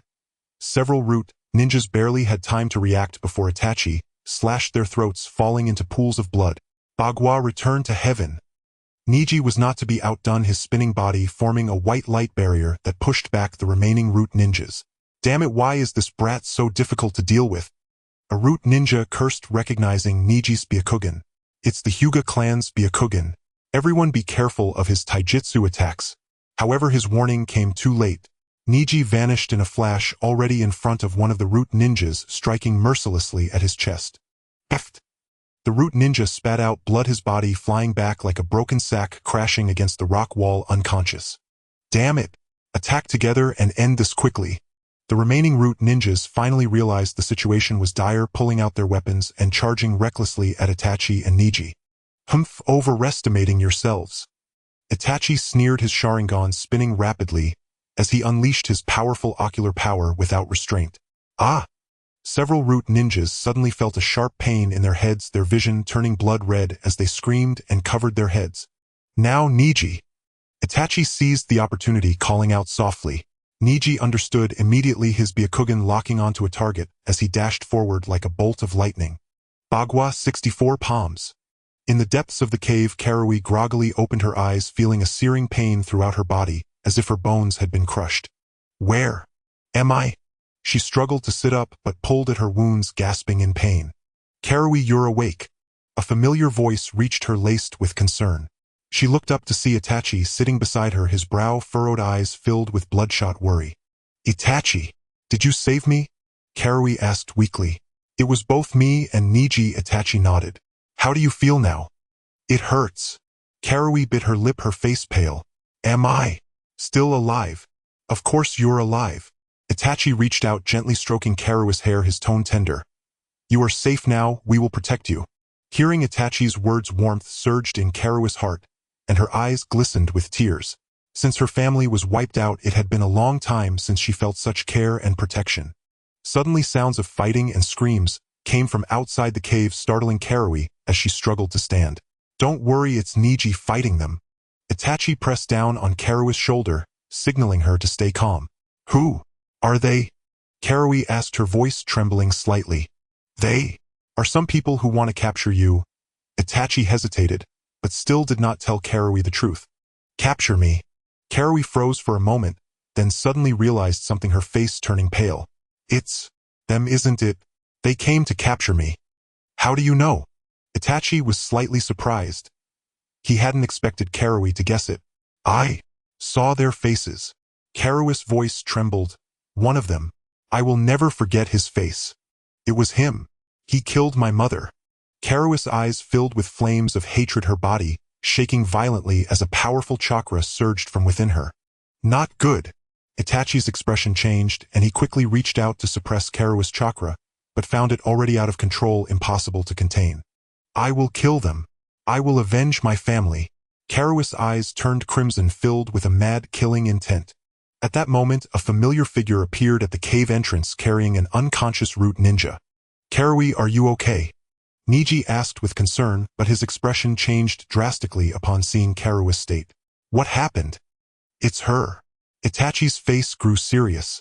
She has awakened. Niji followed Itachi's gaze and saw a massive red chakra silhouette slowly emerging behind Karui, unmistakably the Ninetales. This? How is this possible? Niji exclaimed, unable to believe what he was witnessing. Karui had actually awakened the chakra of the Ninetales. Karui. Niji started forward, but Itachi stopped him. Don't be impulsive. She is now controlled by the Ninetales, and approaching her recklessly is dangerous. But Niji looked at Karui's pained expression, his heart racing with anxiety. Trust me, I will handle this. Itachi said, slowly stepping toward Karui, his scarlet Sharingan shimmering with an eerie light in the dark cave. Karui, look at me. Itachi's voice was gentle, yet carried an irresistible power, attempting to awaken Karui's consciousness. However, all he received in response was the Ninetales' roar filled with brutality and hatred. Karui's body was enveloped in immense chakra, her once smooth red hair transforming into tendrils dancing like flames, her eyes filled only with madness and the desire for destruction. Damn it! Itachi cursed softly, not expecting the Ninetales' chakra to be so deeply rooted. He decisively activated his Sharingan, the three tomo spinning swiftly, attempting to pull Karui into an illusion. However, just as the illusion was about to take effect, a powerful repulsive force erupted from within Karui, violently bouncing Itachi's illusion away. Indeed, under the interference of the Ninetales' chakra, the illusion cannot take effect at all, Itachi thought, realizing he had underestimated the Ninetales' power. Roar! The Ninetales let out a deafening roar, the immense chakra shockwave, sending Itachi and Niji flying. Cough, cough. Niji struggled to stand, anxiously looking at Itachi. Itachi, are you all right? I'm fine. Itachi shook his head, but his gaze never left Karui, filled with gravity. It seems I have to use that technique. That technique? What is it? Niji asked in confusion. It's a forbidden technique of the Uchiha clan that can temporarily suppress the chakra of a tailed beast, but the risks are great. Itachi did not elaborate further, but the seriousness in his tone spoke volumes. I'll do it. Niji volunteered. You are the strongest among us. Only you can protect Karui. Itachi looked into Niji's determined eyes, knowing he couldn't refuse, and nodded. I leave it to you, Niji. Leave it to me. Niji took a deep breath, assuming a stance, preparing to face the Ninetales attack. Bagua returned to heaven. Niji's body spun rapidly, forming a massive chakra sphere that blocked all of the Ninetales attacks. However, the Ninetales' power was overwhelming. Even with return to heaven, Niji's body was repeatedly sent flying, blood trickling from his mouth. Damn it, this isn't working. Niji thought, anxiously, feeling helpless. Just then, Itachi moved. His hands quickly formed seals, and crimson chakra surged around him, creating a powerful aura. Mangekyo Sharingan. Amaterasu. Pitch-black flames erupted from Itachi's eyes, instantly enveloping the Ninetales. However, the Ninetales' chakra seemed inexhaustible. Even Amaterasu could not completely consume it. This won't work, it will only lead to mutual destruction. Itachi thought, anxiously, knowing he had to resolve this quickly. He took a deep breath, determination flashing in his eyes. Karui, I'm sorry. I have no choice but to use this method. With that, Itachi pressed his hands together, a more powerful chakra surge erupting from him. Stop! Itachi! Suddenly, a familiar voice rang out at the cave entrance. Stop, Itachi! At the cave entrance, a small figure dashed forward, his youthful face twisted with urgency and fury. And Itachi's eyes widened in disbelief, and his hand froze mid-motion. How could it be him? And Sasuke? Niji gasped aloud, utterly unprepared to encounter Sasuke here. Sasuke ignored Niji entirely. He charged straight toward Itachi, his small frame heaving from the sprint, his obsidian-black eyes locked fiercely on his brother, as he demanded, Brother, what are you doing? Why are you harming Karen? And Itachi's pupils contracted sharply. Sasuke's sudden appearance stunned him utterly, and even more unsettling was the fact that Sasuke knew Karen. In that instant, a storm of thoughts raged through Itachi's mind, leaving him paralyzed by indecision. And, how did you find this place? Who told you? His voice was hoarse and low, strained with suppressed emotion. And why should I tell you? Sasuke shot back, defiantly, glaring without flinching. I'm asking you, why did you harm Karen? What did she ever do wrong? And Sasuke, calm down. This isn't what it seems. Niji tried to intervene, only to be brusquely cut off. Silence. You have no right to speak here. Sasuke whirled toward Niji, his gaze blazing with hostility. Itachi pulled Niji firmly behind him, his icy stare fixed on Sasuke, his tone commanding and unyielding. Sasuke. This place is dangerous. Return home now. I'll explain everything later. Explain? What's left to explain? Sasuke's composure shattered completely. He pointed at the unconscious Karen, his voice trembling. She lies like this because of you, doesn't she? Itachi fell silent. He could not deny it. And say something. Sasuke's eyes reddened, tears welling, threatening to spill over. You weren't like this before. Why have you changed so? Gazing into Sasuke's grief-stricken, furious eyes, Itachi felt an invisible hand clamp down upon his heart. Crushing, unbearable. He knew no words could mend the wound he'd inflicted, yet he had no other path. Sasuke. Some truths are beyond your understanding for now. When you grow older, you'll comprehend. His voice was low, gravelly, heavy with resignation and sorrow. I don't understand. What don't I understand? Sasuke erupted, screaming hysterically. Always like this. You hide everything, shielding me like a child, keeping me in the dark. What am I to you, really? And Itachi closed his eyes in anguish. How desperately he longed to lay bare the truth, to gather Sasuke close and confess the depth of his love. But he dared not. Sasuke. He began, only to be severed by Sasuke's final decisive interruption. And enough. I'll never believe you again. Sasuke spun away violently, the tears finally breaking free. From this day forth, we are severed. No ties remain. With that, he fled headlong from the cave, vanishing into the vast starless night. And Sasuke. Itachi lunged after him, only to be seized tightly by Niji. Itachi, chasing him now will only deepen his rage. Niji gripped Itachi's arm urgently. His emotions are volatile. Let him be alone, let him cool down first. Itachi struggled once, then let his arms go slack, allowing Niji to guide him back inside. He collapsed onto the cold earth, hollowed, staring blankly toward the cave mouth, as if every ounce of strength had drained from his body. Sasuke? And he allowed himself to be led back into the cave, slumping heavily to the ground. His gaze was vacant, his spirit absent, leaving only an empty shell. Sasuke's words sliced through his heart like sharpened blades, each one carving deeper, each one excruciating. And Itachi, stay calm. Sasuke is still young. In time he'll grasp your sacrifice. Niji placed a steadying hand upon Itachi's shoulder, urging him to rise. And Itachi offered a bitter, hollow smile and shook his head, Sasuke's accusations piercing him like poisoned thorns. He knew some wounds once etched would never fade. And Niji, there's no need to console me. His voice was raw and low, as though rising from the depths of the underworld. I know my own brother. Once he resolves his course, nothing, not heaven nor earth, can sway him. Niji sighed. He saw Itachi drowning in agony and self-reproach. Words of comfort were meaningless now. All he could do was stand beside him in silence, hoping time might soften the ache. And Itachi's gaze drifted to the motionless Karen, and for a fleeting moment his expression flickered with profound complexity. He drew a slow, deliberate breath and said to Niji, "There are things I've never told you. Tonight, I'll reveal the truth." Niji studied Itachi's solemn face, and a quiet unease stirred within him. And Karen, she is the last survivor of the Uzumaki clan. Itachi's voice was hushed, distant, like an echo from another realm. And what? Niji recoiled in shock. Never in his wildest thoughts had he imagined this seemingly fragile girl bore such a staggering lineage. The Uzumaki clan, wasn't it already? Niji faltered mid-sentence, then stopped abruptly, realization dawning as he stared at Itachi in disbelief.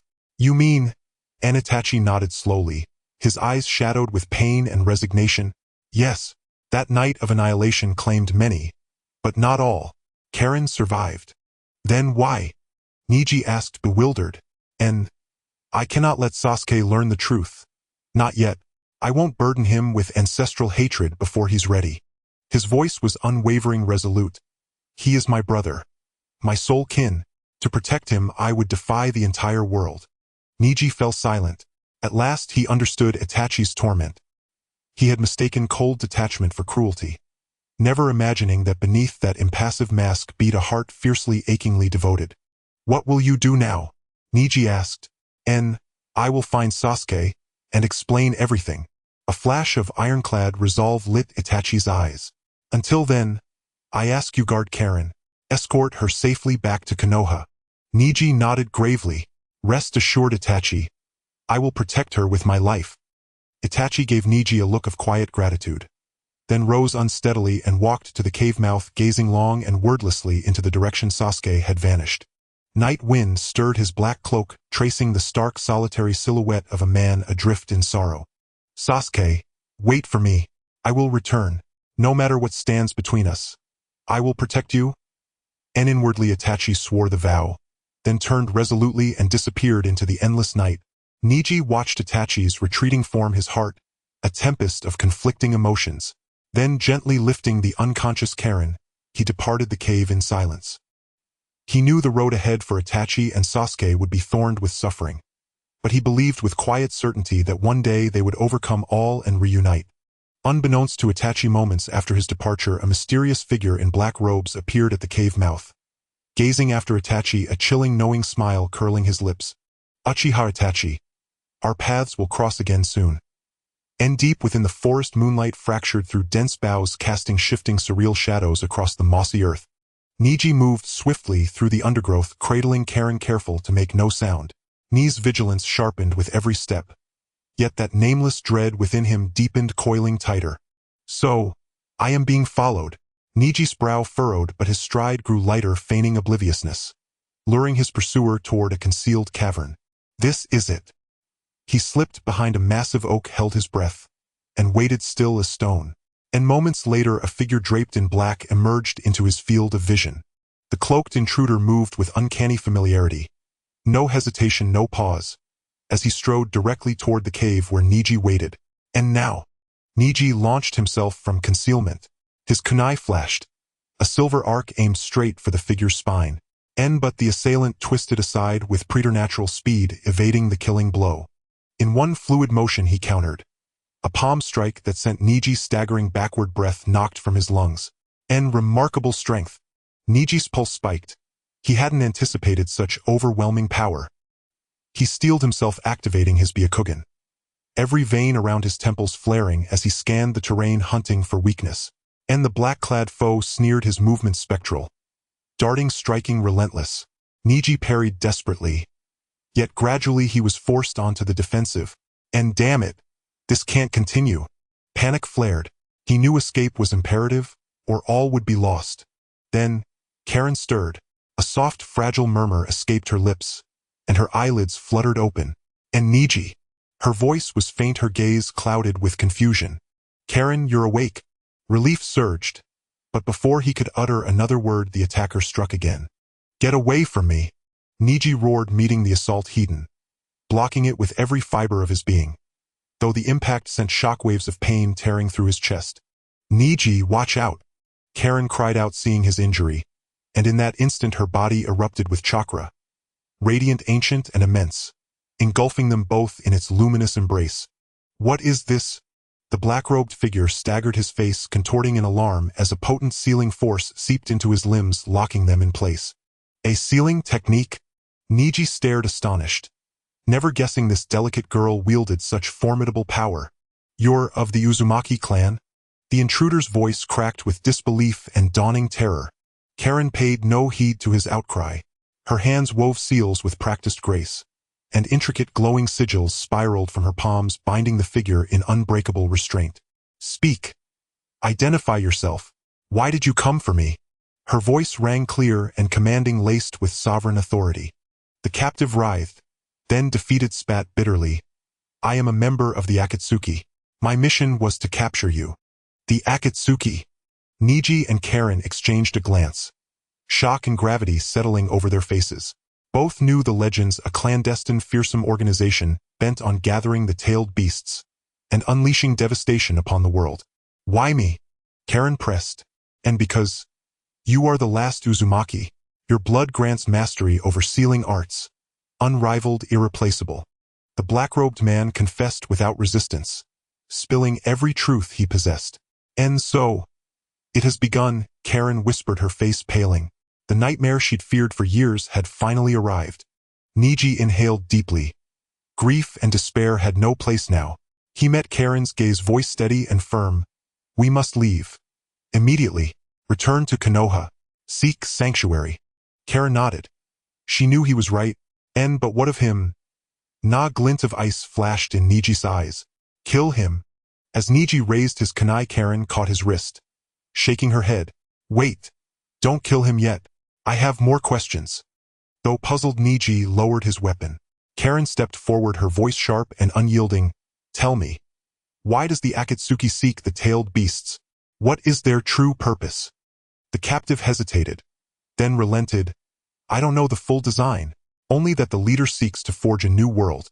One without war, without suffering, and a world without war and suffering. Karen's laugh was brittle, scornful. How absurd. Must countless innocents bleed so that your utopia may bloom? He tried to protest, but Karen silenced him with contemptuous finality. And Niji, we're leaving. Now. She turned to Niji, her resolve absolute. He nodded once, and lifted her onto his back, striding from the cave without looking back. The bound figure watched them vanish, his expression a storm of frustration and reluctant awe. He strained against his restraints, only to find himself utterly immobilized by Karen's flawless seal. Cursed! He collapsed powerless, knowing with grim certainty that this mission had ended in total failure. Unseen by Niji and Karen, moments after their departure, another figure emerged at the cave mouth. A tall man clad in a black trench coat wearing an orange spiral-patterned mask. The Akatsuki, truly persistent ghosts. and beneath the hazy moonlight the masked figure materialized silently at the cave entrance. He entered the cavern. Footsteps, soundless, presence seamless, as if woven from the night itself. And glancing down at the fallen operative, the masked man's lips curved faintly beneath his porcelain visage. Worthless. And 2 words, cold, dismissive. He didn't lift a finger. Confirming only that the man was sealed, not slain, he began erasing all traces. His hands blurred through rapid seals. A subtle chakra resonance rippling outward. Every scuff, every residual chakra signature, every trace of struggle dissolved into oblivion. Even the air filled with a faint, sweet fragrance, masking the lingering scent of blood. When finished, he hoisted the captive effortlessly, like a sack of grain, and melted into the darkness. And elsewhere, Niji sped through the forest branches, whipping past his ears as he bore Karen onward. Karen's arms tightened around his neck, her cheek resting against his shoulder, warmth spreading between them, stirring something tender and unfamiliar. "Niji, put me down. I can walk." Her voice was soft-edged with shy hesitation. "No, your injuries haven't healed. This is faster and safer." Niji didn't turn. His tone brooked no argument. But, Karen began, only to be cut off. "No buts. Your only duty now is rest and recovery." And Karen fell silent, pressing her face into his back, feeling the solid strength of his shoulders and the steady, reassuring rhythm of his heartbeat. "Karen, was that the Uzumaki sealing art you used earlier?" Niji asked mid-stride. She murmured softly, "Our clan's legacy lies in sealing. Our ancestors were said to bind even the tailed beasts themselves." And her voice trailed off, weighted with sorrow and quiet desolation. "Then, tell me, what happened to the Uzumaki clan?" Niji halted, turning to meet her eyes. Clear, earnest, searching. Karen lifted her gaze, hesitated. Then with quiet courage began to speak the story of her people, long buried, now rising again. The Uzumaki clan was once a mighty shinobi lineage, renowned for unparalleled sealing prowess and indomitable vitality. Yet their very strength bred fear. Other clans grew wary, envious, until at last. And her voice broke, tears shimmered unshed in her eyes. They were eradicated. And Niji listened in silence. Yet in that stillness he felt the crushing weight of her grief. He reached up, lightly, gently, patting her shoulder in wordless solace. And you, how did you survive?" "I don't remember clearly." Karen shook her head. "Only chaos that night. My parents rushing me through smoke and screams, until we were found." And her eyes glazed over, revisiting that crimson night haunted by helplessness. "I watched them fall before me, blood blinding my sight. And then," Niji urged, voice tight with urgency, "then, I blacked out. When I awoke, I was somewhere unknown." Her voice faded, as if sinking once more into that abyss of solitude. "Who saved you? Do you know?" And no. She shook her head again. "Only a black cloak and a strange spiraled mask." And Niji's breath caught, his mind flashing to the shadow he'd glimpsed at the cave mouth. Could the one who rescued Karen and the black-robed captor be allies? "Hey, Stinky Ningxi, what are you thinking about? Surely not that guy in the black cloak." Xianglin's voice pulled Ningxi back from his contemplation. Sitting cross-legged on the wooden floor, she pouted in dissatisfaction, saying, "I am your lifesaver, and this is how you treat your lifesaver." Ningxi came to his senses, finding Xianglin looking all puffed up, and couldn't help but smile. "How could that be? I was just thinking about some things." "Your injury isn't healed yet, don't move around." "Humph, I think you are worried about that guy, right?" Xianglin curled her lips, her tone dripping with jealousy. "He saved me from those bastards, he might be some big shot." Ningxi walked over to Xianglin and handed her a bowl of herbs. "Drink this, it will help your injury." Xianglin took the bowl but didn't drink it immediately. Instead she looked up at Ningxi and asked, "Ningxi, do you trust me?" "What?" Ningxi was taken aback by Xianglin's sudden question. "I mean, do you believe what I say? About my family, about that man in black?" Xianglin's voice grew quieter, her eyes showing a hint of unease and anticipation. Ningxi looked at Xianglin, her eyes were like a clear spring, making one want to cherish her. He reached out and ruffled Xianglin's hair, speaking gently, "I trust you." Those simple 3 words warmed Xianglin's heart, her eyes slightly glistening with unshed tears. No one had ever said such words to her besides her parents throughout her life. She lowered her head, gulped down the medicine in the bowl, then looked up at Ningxi with a radiant smile. "Thank you, Ningxi." "Silly. Ningxi shook his head with a smile, turning to the side to start tidying up. Hey stinky Ningxi, what are you going to do now? Xianglin saw Ningxi packing up and thought he was going to leave, so she hurriedly asked, I'm going to find you something to eat, you stay here and rest. Ningxi replied without looking back. Oh. Xianglin's voice fell but quickly perked up again. Be careful and come back soon. Ningxi left the wooden house, walking deeper into the forest. His figure disappeared among the trees, yet Xianglin's gaze lingered on him for a long time. Stinky Ningxi. Xianglin murmured to herself, a blush creeping onto her face. Ningxi darted through the forest, his thoughts not focused on finding food. He recalled the powerful chakra and strange techniques of the man in black, becoming more convinced that Xianglin's lifesaver was somehow related to him. Who is that man in black? He saved Xianglin. What could his motives be? Ningxi's mind was filled with questions. And the Akatsuki, why did they want to capture Xianglin? Ningxi felt increasingly that things were not simple. He had a premonition that behind all this lay a massive conspiracy. It seems I must find that man in black quickly and unravel the mystery of Xianglin's origins. Ningxi clenched his fists, a determined glint flashing in his eyes. Suddenly a faint chakra fluctuation caught Ningxi's attention. He stopped, looking around warily. Who's there? Ningxi asked coldly. The surroundings were silent, only the rustling of leaves in the wind could be heard. Just when Ningxi thought it was his imagination, a chilling voice suddenly sounded from behind him. He, such keen perception, truly worthy of the Byakugan of the Hyuga clan. Ningxi spun around abruptly, seeing a figure clad in black robes and wearing a mask standing behind him, holding a kunai that shimmered with a cold light. You are? Before Ningxi could finish, the kunai in the black-robed man's hand shot toward his heart like lightning. The kunai, propelled by a fierce wind, aimed straight at Ningxi's chest, moving so fast it was almost invisible to the naked eye.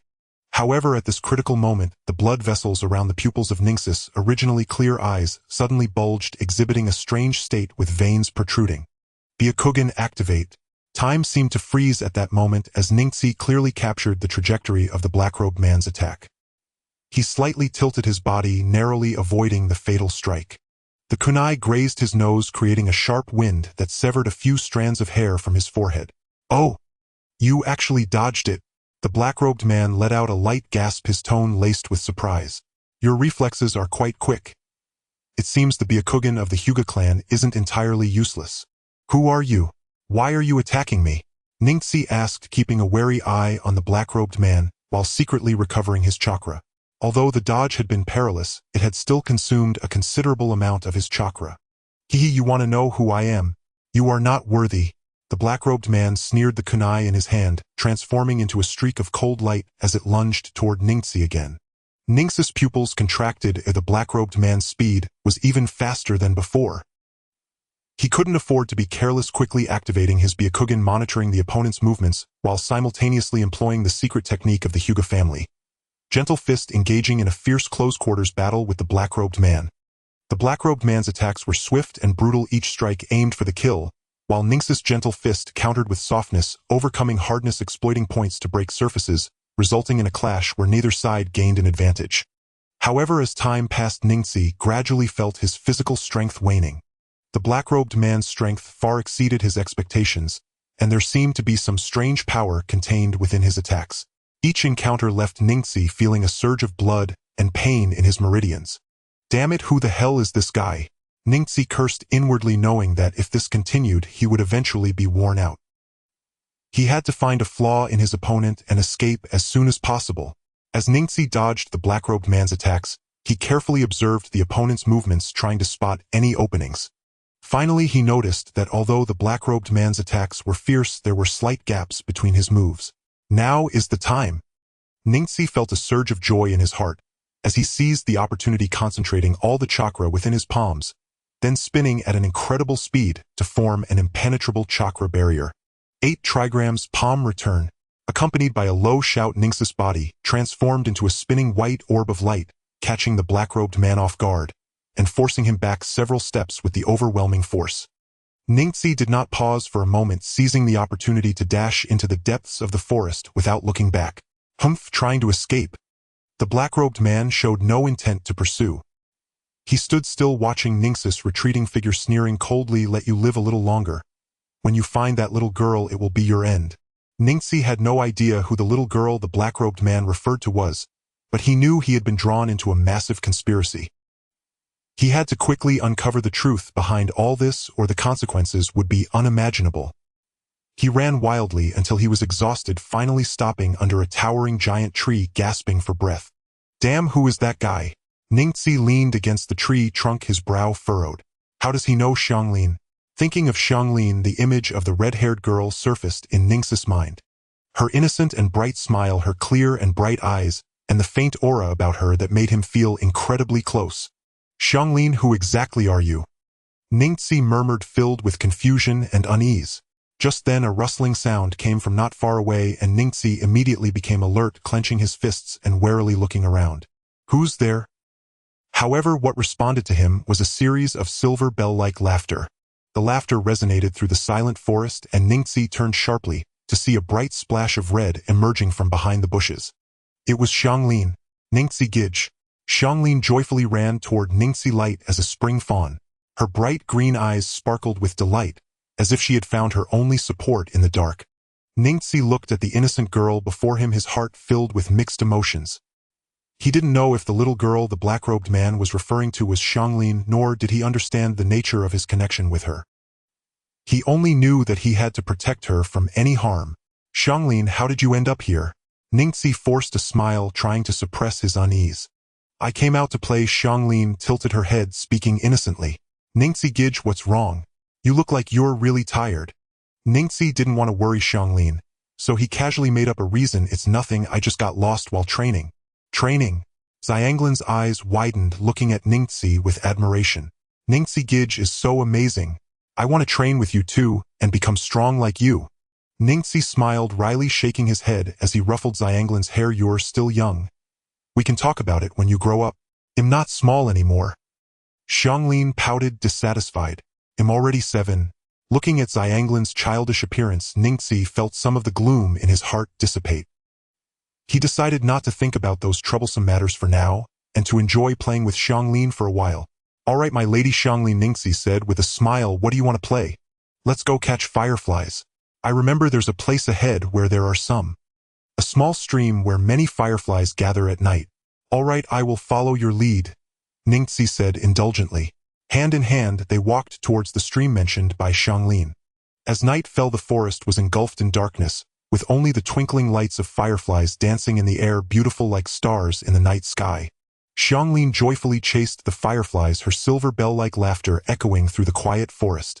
Watching Xianglin's happy expression, Ningxi couldn't help but feel a warmth in his heart. However, at that moment, Ningxi's expression suddenly changed. He sensed a powerful chakra rapidly approaching, cold and sinister, sending chills down his spine like a venomous snake. Xianglin, be careful. Ningxi quickly pulled Xianglin behind him, warily scanning the surroundings. A chilling voice came from not far away. What a touching scene, but unfortunately, a figure in a black robe slowly emerged from the woods, his crimson eyes fixated on Ningxi, and Xianglin, a cruel smile curling at the corners of his mouth. You will all die here. Ningxi's pupils constricted sharply, realizing the gravity of the situation. He never expected that this figure in black would track them down to this place. Who are you? Why are you forcing us? Ningxi shielded Xianglin behind him and asked sharply. Want to know who I am? The figure in black sneered. Once you're dead, someone will naturally tell you. With that, he transformed into a shadow and lunged towards Ningxi and Xianglin. The kunai in his hand glinted coldly, carrying a fierce, murderous intent aimed directly at Ningxi's heart. Ningxi dared not delay, and quickly activated his Byakugan to observe the opponent's movements. While dodging the attacks from the figure in black, he contemplated his strategy. The strength of this figure was unfathomable, and it was clear he was well prepared. Both he and Xianglin were no match for him. What should I do? Am I really going to die here today? Ningxi was anxious, feeling utterly helpless.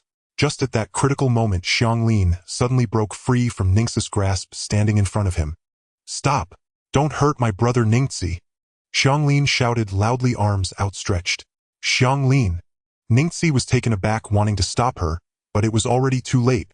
The attack from the figure in black was already imminent, about to strike Xianglin. However, just at that critical moment, a powerful chakra suddenly erupted from Xianglin's body, hot and violent, unstoppable like a volcanic eruption. Boom! With a loud explosion, the figure in black was blasted away by this powerful force, crashing heavily to the ground. How? How is this possible? The figure in black looked at the scene in disbelief, his eyes filled with shock and fear. Xianglin's body was enveloped in a red chakra. Her hair turned blood red, her eyes became crimson, and strange red markings appeared on her face, terrifying like a demon from hell. Who are you? The figure in black asked in terror. Xianglin slowly turned her head, her crimson eyes locking onto the figure in black, a strange smile curling at the corners of her mouth, her voice hoarse and cold. I am an existence you cannot provoke.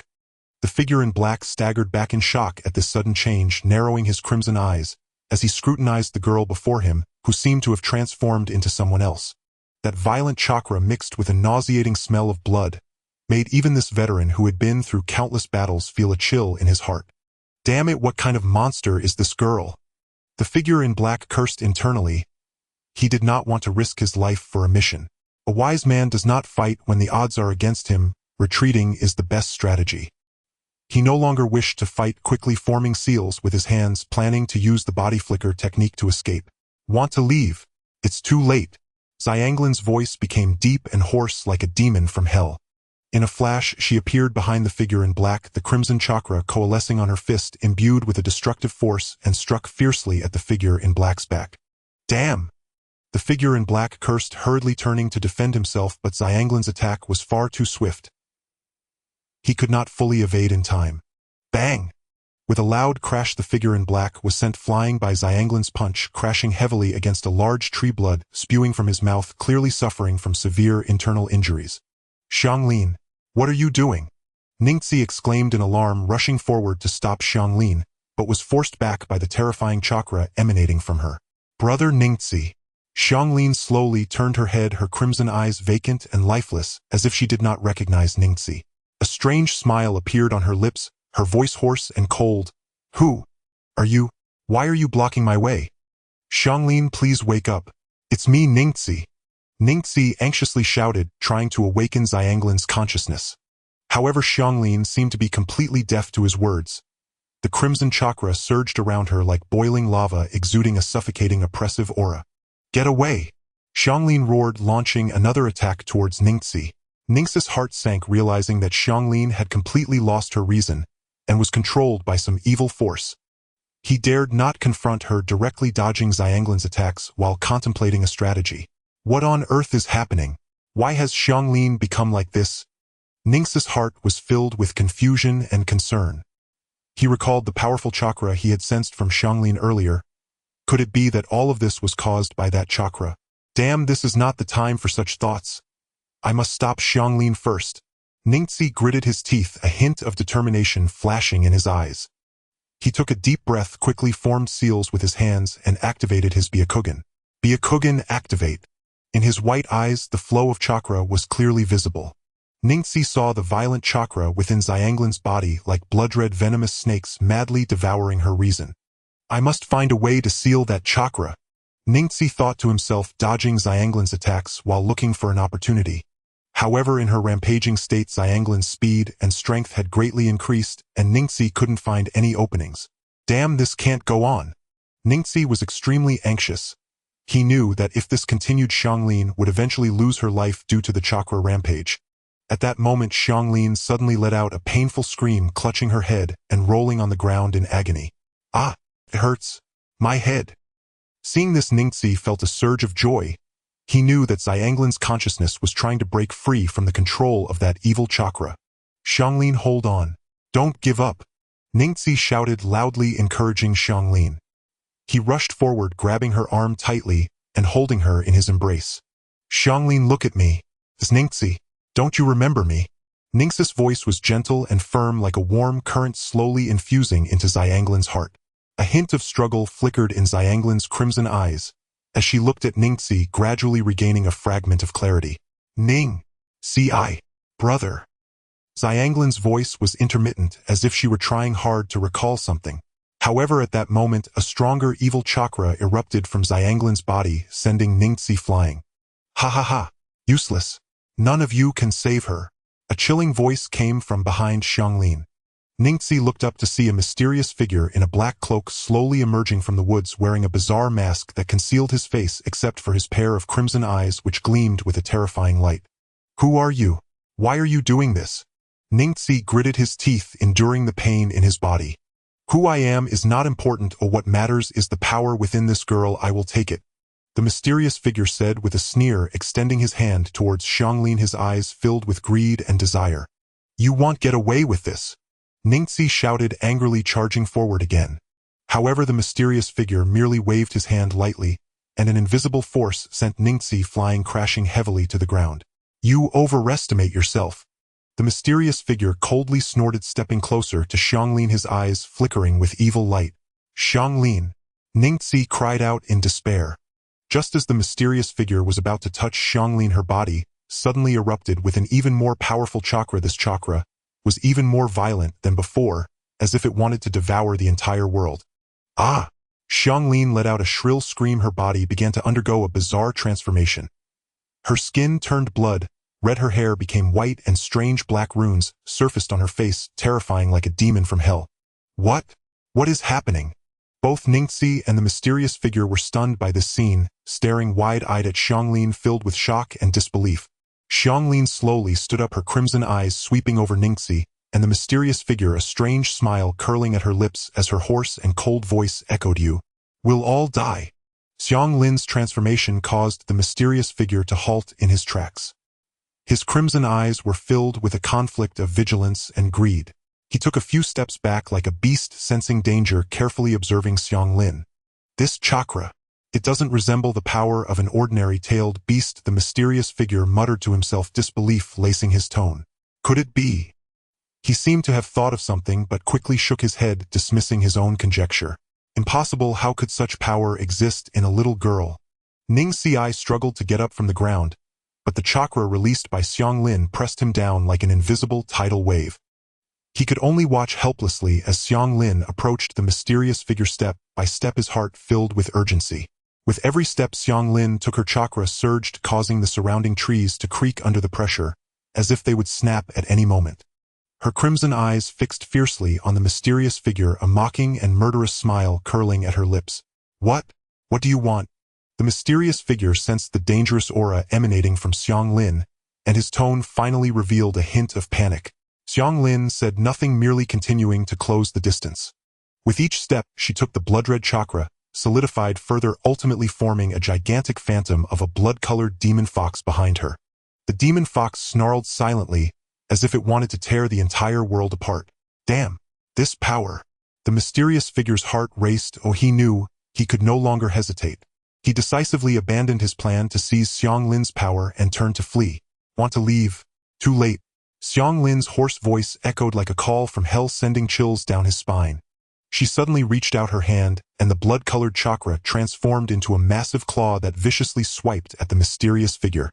The mysterious figure reacted quickly, dodging hastily, but the claw's speed was simply too fast, and he was still grazed. The black cloak was torn, revealing a bloody wound. Damn it!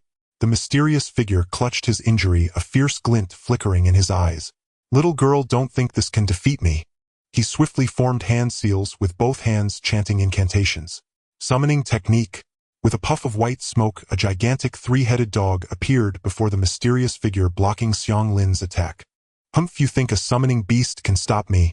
Overestimating yourself." Xianglin scoffed, controlling the blood-colored claw to strike at the three-headed dog once more. Although the three-headed dog was massive, it appeared utterly defenseless against the blood-colored claw's assault. It let out a series of agonized howls, quickly being torn to shreds. What? The mysterious figure looked on in disbelief. This was his strongest summoning beast. How could it be dealt with so easily? "Now it's your turn." Xianglin's voice was cold and merciless as she encircled the mysterious figure with her blood-red chakra. The mysterious figure's face turned pale. He knew he was likely facing doom today. "Damn it, little girl, wait for me, I will be back." He gritted his teeth and spat out a harsh word, then suddenly pulled out a black sphere from his pocket and smashed it hard into the ground. Boom! The black sphere exploded, releasing a thick cloud of smoke that enveloped everything around. By the time the smoke dissipated, the mysterious figure had vanished without a trace. Xiang Lin stood in place as the blood-red chakra gradually faded, her crimson eyes returning to clarity. Yet her complexion was deathly pale, her body swaying, as if she would collapse at any moment. Xiang Lin. Ning Xi struggled to reach Xiang Lin's side, supporting her. I'm fine. Xiang Lin forced a smile, but her voice was as weak as a whisper. At that moment, a deep voice suddenly rang out behind them. Hey, looks like I came at the wrong time. Ning Xi and Xiang Lin both startled and turned to look, only to see a mysterious figure dressed in a black cloak and mask with only a pair of crimson eyes visible standing behind them. Who are you? Ning Xi asked warily. The mysterious figure did not answer, slowly removing his mask to reveal a handsome and sinister face. Beneath the mask was a familiar youthful face with sharp lines and eagle-like piercing eyes. It was none other than Uchiha Itachi. Itachi? Ning Xi exclaimed, nearly dropping the kunai in his hand. Over the years, he had been searching for Itachi's whereabouts, never expecting to meet him here in such a manner. Long time no see, Ning Xi. Itachi's voice was as deep as ever, carrying a hint of barely detectable fatigue. He bent down to check Xiang Lin's injuries, frowning slightly. She has overdrawn her chakra too severely. She needs to be treated quickly. Ning Xi suppressed his questions and asked Itachi, where have you been all these years? Why? Itachi raised his head, a complex emotion flashing in his crimson eyes. There are some things that are not yet the right time to tell you. Just know that I have never betrayed Konoha. Everything I did was for the village. For the village. Ning Xi shook his head with a bitter smile. For the village, can you sacrifice everything, even yourself? Itachi did not answer, merely silently picked up Xiang Lin. Now is not the time to discuss these things. We need to leave here first. Ning Xi wanted to ask again, but seeing Itachi's resolute gaze, he ultimately swallowed his words. The three of them hurried along, Itachi's speed astonishing, and Ning Xi had to exert all his strength just to keep up. He couldn't help but feel a sense of shock. What had Itachi experienced in these years for his strength to have become so terrifying? Itachi, what have you been doing all this time? Ning Xi couldn't help but ask, eager to know why that once genius boy had chosen such a thorny path. I joined the Akatsuki organization, Itachi said flatly, his tone calm, as if discussing something trivial. The Akatsuki organization? Ning Xi's pupils contracted sharply. That notorious organization was certainly familiar to him. Why did you join such an organization? To investigate a secret. Itachi paused, a glint of cold light flashing in his crimson eyes. A secret capable of destroying the entire ninja world. What secret? Ning Xi pressed further. I can't tell you yet. Itachi's voice was deep and icy. When the time is right, I will tell you everything. Ning Xi wanted to ask again, but Itachi had already increased his speed, leaving him far behind. He could only grit his teeth and chase after him, his heart full of confusion and unease. Itachi, what exactly are you planning? Back in Konoha, Xiang Lin was immediately sent to the hospital for treatment. Tsunade looked at the pale girl lying on the hospital bed, her brow furrowed. How could her chakra be so severely overdraft? Who did this to her? A mysterious figure with special ocular techniques. Itachi said solemnly. He seems to be looking for those with special chakra, wanting to seize their power. Seize power? Tsunade's expression changed. Could it be? That's right, I suspect he is related to the Akatsuki organization. A cold glint flickered in Itachi's eyes. Moreover, I suspect his true target is the Ninetails. Tsunade's expression was grave. The Ninetails is the tailed beast of Konoha, and one of the most powerful forces in the entire ninja world. If it fell into enemy hands, the consequences would be unimaginable. Itachi, what are your plans? I will continue to investigate the Akatsuki organization and find out their intentions. A determined light flickered in Itachi's eyes. We cannot let them succeed. What Itachi did not know was that an even greater crisis was quietly approaching. Konoha village, bathed in the afternoon sun, appeared peaceful and serene. Children chased and played in the streets, vendors shouted cheerfully, and everything seemed so calm, as if the shadows of war had never loomed over this land. However, beneath this seemingly tranquil surface lay a dark undercurrent, a current capable of overturning the entire ninja world. Uchiha Itachi, the man burdened with the crime of clan extermination, now stood quietly amid the ruins of the Uchiha clan, his crimson eyes reflecting the shattered remains, as if silently narrating the tragic events of the past. Having returned to Konoha for some time, he outwardly resumed his usual life, carrying out missions, and looking after Sasuke, remaining as silent as ever, making it difficult for others to discern his inner world. Yet only he knew that deep within his heart, a flame always burned, a flame of vengeance. The Akatsuki organization, that mysterious and powerful entity, was the key to his revenge. He joined the Akatsuki, infiltrating it to uncover the truth behind the clan's extermination and bring those behind the scenes to justice. "Itachi, what are you thinking?" A cold voice came. Itachi turned to see Shisui standing not far away, concern filling his black eyes. "It's nothing," Itachi replied flatly, hiding the emotions within. Shisui walked to Itachi's side and patted his shoulder. "I know what you're worried about, but remember, you still have me, Lady Tsunade, and all of Konoha. We will all help you." Itachi remained silent. Shizui's words brought him a glimmer of warmth, but the responsibility he bore was not something easily shared. "I received word that the Akatsuki organization will conduct a secret operation near the border of the Land of Fire. I suspect that mysterious figure may also appear." "What?" Shizui's expression changed. "Are you going? That's too dangerous." Itachi nodded. "I must go. Only by uncovering their intentions can we stop them." "But..." Shisui wanted to say more, but was interrupted by Itachi. "Shisui, I've made up my mind. You don't need to persuade me further." Itachi's tone left no room for doubt. "While I am away, I entrust Konoha to you, especially Naruto. Please take good care of him." Shisui looked at Itachi's resolute eyes, knowing he could not change his decision. He could only sigh helplessly. "All right, be careful, and I'll wait for your return." Itachi nodded, turning to disappear into the night, leaving Shisui standing in place, gazing in the direction he left, filled with worry. Meanwhile, in the Hokage's office, Tsunade was listening to the latest intelligence from the Umbu. Her brow furrowed, her expression grave. "The Akatsuki organization, the mysterious figure, and the Nine Tails." Tsunade murmured, a glint of coldness flashing in her eyes. "It seems a storm is about to descend upon Konoha. Send my orders to gather all elite Umbu to fully investigate the Akatsuki organization and the mysterious figure's intelligence. We cannot allow them to succeed." Tsunade slammed her hand on the table, her tone filled with undeniable authority. "Yes." The Umbu ninja received the order and left, leaving only Tsunade in the room. She looked up at the pitch-black night sky outside the window, her eyes sparkling with determination. "Whoever it is that dares to harm Konoha, I will not let them go." Meanwhile, Itachi had arrived at a dense forest on the border of the Land of Fire, following the intelligence he had received to locate the Akatsuki's secret base. It was an ancient shrine surrounded by dense woods, appearing eerie and terrifying. Itachi hid among the trees, releasing chakra to sense the surrounding situation.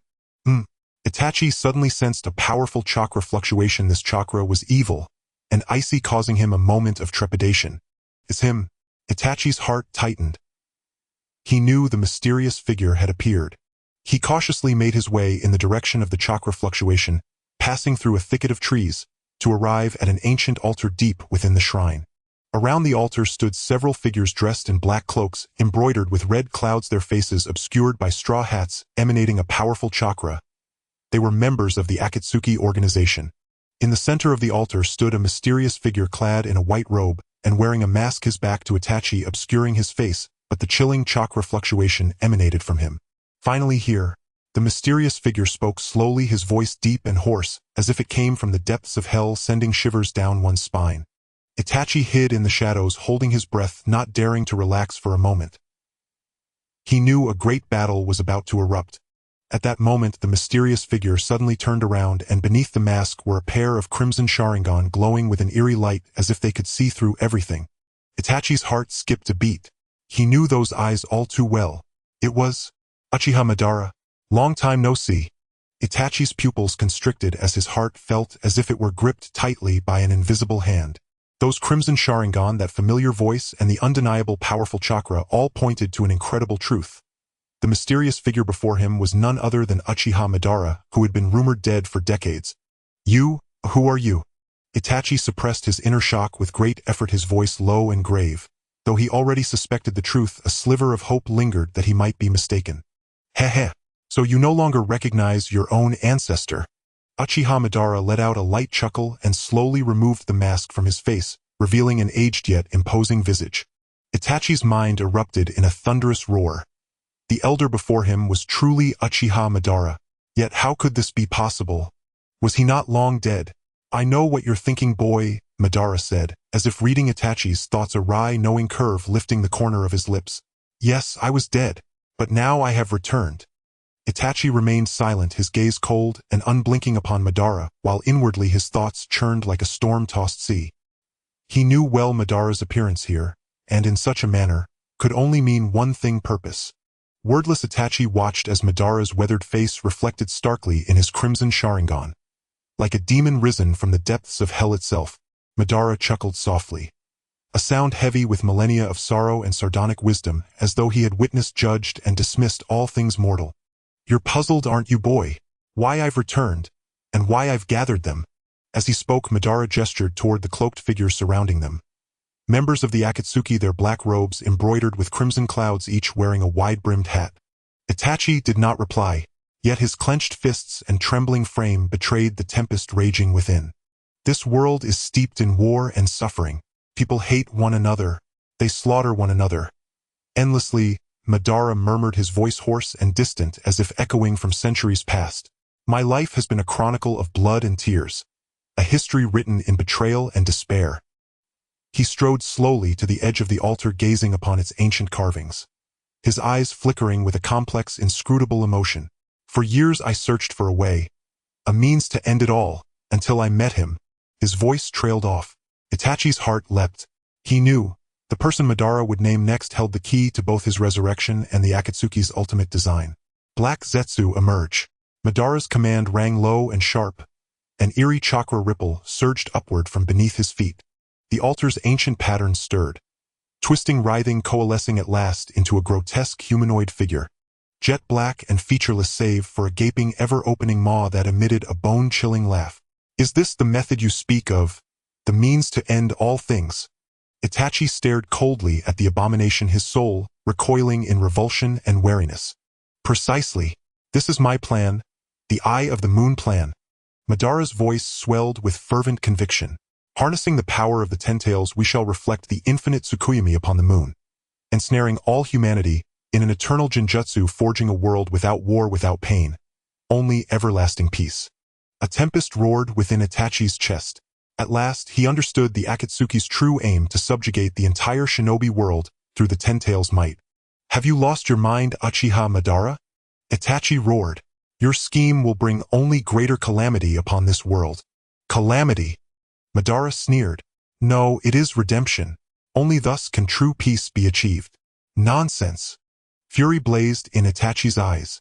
He knew, absolutely, that he must stop Madara or the shinobi world would descend irrevocably into ruin. So, you wish to oppose me, boy? Madara turned fully, his scarlet Sharingan locking onto Itachi with crushing intensity, as if peeling back flesh and bone to lay bare his very soul. With your current strength, you are still far, far too weak. Itachi fell silent. He knew Madara spoke truth. His present power stood no chance against such overwhelming might. Yet you possess extraordinary potential, boy, Madara added, shifting tone with unsettling ease, a sly, enigmatic smile playing upon his lips.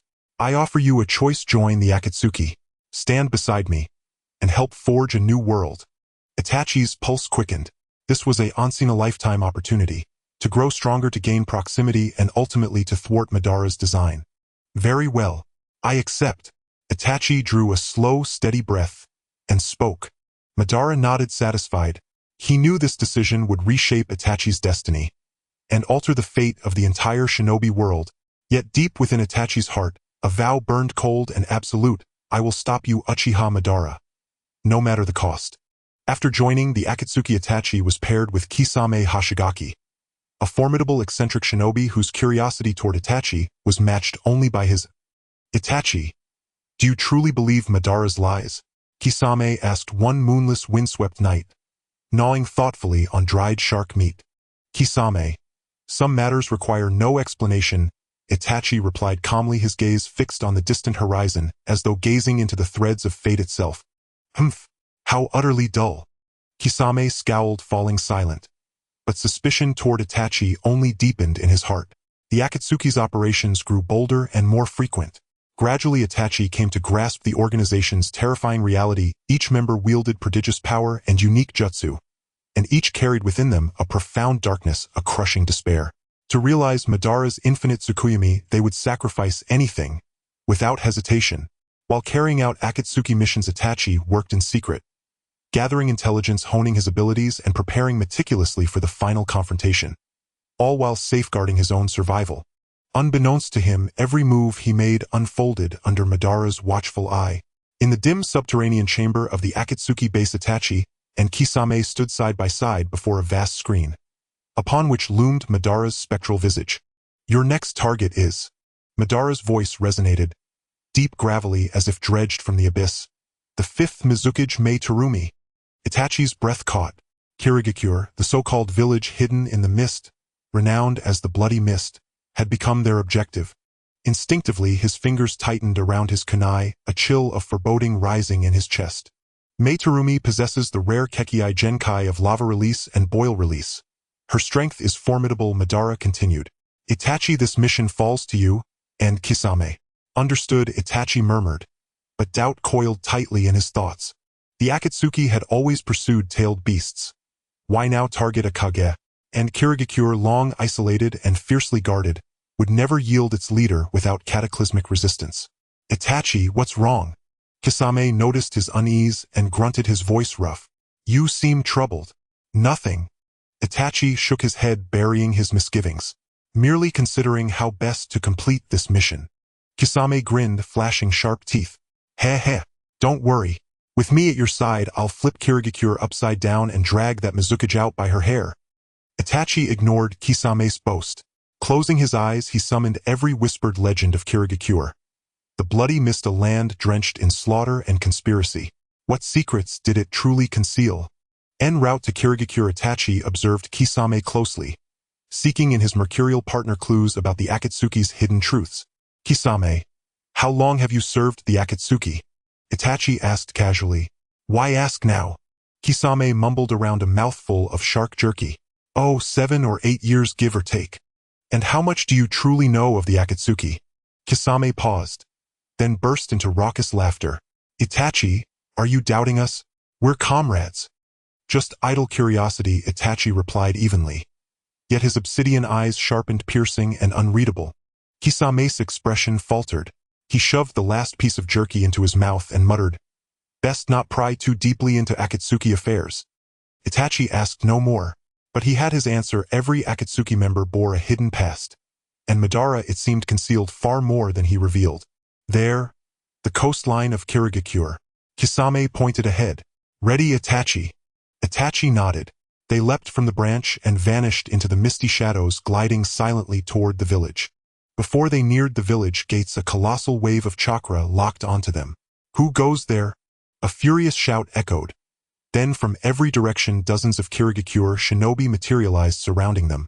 "We've been discovered," Itachi murmured, a glint of frost forming in his eyes. Heh. Perfect time for a warm-up."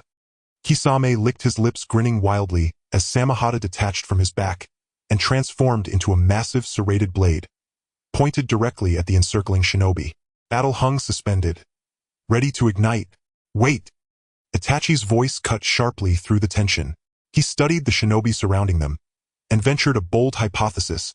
"If I am correct, you are Kirigakure's Umbu." The shinobi froze, eyes narrowing with wary disbelief. "How did you deduce our identity?" One demanded, astonishment edging his tone. Itachi offered no reply. Instead, his gaze swept across the formation, pausing finally upon a lone figure at the rear, hooded in black, masked, radiating quiet menace. "No, you seek him, Uchiha Madara." His words struck like a stone cast into still water, ripples of shock erupting instantly.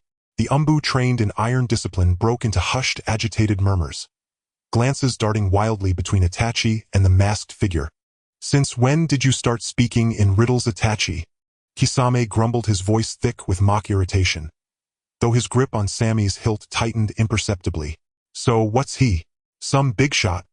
Itachi ignored Kisame. His deep, fathomless eyes remained fixed, unwavering, on the figure drawing near.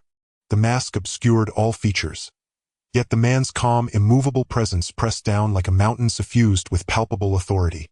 "Itachi, you are perceptive, to guess my presence so swiftly." A low, amused voice emerged from behind the mask. Itachi's pupils contracted. That voice, though carefully modulated, confirmed his deepest suspicion. Despite the deliberate disguise, he recognized it. The masked figure was none other than Uchiha Madara, the Akatsuki's unseen mastermind. With Madara's identity confirmed, Itachi's vigilance intensified. He knew Madara's power and his boundless ambition too well. On the night of the clan massacre, he had watched Madara manipulate the Nine Tails, shattering Konoha's foundations. Now Madara stood openly in Kirigakure, colluding with its Umbu. His purpose could only be vast, intricate, and perilous beyond measure. Madara, what precisely do you intend? Itachi demanded, his voice low and edged with barely concealed tremor. What do I intend?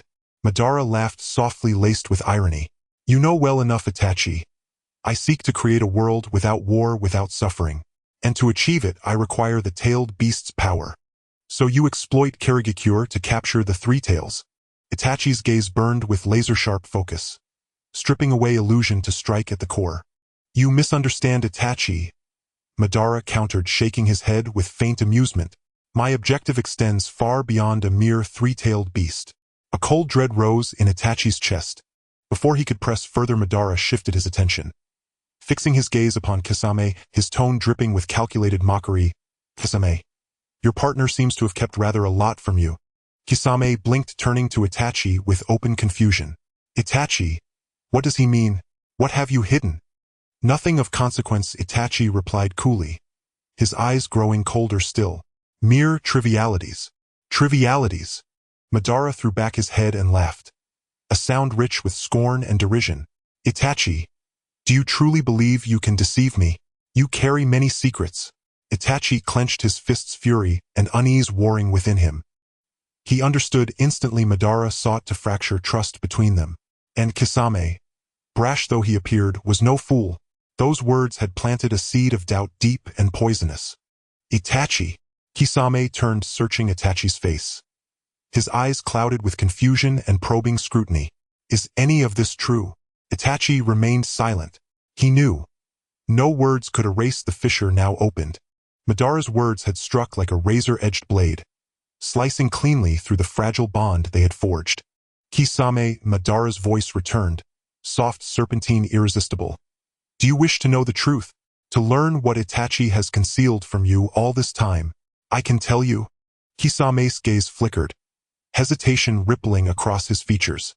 He glanced between Itachi and Madara, wrestling with a fierce internal conflict. Kisame. Itachi broke in urgency, threading his voice, almost pleading. Do not believe him. He seeks only to divide us. Enough, Itachi. Madara cut him off, his patience fraying. Kisame, I grant you one final choice: trust a liar, or stand with me to build true peace. Kisame's breath came short and ragged. His eyes darted, once more, to Itachi's hand resting upon the hilt of Kusanagi, and in that instant resolve hardened in his gaze. In the eyes of Kisame, Itachi's figure gradually blurred, replaced by the mocking smile of Madara.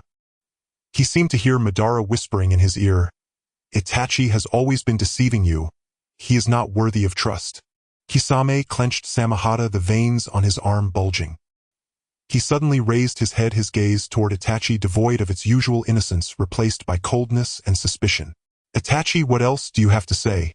Kisame's voice was deep and hoarse like a beast's growl. Kisame, calm down. Itachi's heart sank.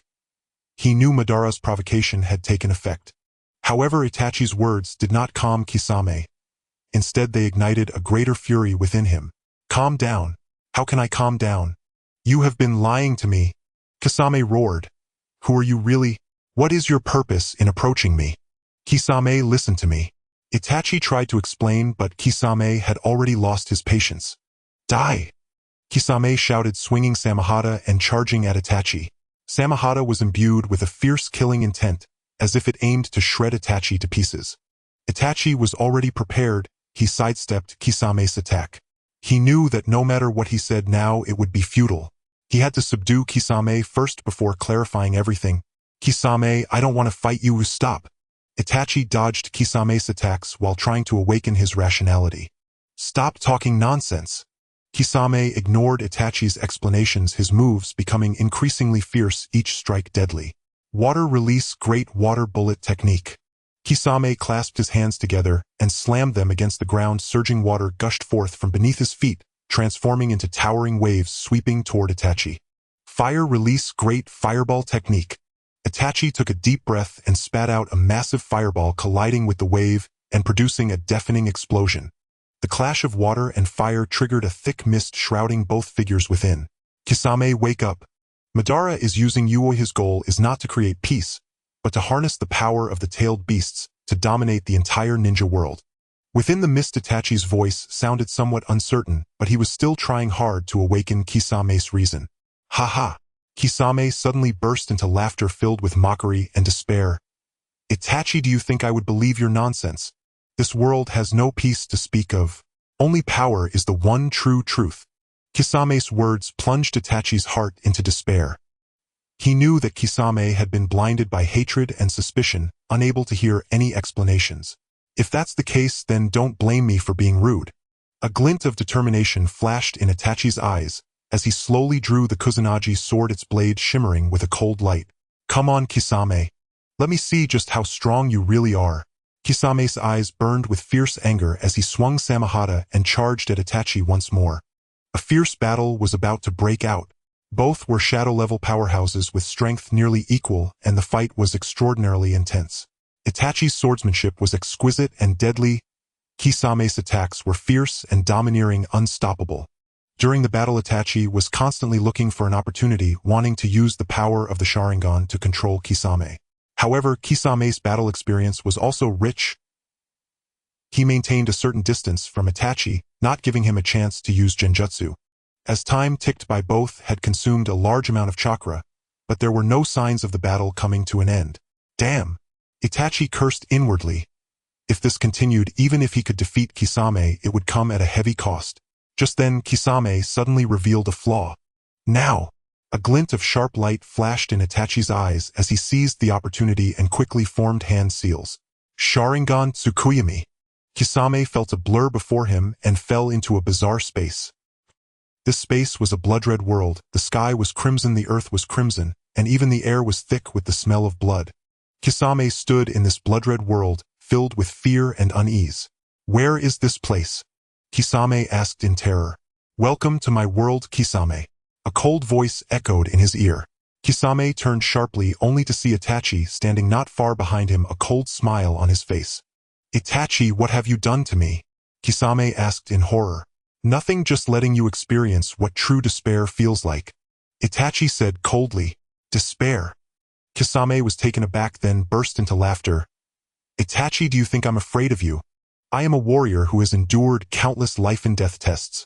Really? A cold smile crept across Itachi's lips as he slowly raised his right hand, pointing at Kisame. Then let me see if you can withstand the fear from the depths of your soul. A glint of cold light flashed in Itachi's eyes. The scenery before Kisame twisted. The blood-red sky hung low oppressively, and the air was filled with the nauseating smell of rust. He staggered back only to find himself in a small cage surrounded by cold iron bars. What the hell is this place? Kisame cursed, gripping Samehada, yet it provided him no sense of safety. Welcome to my world, Kisame. Itachi's voice seemed to come from all directions, cold and devoid of emotion. Kisame suddenly looked up and saw Itachi standing above the cage, looking down at him, his crimson Sharingan resembling two blood moons radiating an eerie glow. Tsukuyami. Kisame gritted his teeth. He knew he had fallen into Itachi's genjutsu, but this bizarre space filled him with unprecedented fear. Don't you want power? Itachi's voice echoed in Kisame's ear. Then let me show you what true power is. As soon as he finished speaking, the ground beneath Kisame suddenly cracked, and he screamed as he fell into an endless abyss. As he fell, countless visions flashed before his eyes, memories he never wished to recall. He saw himself ruthlessly killing his comrades. He saw himself blinded by hatred, joining the Akatsuki and becoming a rogue ninja with blood on his hands. He saw himself repeatedly being used, ultimately reduced to a tragic pawn. Ah! Kisame held his head in pain, trying to stop the onslaught of memories, but it was futile. Is it painful? Is it despair? Itachi's voice whispered like a ghost in his ear. This is the path you chose, a path filled with blood and sin. Shut up! What right do you have to say that to me? Kisame roared, struggling to get up. but he found himself being pulled down into deeper darkness by countless hands. Me. Itachi's voice carried a hint of mockery. I am a sinner who bears the name of a rogue ninja to protect my village and my brother. And you? What is everything you have done for peace? To create a world without war. Kisame shouted, swinging Samahata, wanting to tear everything before him apart. Peace. Itachi sneered. Is that really called peace when it is obtained through slaughter and terror? Kisame's movements suddenly paused as he looked at his bloodstained hands, a trace of confusion flashing in his eyes. No, you are merely blinded by hatred, deceived by false promises. Itachi's voice thundered in Kisame's ear.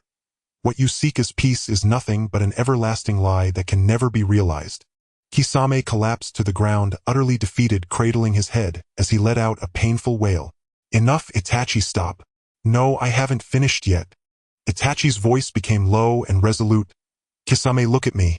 Kisame slowly raised his head, seeing Itachi jump down from above the cage, coming before him, his crimson Sharingan staring directly into his eyes. Look into my eyes, Kisame.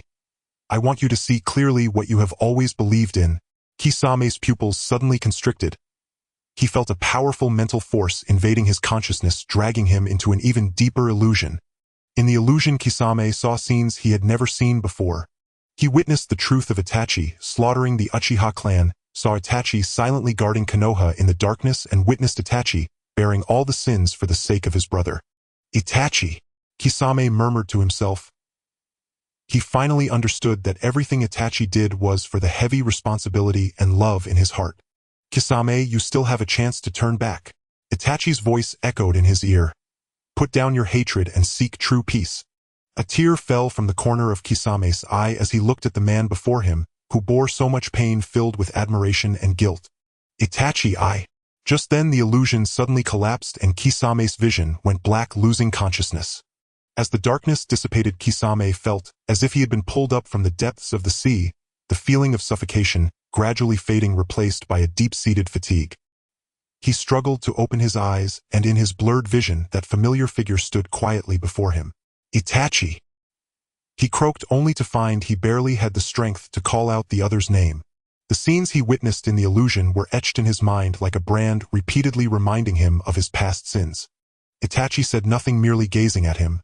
His pitch-black eyes showed no ripples, yet seemed to contain an endless abyss that could swallow all light and hope. Kisame struggled to prop himself up, wanting to stand, but collapsed back to the ground due to exhaustion. He clutched his head in pain. The images of slaughter, the memories of betrayal surged like a tide, drowning him in endless regret and despair. Why? Why make me see these? He murmured, his voice filled with pain and confusion. Itachi still did not answer his question, only saying softly, You should thank me, Kisame. Thank you. Kisame suddenly looked up, his crimson eyes filled with bloodshot fury. Thank you for letting me see how foolish and ridiculous I once was. No, Itachi shook his head, his tone calm yet firm.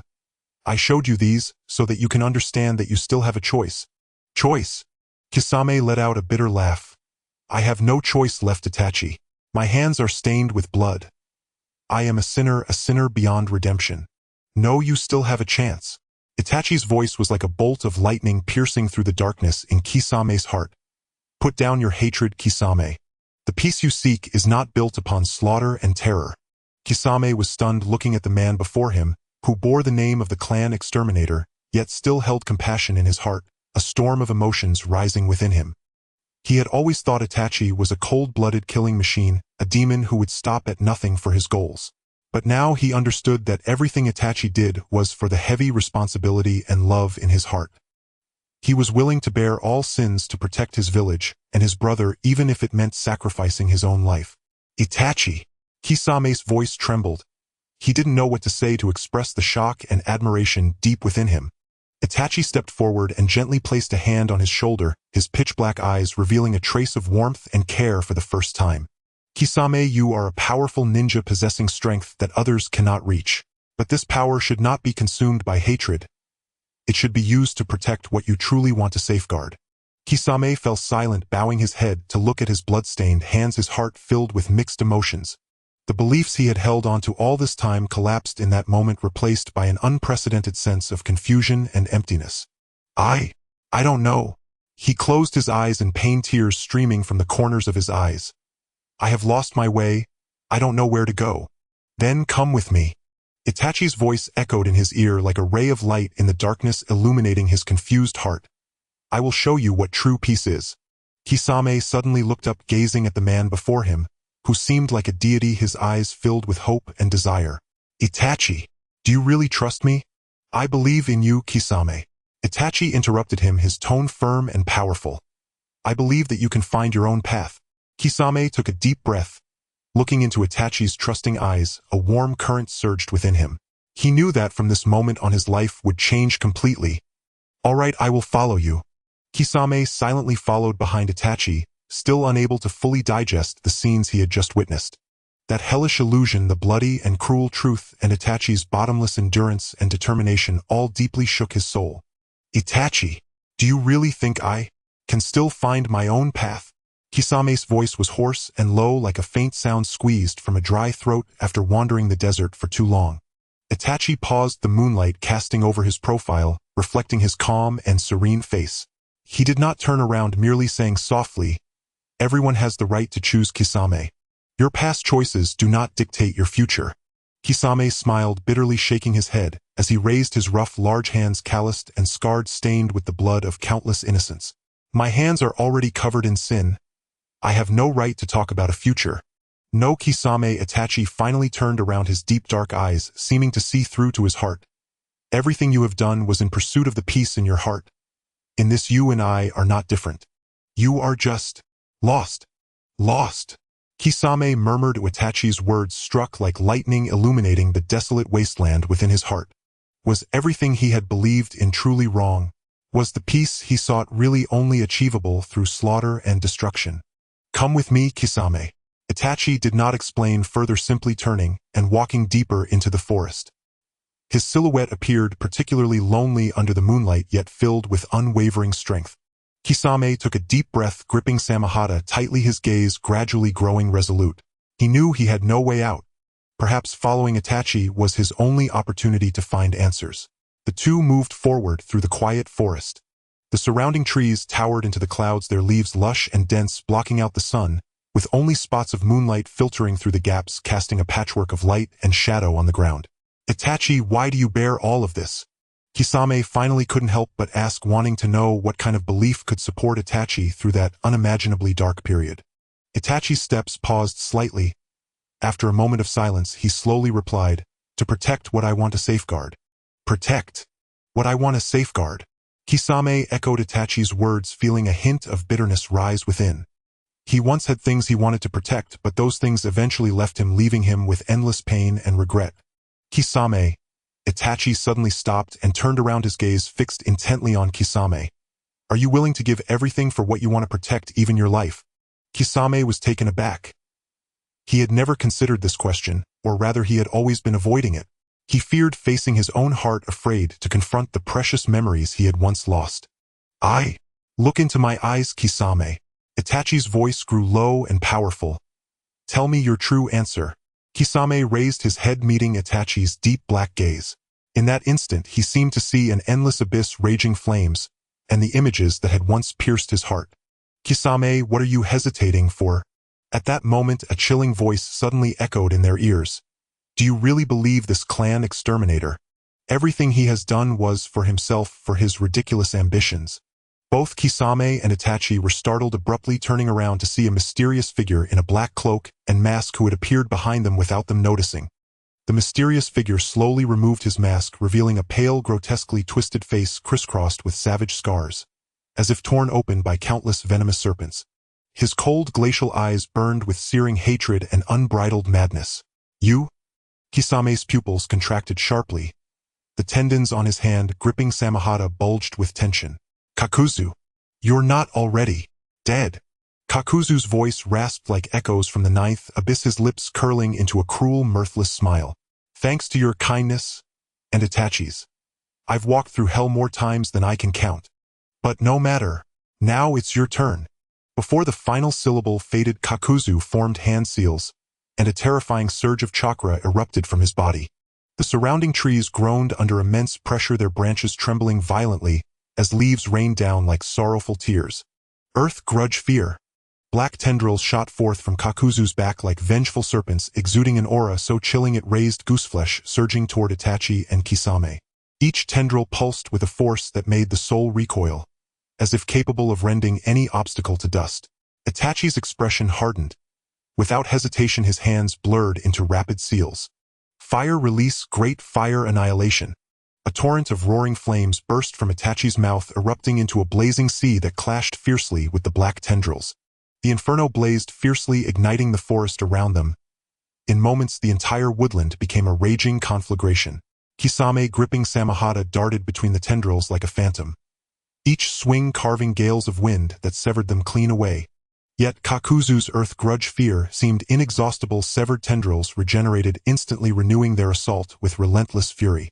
"Don't forget me, Kisame," Itachi called out, deflecting another tendril, his voice low and resolute. "My target is him." Even as he spoke, he vanished in a blur of afterimages, hurtling straight at Kakuzu. Kakuzu sneered, commanding earth grudge fear to coil around Itachi like a celestial net. Amaterasu. Black flames ignited upon Kakuzu's body, hellfire born of karmic retribution, engulfing him in an instant. Yet Kakuzu threw back his head and laughed. A raw, defiant roar.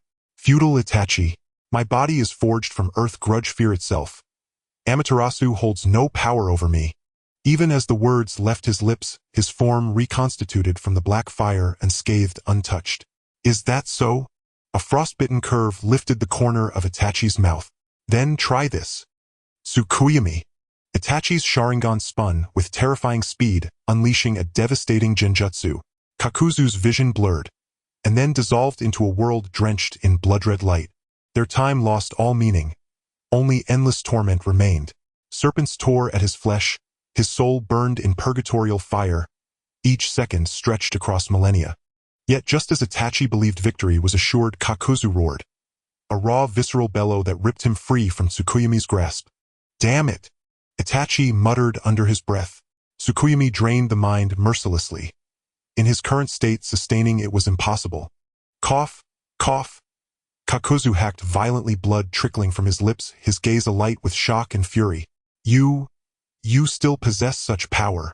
But it ends now." With a guttural roar, Kakuzu slammed his palms together, and a wave of profoundly malevolent chakra exploded from his core. Forbidden technique, earth grudge fear, heart extraction. Black tendrils lashed forth from his chest like striking vipers aimed directly at Itachi's heart. The attack came too fast, too sudden, leaving Itachi no chance to evade, only to watch death draw nearer inch by inexorable inch. "Itachi!" Kisame bellowed, but it was already too late. Earth grudge fear moved with supernatural speed, closing the distance in a heartbeat, its tip grazing Itachi's chest. At that razor's edge of annihilation, a flash of sapphire lightning streaked from the side. Kisame, wielding Samehada like a colossal blade, cleaved downward with crushing force onto the black tendril. A thunderous crack echoed as Samehada met earth grudge fear. A violent chakra shockwave rippling outward, shaking the forest until branches trembled and leaves scattered like broken prayers. The surprise shattered Kakuzu's concentration. The forbidden technique fractured midcast. Stunned, he stared at Kisame, voice hoarse with disbelief. "Kisame, what are you doing?" "Humph. Did you truly think I'd stand by while you slaughtered Itachi?" Kisame scoffed. Samehada flaring with brilliant chakra.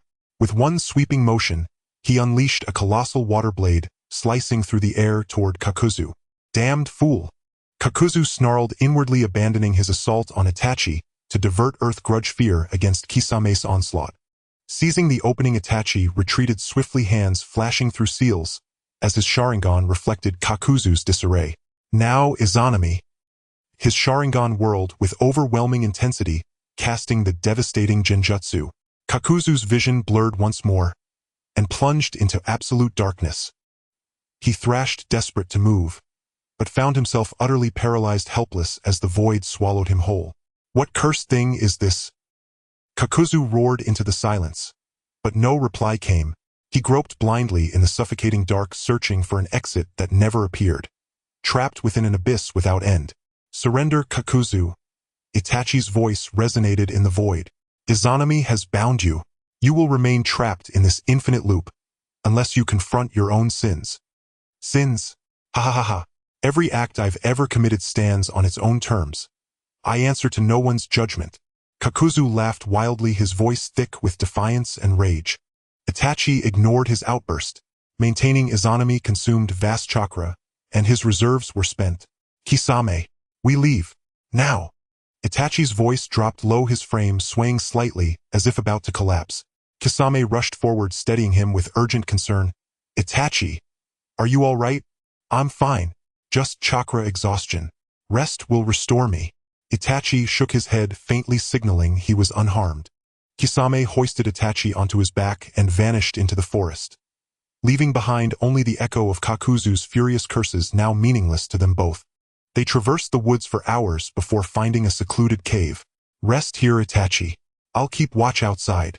Kisame gently lowered Itachi to the ground.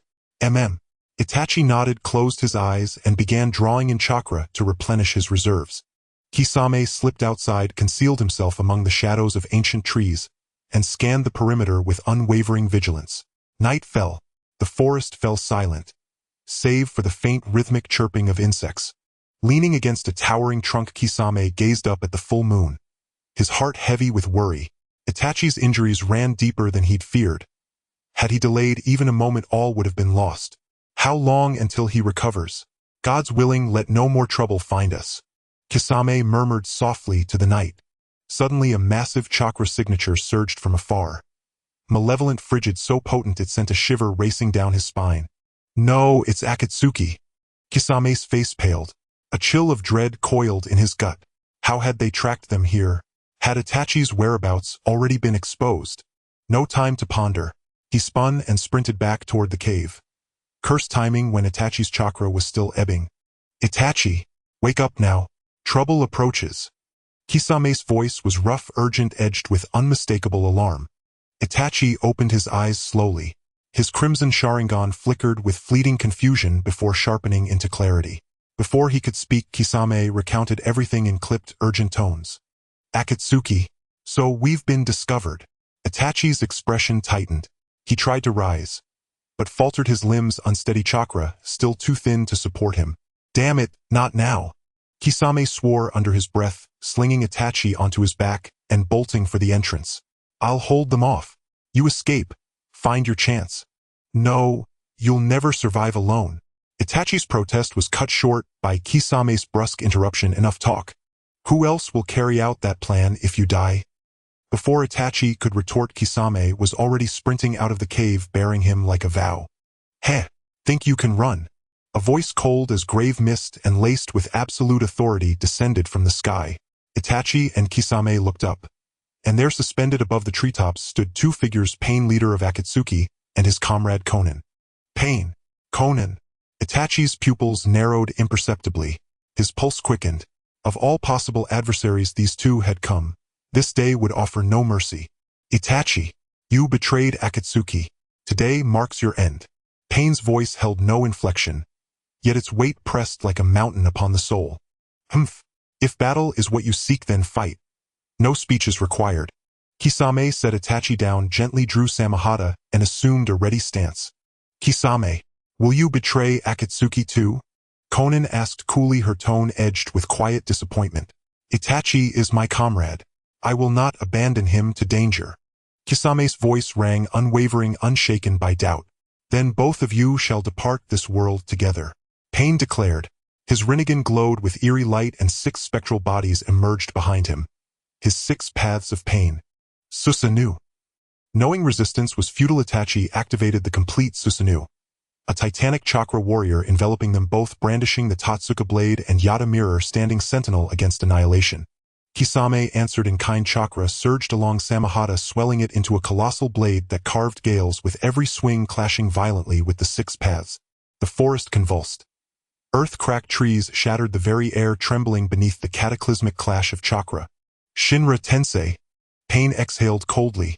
An invisible force erupted, halting their attacks mid-motion. Even the Susanoo staggered backward, its form flickering on the verge of collapse. Damn it! His strength. Itachi's face paled, blood trickled from his lip. Pain's power dwarfed his expectations. He was utterly outmatched. Water release, giant waterfall wave. Kisame seized the moment, slamming his palms together. A tidal wave of chakra rose crashing toward Pain with apocalyptic force. Trivial artifice. Pain sneered, Rinnegan flaring.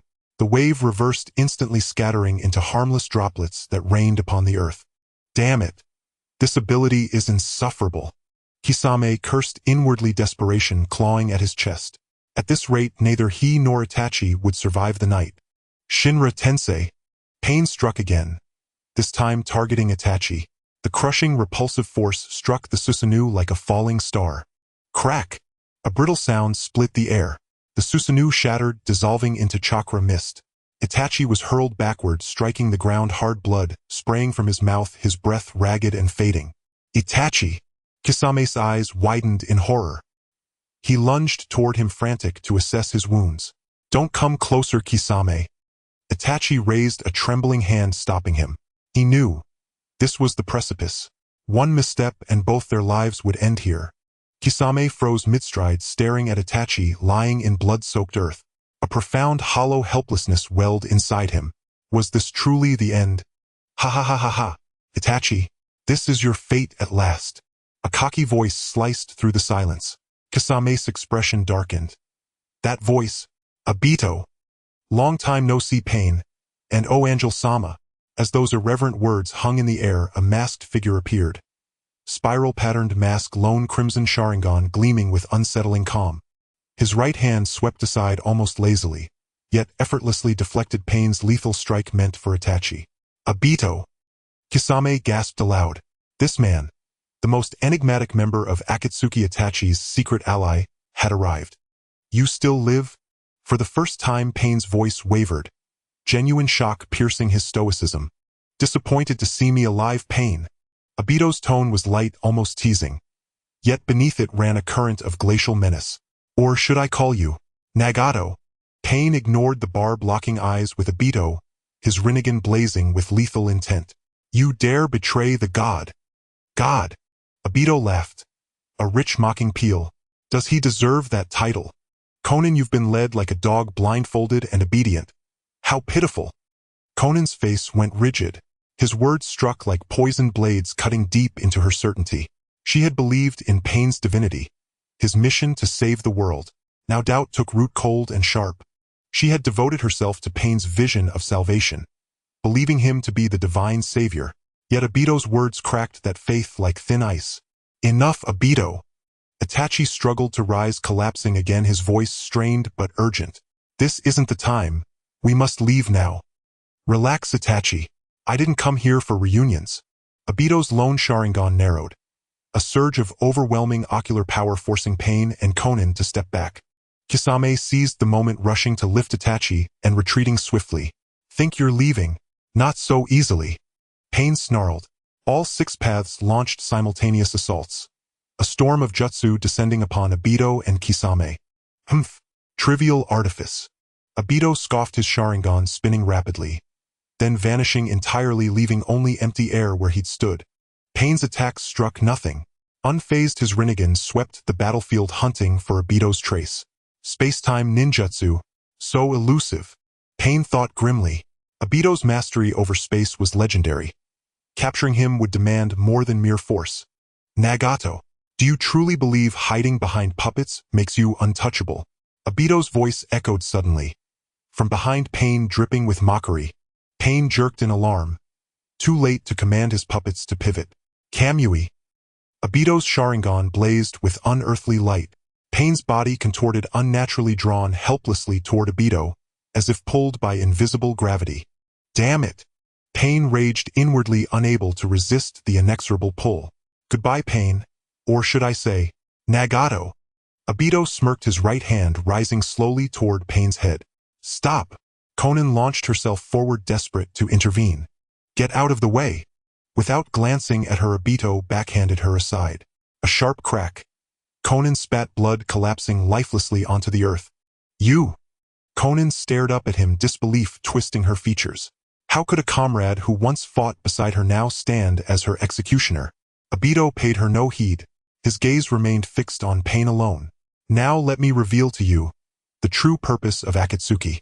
As he spoke, the light within Obito's Sharingan intensified, burning with ominous brilliance.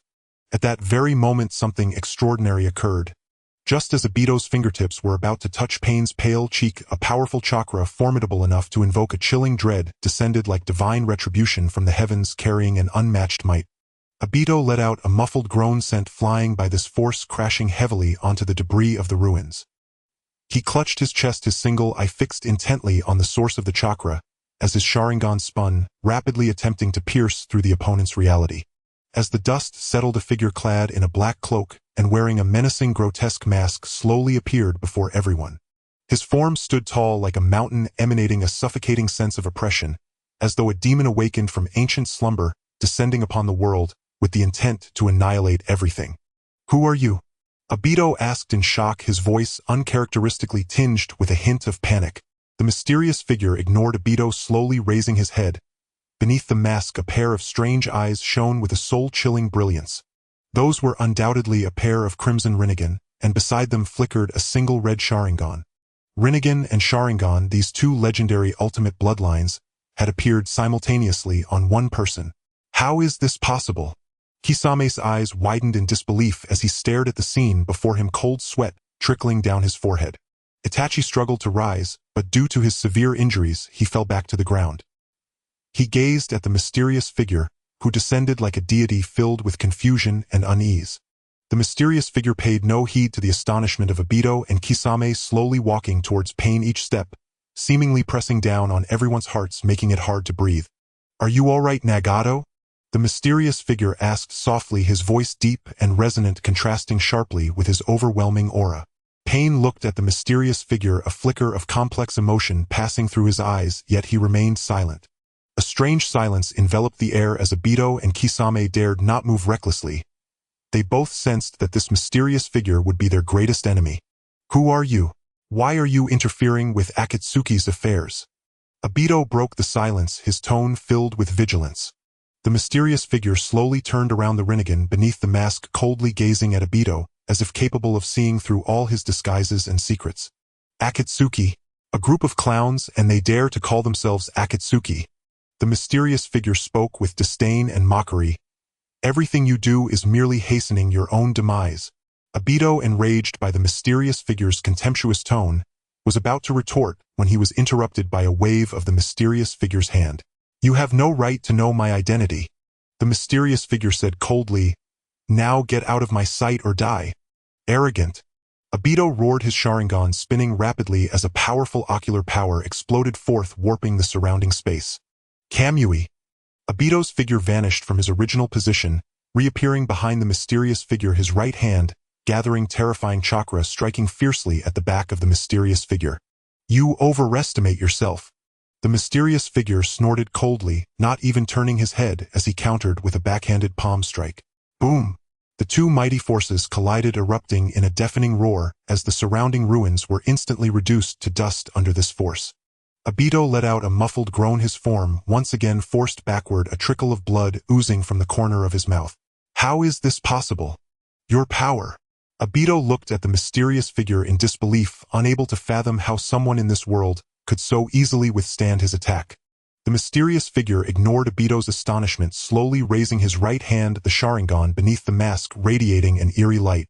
"Amaterasu." Black flames ignited out of nowhere, instantly engulfing Obito. The black flames roared as Obito struggled within, twisting, yet unable to escape this hellish inferno. He looked at the masked man before him in terror, as if gazing upon a deity descending from the heavens, filled with helplessness and fear. "Your goal," the mysterious figure spoke coldly, his voice devoid of any emotion, as if not inquiring but pronouncing judgment. Cough, cough. Obito was burned by the flames, coughing painfully, his Sharingan spinning wildly in its socket, yet unable to extinguish the bizarre black flames. Who are you?" "You have no right to know," the mysterious figure replied icily. "Tell me, what is your goal and who is behind you?" Obito gritted his teeth, filled with humiliation and anger. As Uchiha Obito, he had been pushed to such a state by an unknown individual. Obito struggled, wanting to fabricate a lie, but under the mysterious figure's cold gaze, he abandoned all resistance. He was well aware that any lies would be exposed before this man. "I am executing Madara's plan." Ultimately, Obito chose to compromise, placing all the blame on Uchiha Madara. Uchiha Madara. The mysterious figure repeated this name softly, the Rinnegan beneath the mask flickering with an inexplicable light. What does he seek? To collect the tailed beasts, revive the Ten-Tails, and then... Obito took a deep breath, slowly revealing Madara's plan, to use infinite Tsukuyomi to control the entire world, creating an ideal world without war and pain. The mysterious figure fell silent, seemingly deep in thought, as the surrounding air felt as if it had solidified. Obito watched him nervously, filled with trepidation, uncertain of how the mysterious figure would deal with him. After a long while, the mysterious figure finally spoke again, a hint of amusement in his tone. Interesting, truly interesting. He slowly walked up to Obito, looking down at him like an ant. What do you think would happen if I killed you, and then replaced you to carry out this so-called Eye of the Moon plan? Obito's eyes widened in shock, unable to believe what this man was suggesting. He actually wanted to replace him. You must be insane. Obito shouted in terror. Madara will not spare you. Madara. The mysterious figure chuckled lightly, his tone filled with disdain. A pitiful worm clinging to life, and he dares to think he matters to me. He slowly raised his hand, the black flames igniting once more, surrounding Obito. No, don't. Obito struggled in terror, but it was in vain. Wait. At that moment, a weak voice suddenly rang out. Itachi struggled to rise from the ground, blood continuously trickling from the corner of his mouth, yet he seemed indifferent, his gaze fixed firmly on the mysterious figure, filled with determination. Let him go. Itachi's voice was hoarse and weak, yet carried an undeniable authority. I can help you complete the Eye of the Moon plan. The mysterious figure paused momentarily, looking at Itachi with interest. Oh, what makes you think you can replace him? Just based on... Itachi took a deep breath and slowly closed his eyes. In the next moment, a terrifying chakra erupted from his body, sweeping through the entire space like a volcanic eruption. This chakra... Obito stared in shock at the scene before him, filled with disbelief. How is this possible? The mysterious figure also paused slightly, then a playful smile curled at the corners of his mouth. Interesting, it's becoming increasingly fascinating. The black flames trembled violently under Itachi's chakra surge, as if they could extinguish at any moment. Obito looked at the frail youth before him in terror, a chill running from his feet straight to the top of his head. He had never encountered such a powerful chakra. Even Uchiha Madara, known as the pinnacle of the ninja world, had never brought him such an overwhelming sense of oppression. The mysterious figure remained silent for a moment, the Rinnegan beneath the mask flickering incessantly, as if analyzing the current situation. After a long while, he suddenly let out a low, chilling laugh devoid of any warmth, instead evoking a sense of dread. Interesting, truly fascinating. The mysterious figure said slowly, a hint of amusement in his tone. I didn't expect that Konoha still harbored someone like you. Uchiha Itachi, you have successfully piqued my interest. He waved his hand, and the black flames receded like a tide, revealing Obito's wretched form. Obito struggled to rise, but due to his injuries fell helplessly back to the ground. What do you want? Itachi looked coldly at the mysterious figure, his voice hoarse yet filled with power. I advise you not to act recklessly, or else. Or else what? The mysterious figure interrupted Itachi, his tone laced with provocation. With your current state, what can you do to me? Itachi said nothing, merely closing his eyes slowly. In the next moment, an even more terrifying chakra erupted from his body, sweeping through the entire space like a raging storm. Obito felt as if he were amidst a tempest, as though he might be torn to shreds by this power at any moment. The mysterious figure's eyes flashed with surprise but quickly returned to calm. He looked at Itachi with great interest, a hint of admiration in his tone. Not bad, truly impressive. Your power has far exceeded my expectations. Who exactly are you? Itachi opened his eyes, his crimson Sharingan fixated on the mysterious figure, as if trying to see through him. What is your goal? You are not yet qualified to know my name, the mysterious figure replied indifferently. As for my goal, you should have guessed some of it by now. The Eye of the Moon plan. You want to use me? Itachi's tone turned icy, his gaze filled with wariness. No, it's a collaboration. The mysterious figure corrected him. I can offer you everything you desire, power, status, and even a chance for revenge. Itachi's body trembled slightly, his eyes flickering with struggle. He knew the mysterious figure was exploiting his ambitions, yet he could not deny that the terms offered were immensely tempting. Tell me your plan. Itachi took a deep breath and spoke slowly. He needed to know more in order to make his final decision. Very well. The mysterious figure seemed pleased with Itachi's reaction, beginning to elaborate on his plan in detail, including how to gather the tailed beasts, how to revive the ten tails, and how to initiate infinite Tsukuyomi, etc. As Itachi listened, he calmly analyzed the feasibility and potential risks of the plan. He realized that while the plan sounded insane, it was not entirely impossible to achieve. Moreover, the mysterious figure seemed to understand him well, knowing his greatest weaknesses and desires. "What do you think? How are you considering it?" the mysterious figure asked as he noticed Itachi's silence. Itachi did not respond immediately, instead countering with a question. "Why should I trust you? What makes you think I would help you carry out this so-called Eye of the Moon plan?" "Just this," the mysterious figure said, extending his finger to point at his own eyes. "Rinnegan." Itachi's pupils constricted slightly, a storm of emotions rising in his heart. He finally understood the terrifying power this mysterious figure possessed. "Indeed, this is my sincerity." The mysterious figure spoke calmly yet confidently. "As long as you agree to collaborate with me, I can help you realize all your wishes." Itachi fell silent, weighing the pros and cons. He knew this was a dangerous gamble, but he had no retreat left. "All right, I agree." Ultimately, Itachi made his decision. Itachi followed the mysterious figure into a concealed mountain cave. The interior was dark and damp, its air thick with a nauseating stench of decay. With a casual wave of his hand, the figure summoned several ethereal blue flames that flickered into existence, casting eerie light across the cavern. "This is the Rinnegan, the ultimate power of the Uchiha clan." As he spoke, the figure extended an eye toward Itachi. Veined with crimson threads, it pulsed with an uncanny sentient radiance, chilling to the marrow. Itachi remained silent, gazing steadily at the orb. He knew with grim certainty that accepting this power would set him upon an irreversible path. Yet vengeance, and the salvation of the Uchiha clan, left him no other choice. "Relax your mind. Feel its power," the figure commanded. Itachi drew a slow, deep breath, closed his eyes, and pressed the orb into his right eye socket. Agony erupted instantly. A searing, twisting pain as though a white-hot blade were churning within his skull. Gritting his teeth, Itachi felt beads of sweat cascade from his brow.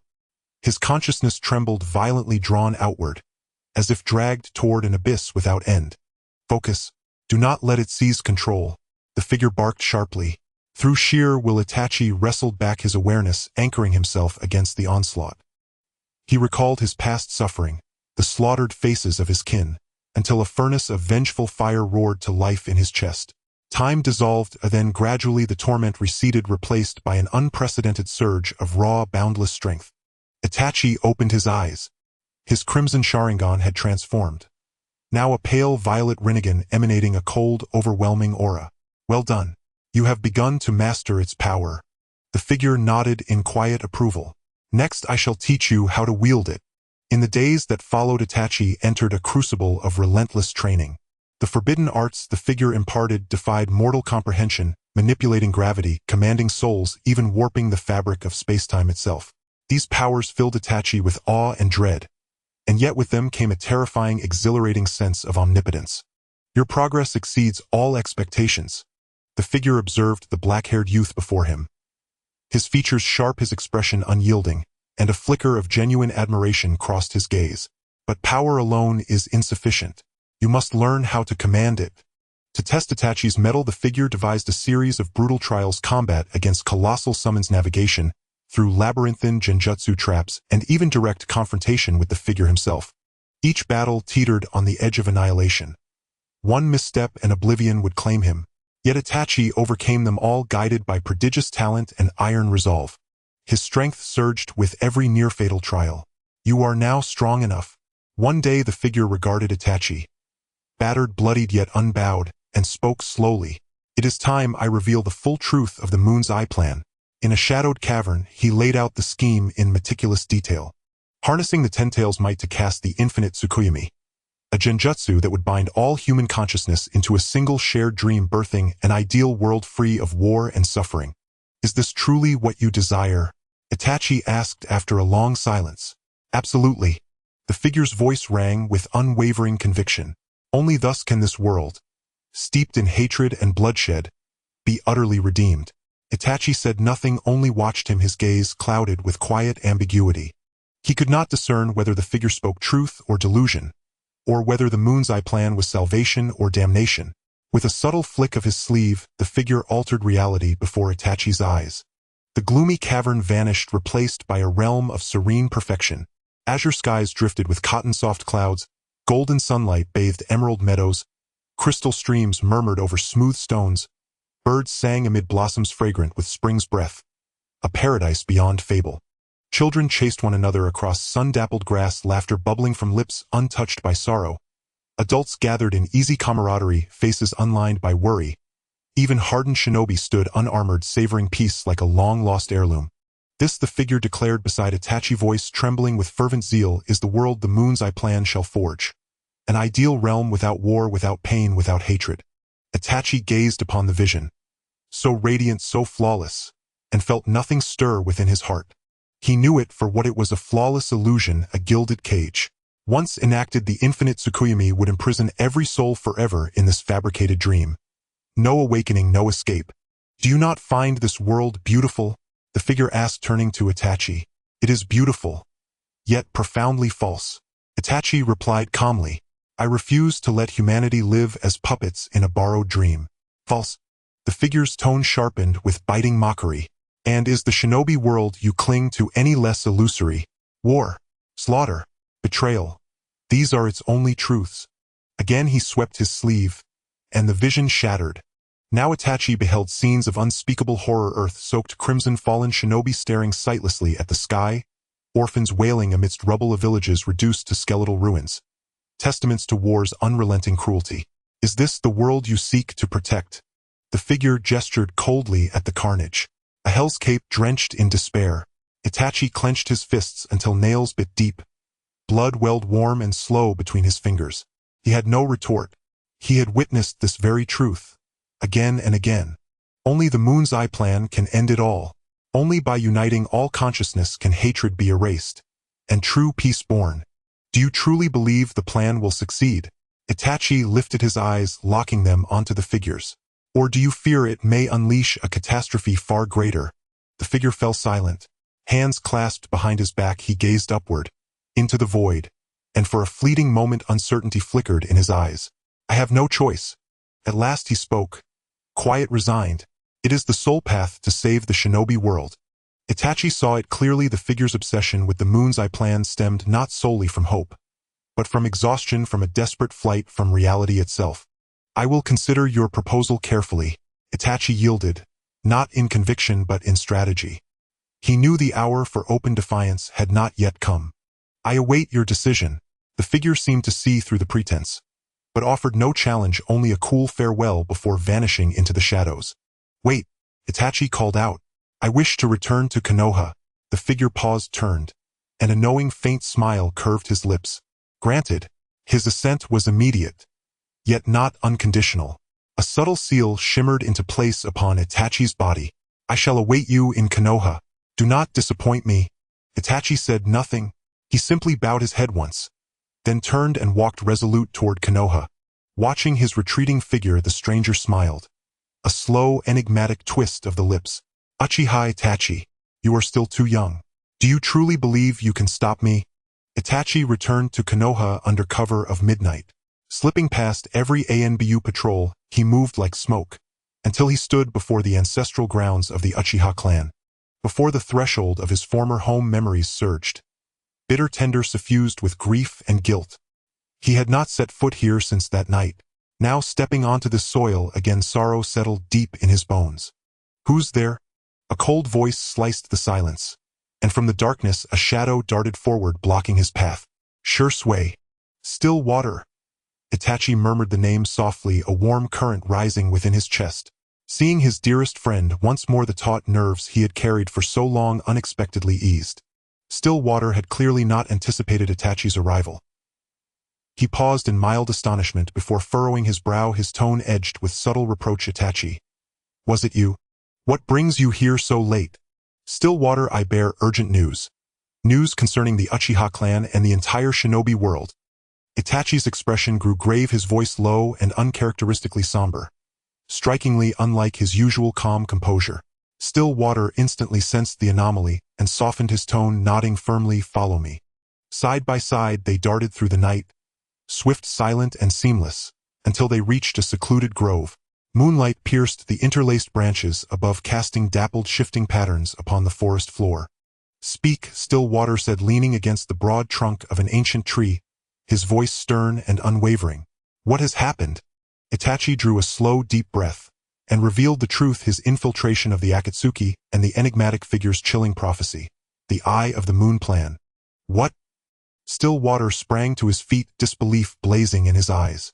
"You actually believe that madman's delusions? The Eye of the Moon plan is nothing but a grotesque fantasy. It will only unleash greater calamity." "I know what you're thinking, Still Water." Itachi met his friend's furious gaze with quiet resolve. "But have you ever considered what other path exists to halt war? What alternative can truly bring peace to the shinobi world?" "Peace? A peace bought by stripping away every soul's freedom. Is that still peace at all?" Still Water retorted, incensed. "When did you grow so naive, Itachi? Do you truly believe that shadowy figure sincerely seeks to save our world?" "I am not naive, Still Water. I am merely—" Itachi began, only to be cut off sharply by Still Water's fury. "Enough, Itachi. I refuse to hear another word of your reckless delusions." Disappointment and anguish flooded Still Water's eyes. "I once believed you were the one who understood me best, the one who knew me most deeply. Yet you—" His voice broke. Painfully closing his eyes, he let two clear tears trace slow paths down his cheeks. He could not accept that his most revered friend had chosen a path shrouded in darkness and despair. "Still Water, Itachi reached out instinctively, but Still Water recoiled violently, shoving his hand aside. "Don't touch me!" Still Water snapped, his eyes open, his Sharingan blazing crimson, spinning wildly, radiating a killing intent so profound it chilled the very air. "Itachi, mark my words, if you persist in this folly, I will not stand idle. I will stop you myself, even if it means standing against the entire Uchiha clan." With that, Still Water dissolved into a blur, vanishing into the vast swallowing night, leaving Itachi utterly alone beneath the indifferent moon wind, tousling his bangs, yet unable to dispel the crushing weight of sorrow and uncertainty in his heart. "Still Water." Itachi whispered his friend's name, a flicker of irrevocable resolve flashing across his eyes. He knew, beyond doubt, that their fates had converged at a crossroads of destiny, and ahead lay an inevitable tragic confrontation. The night deepened. Konoha's streets lay hushed and empty. Only Itachi's solitary silhouette stretched long and thin beneath the silver moonlight. Back home, silence filled the hollow rooms.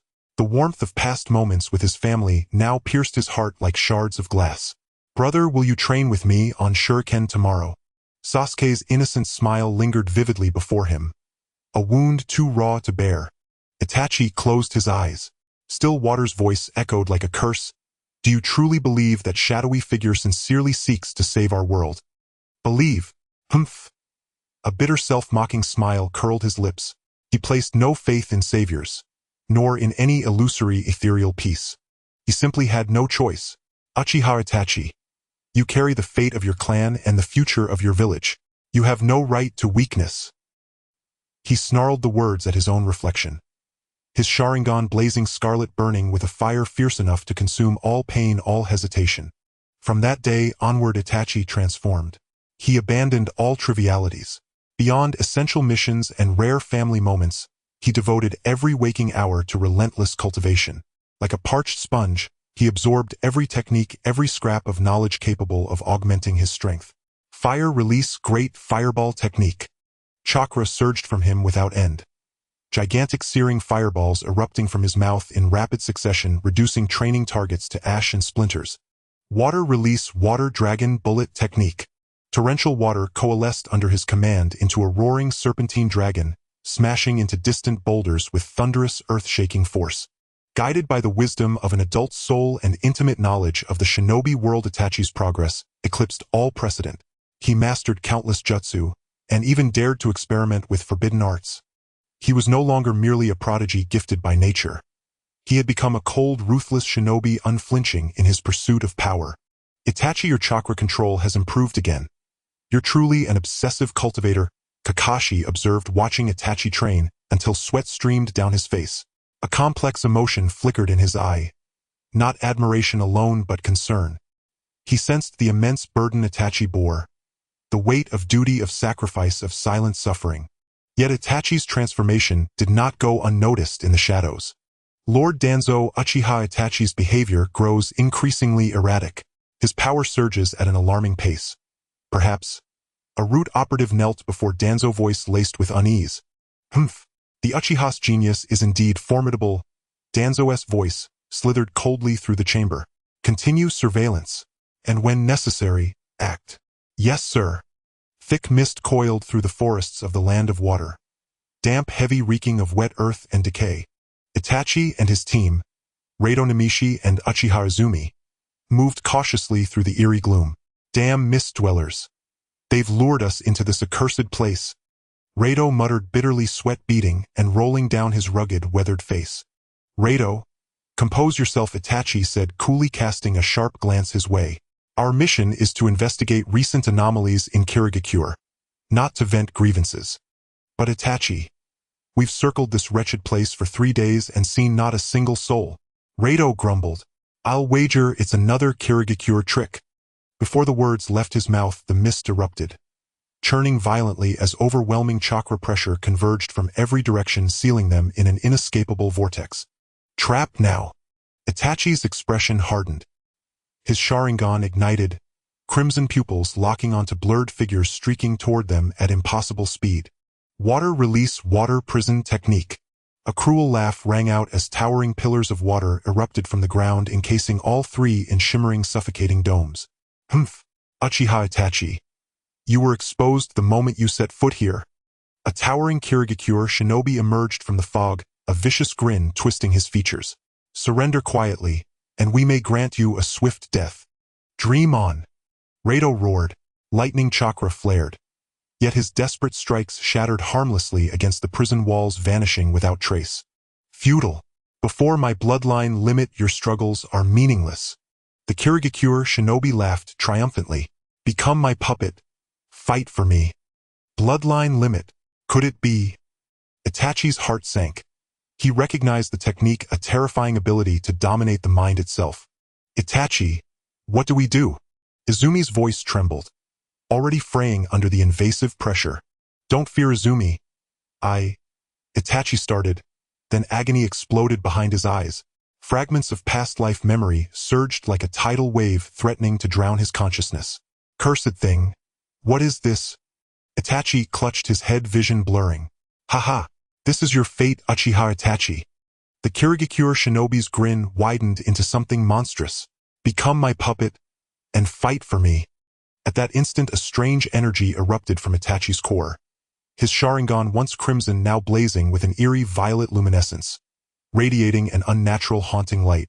What is this power? The Kirigakure shinobi's eyes widened in primal terror, the dread rising from his gut, freezing him where he stood. I don't know, but...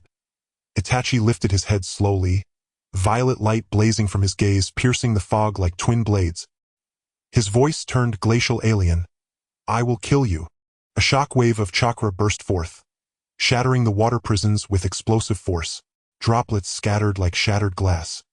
The impenetrable domes crumbling like paper beneath violet radiance. Bathed in violet light, Itachi stood transformed. Tall, still, his gaze sweeping over the scene with the detached, lethal indifference of death itself. A palpable aura of slaughter spread outward, suffocating the mist-laden forest. What kind of power is this? The Kirigakure leader stared, paralyzed. This chakra defied all understanding, stirring in him a terror deeper than any battlefield fear. A monster. He's a monster. Other Kirigakure shinobi staggered backward, faces pale with horror. They had never witnessed such a Sharingan. The violet light seemed to devour reality itself, freezing their blood. Itachi paid no heed to their terror. He raised his head, violet beams slicing through the mist, illuminating the shadows like divine judgment. His gaze locked onto the Kirigakure leader, his lips curling into a cold, merciless arc. What do you intend? The man's voice cracked, bravado crumbling beneath that frozen stare. To kill you. Itachi's voice dropped to a whisper, cold, hollow, echoing from the abyss. Before the words faded, Itachi vanished, reappearing inches from the man's face. Speed so absolute no reaction was possible. Too fast. The thought barely formed, before he could even begin to form seals. A soft, wet sound, Itachi's hand pierced straight through the man's chest. Violet light surged along the wound, devouring vitality, unraveling life itself. "Jh, ah!" A ragged, agonized scream tore from his throat. Eyes wide with incomprehension fixed upon the youth who had ended him. How could this boy, so young, so slight, wield such unspeakable power? Itachi withdrew his hand, expressionless, as the corpse crumpled lifelessly to the ground. Blood stained the earth and his pale palm, but he did not flinch, as if he had merely brushed aside a speck of dust. Monster! He's a monster! The remaining Kirigakure shinobi fled in blind panic, terror overriding all discipline. "You wish to flee. Too late." Itachi's icy laugh hung in the air. Then he vanished again. Shink, shink, shink. Flesh tore repeatedly, each sound followed by a shriek of dying men, until every last Kirigakure shinobi lay broken in pools of crimson, none spared. In mere heartbeats, the arrogant Kirigakure squad was eradicated, leaving only corpses and the coppery stench of slaughter. This is power. Itachi gazed at his hands, complexity flickering in his violet eyes.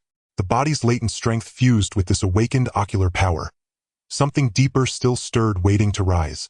Then, without warning, a violent surge of danger struck from behind. He whirled, just as a kunai screamed toward his spine. He dropped low, barely evading the blade which sliced past his hair, carrying a chill whisper of wind. He rose, Sharingan blazing its crimson glow, now threaded with violet, locking perfectly onto the attacker's form. A tall, imposing man, long silver hair whipping in the night wind, a face carved with austere, commanding lines. The white fang of Konoha, Might Guy's father, Tsukumo Hatake. "Who are you?" Itachi demanded, voice devoid of fear, only a razor-edged thrill.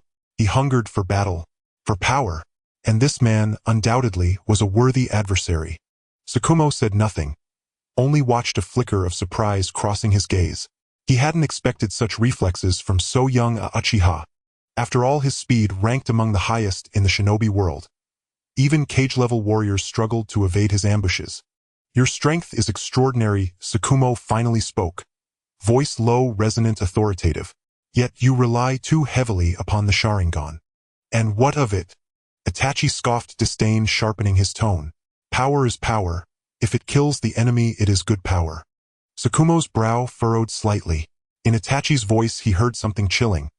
Detachment, ice, a soul hollowed by purpose. This child wasn't just strong.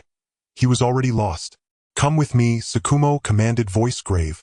"I know of your deeds. Knowing changes nothing. Do you seek to stop me?"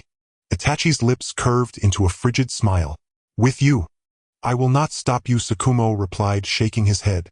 "But I will not let you stray further astray." Before the final syllable faded, Tsukumo vanished. Shink! A flash of steel. Itachi's pupils contracted violently as he threw himself backward. The blade grazed his nose, leaving a faint white trail of displaced air. Too fast. Itachi's pulse spiked, his Sharingan whirring at maximum intensity, straining to track Tsukumo's motion. Yet Tsukumo moved beyond perception, striking from angles that defied logic, forcing Itachi into absolute breathless vigilance. Itachi became a phantom, darting between trees, evading each blow with uncanny precision, as if foreseeing every attack before it manifested. "Your Sharingan is impressive," Tsukumo's voice whispered beside his ear, "but insufficient." And again, he vanished. This time Itachi caught the faintest afterimage. He spun, driving his kunai backward in a precise, lethal thrust. Ding! Metal clashed, sharp ringing. A jolt of staggering force shot up Itachi's arm, numbing his grip. What? Shock flared in his chest. Tsukumo's strength was monstrous. One strike nearly disarmed him. Tsukumo reappeared behind him, his white-toothed short sword gleaming with lethal silvery light. "Your talent is rare," Tsukumo said evenly, "but you are still too young to understand the sanctity of life." "Silence!" Itachi roared, Sharingan blazing with frenzied crimson. "You understand nothing." He vanished, launching himself forward in a blur of vengeance and fury. "Then let me teach you." Tsukumo's eyes hardened. His blade flashed white, meeting Itachi's assault with flawless, devastating grace. Two figures crossed and recrossed, steel singing, wind howling, as chakra clashed in violent bursts. Itachi's Sharingan burned relentlessly hunting for the smallest flaw. Yet Tsukumo's swordsmanship was perfection incarnate. Every parry, every feint, every counter sealed with flawless economy. Not a single opening existed. Your Sharingan is mighty, but you lean on it too heavily, Tsukumo murmured near his ear. Forget the Sharingan. Feel the fight. Feel your opponent's breath, his heartbeat, and his voice cut off abruptly. He leapt back, eyes narrowing, alert, wary. And what? Itachi faltered, instinctively asking. And Tsukumo inhaled deeply, his voice dropping to a solemn, resonant hush. The terrible darkness inside your heart. Kikaku Tsukumo's words fell like a stone cast into the heart lake of Itachi, stirring up ripples of confusion. He stood frozen, a glimmer of bewilderment flashing in his crimson Sharingan. That phrase, terrifying darkness, pierced deep into his heart like a thorn. The bloody scenes of the night of his clan's annihilation resurfaced in his mind. His parents, his clan, his friends. Familiar faces collapsing in pools of blood, their wails, despair, and hatred entwining around Itachi like maggots gnawing at his sanity. Itachi clenched his fists, his nails digging deep into his flesh, bringing a sharp pain. He wanted revenge, wished to make those who destroyed his family pay the price, willing to sacrifice everything, even his own soul. But in this moment, Kikaku Tsukumo's words made him waver. Terrifying darkness. Itachi murmured, recalling all he had done over the years. He executed his missions with cold ruthlessness. Each throw of his kunai felt like sinking deeper into a cold abyss. Could it be that I was truly wrong? This thought flashed through Itachi's mind like lightning, filling him with unprecedented fear. He looked up, his gaze towards Kikaku Tsukumo filled with complex emotions. This man was Konoha's White Fang, a hero in the hearts of many, radiating an aura of light and justice, contrasting sharply with the darkness that had taken root in Itachi's heart. What do you mean? Itachi's voice was hoarse, tinged with a barely perceptible tremor. Kikaku Tsukumo remained silent, quietly watching Itachi, his eyes filled with compassion and concern. He could see that this young man bore a heavy burden, consumed by hatred and pain, on the brink of losing himself. I understand your desire for revenge, Kikaku Tsukumo finally spoke, his voice deep and powerful, but hatred will only bring more hatred. It will blind you, robbing you of your ability to discern right from wrong, ultimately turning you into a machine that knows only slaughter. Then what should I do? Itachi's voice carried a hint of confusion. He had never considered that his life could have meaning beyond revenge. Kikaku Tsukumo walked in front of Itachi, patting his shoulder, and said, "Come with me, I will show you the answer." Itachi hesitated for a moment, but eventually nodded. He followed Kikaku Tsukumo deep into the forest, filled with a mix of confusion and anticipation for the future. He didn't know what awaited him, but he vaguely felt that this might be a turning point in his life. After walking for a while, they arrived at a meadow covered in white wildflowers. Kikaku Tsukumo sat down on the ground, signaling for Itachi to join him. "Do you know? This meadow is my wife's favorite place." Kikaku Tsukumo's voice carried a hint of nostalgia. She once said that the flowers here are as pure and beautiful as her soul. Itachi remained silent, listening intently. He didn't understand why Kikaku Tsukumo was sharing this with him, but he could feel the deep affection and sadness in his words. "My wife also died because of war." Kikaku Tsukumo's voice lowered. "At that time, I was blinded by hatred, consumed by the desire for revenge, and ended up causing more deaths." He fell silent, seemingly recalling that painful past. Itachi held his breath, waiting for the continuation. "Later, I finally understood a truth." Kikaku Tsukumo raised his head, looking at Itachi with steadfast eyes. "Hatred can never solve problems, it only brings more pain. Only by letting go of hatred can one find true redemption." "Let go of hatred." Itachi murmured the words, echoing in his mind. He lifted his head, wanting to say something, but suddenly felt a powerful chakra fluctuation coming from afar. "Not good." Kikaku Tsukumo's expression changed, and he stood up abruptly. "It's a ninja from Root." A chilling chakra coiled around Itachi's heart like a venomous snake, and he instinctively tightened his grip on his kunai, his gaze fixed intently on the shadow that flashed from the dense forest. The shadows moved swiftly and silently like ghosts, quickly surrounding them. "Root." Itachi's pupils constricted, alarm bells ringing in his mind. He recognized the uniforms worn by those shadows. They were the insignia of Konoha's Umbu. Kikaku Tsukumo suddenly stood up, blocking Itachi, his aged face filled with seriousness, his right hand already resting on the hilt of his short sword, his tone low and dangerous. "Who are you?" "We are here under the orders of Lord Danzō to clean up the mess." The leader of the root ninjas spoke coldly, devoid of any emotional fluctuation, as if recounting an unimportant matter. He slowly raised his hand, making an attacking gesture, and immediately the surrounding root ninjas lunged at the two like arrows released from a bow. Itachi, run! Kikaku Tsukumo shouted furiously, drawing his short sword, its cold gleam flashing, as he pushed back the first two attacking root ninjas. He moved through the crowd like a specter, each swing of his blade leaving a trail of blood. Damn it! Itachi gritted his teeth, knowing he couldn't just sit and wait. He had to escape quickly. He quickly formed seals, his crimson Sharingan spinning, the two tomo rotating wildly, as if they intended to devour everything in front of him. Fire release, great fireball technique. A massive fireball erupted from Itachi's mouth, sweeping toward the root ninjas like a roaring fire dragon. The scorching wind charred the surrounding trees, and several root ninjas caught off guard were instantly engulfed in flames, letting out piercing screams. Damn little brat! The leader of the root ninjas shouted angrily, quickly forming hand seals, and a wall of earth rose to block the flames. Go! They'll hold them off. Kikaku Tsukumo bellowed, cleaving one of the root ninjas in half with a single blow, blood splattering on his face, making him look like a fearsome demon from hell. Itachi knew this was not the time to hesitate. He gave Kikaku Tsukumo a deep look and turned to flee deeper into the forest. Want to leave? It's not that easy. The leader of the root ninjas snorted coldly, his figure flashing as he pursued. Your opponent is me, Kikaku Tsukumo shouted, blocking the root ninja like lightning. Though heavily injured, he remained fearless, knowing he must protect Itachi. This was his final mission. Overestimating yourself. The root ninja sneered, his kunai transforming into a cold flash aimed straight at Kikaku Tsukumo's throat. Blood spurted forth as Kikaku Tsukumo's body slowly fell, yet a hint of a contented smile remained on his face. Quick! Escape! He reached out with his last bit of strength towards the direction Itachi had vanished, only for his hand to finally drop feebly. Itachi dashed through the forest, Kikaku Tsukumo's last cries echoing in his ears, his heart aching as if being twisted by a knife. He didn't know how long he ran, but when he could run no more, he collapsed to the ground, tears streaming uncontrollably down his face. Why do this to me?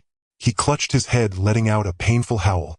He once thought Konoha was his home, his sanctuary, but reality dealt him a heavy blow, making him realize that in this world of the survival of the fittest, only strength is the ultimate support.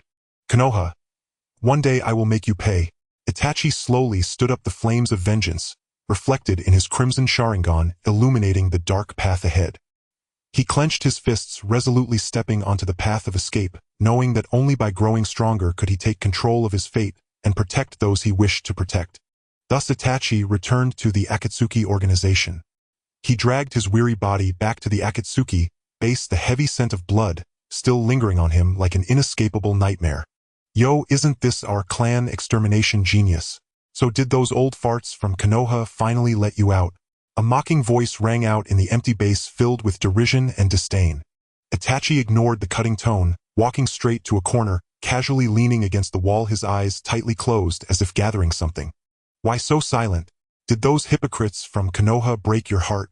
Obito, wearing his mask, emerged from the shadows and approached Itachi, his tone losing some of its mockery, gaining a hint of inquiry. Are you planning to sever ties with Konoha for good this time? Itachi's eyes snapped open, his crimson Sharingan appearing especially eerie in the dim light. He coldly stared at Obito, speaking each word clearly. There is nothing left in Konoha for me to linger on. Oh, it seems you have been through quite a lot.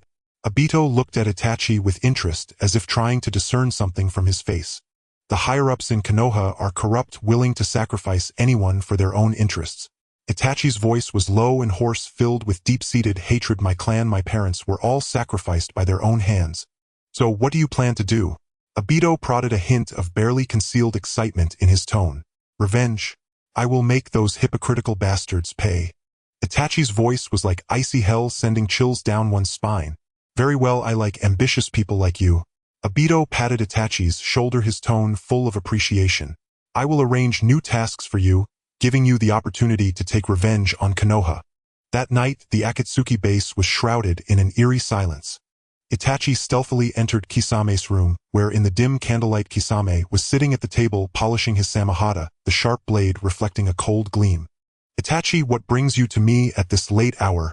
Kisame looked up, observing his serious companion with a sense of unease. Kisame, I need your help. Itachi stated directly, his crimson Sharingan fixed on Kisame, his tone filled with determination. What on earth happened? Kisame set down his samahata, his brow furrowed slightly. He sensed that Itachi's return was different this time, but he couldn't quite place why. I have completely severed ties with Konoha. Itachi took a deep breath and slowly said, I want to take revenge on Konoha for my clan, for my parents. Kisame stared in shock at Itachi. He had always thought Itachi still held some hope for Konoha, never expecting him to say such words. Itachi, do you know what you are saying? Opposing Konoha means facing the enmity of the entire ninja world. Kisame spoke, gravely concern filling his tone. I know, but I have no other choice. Itachi's tone was unyielding, as if he had made a monumental decision. He revealed the truth behind his severance from Konoha, explaining how the higher-ups had pressured him into annihilating his clan without holding anything back. Those damned bastards! Upon hearing Itachi's story, Kisame's fury ignited. He suddenly stood up, slamming his fist onto the table, shattering it into pieces. Itachi, I told you long ago that those guys from Konoha are nothing but scum. You shouldn't have agreed to them in the first place. It's too late to say that now. Itachi shook his head with a bitter smile. Kisame, will you help me? Help me take revenge on Konoha. Kisame looked at the once genius youth, now burdened with such a heavy fate, feeling a mix of sympathy and rage in his heart. Itachi, you saved my life. Don't even mention just helping you with revenge. Even if you want my life, I won't flinch. Kisame spoke firmly, his tone filled with resolve. Good brother. Itachi patted Kisame's shoulder, tears glimmering in his crimson Sharingan. He knew that from this moment on he was no longer alone. He would fight alongside Kisame to take revenge on Konoha. Outside, the night was deep with twinkling stars dotting the pitch-black sky as if witnessing it all. Beneath a pitch-black night sky, Konoha village lay shrouded in a thin veil of mist, silent and still as a slumbering leviathan. Itachi, are you certain about this? Storming that wretched lab outright would be far more satisfying, wouldn't it? Kisame whispered, his voice edged with bloodthirsty exhilaration. He hefted Samahata across his broad shoulder, his thick fingers impatiently tapping against its scabbard. Kisame, you remain just as you've always been, Itachi remarked with quiet resignation, glancing sidelong at his companion. His crimson Sharingan eyes gleamed coldly in the darkness. We know nothing of this research. Acting rashly would only alert them. Let us see what mischief Konoha's elders are brewing this time. Guided by intelligence gathered earlier, they located the clandestine laboratory deep within a dense forest near Konoha Hospital. The entrance was concealed behind an exquisitely crafted sealing technique, so subtle that even a seasoned shinobi might have overlooked it had Itachi not mastered Konoha's barrier systems intimately. Typical Konoha trickery. Always hiding in shadows, Kisame sneered contemptuously, then slashed the air with a thick arm. Razor-sharp chakra lanced silently from his fingertips, slicing open a narrow fissure. Itachi slipped inside first, Kisame close behind. The laboratory reeked of acrid medicinal fumes. Bizarre, intricate instruments stood in precise rows, their metallic surfaces glinting with sterile, chilling light. At the chamber's center loomed a massive cultivation tank. Suspended within pale blue fluid, a humanoid figure floated, its body crisscrossed by countless tubes, grotesque and terrifying. What in blazes is that? Kisame frowned, staring into the tank. Some kind of bioweapon. Itachi remained silent, scrutinizing glyphs and data inscribed upon the tank's surface, his expression growing steadily graver. These symbols, they pertain to Jinchuriki. His voice dropped low and hoarse, thick with disbelief. They're attempting to control a Jinchuriki's power. At that moment, the laboratory doors slid open. A figure in a white lab coat strode in, adjusting his glasses with calm precision. His gaze was icy, piercing. Orochimaru, one of Konoha's highest-ranking elders. Oh my, Itachi-kun, how long it's been. Orochimaru smiled faintly, a cold serpentine curve twisting at his lips.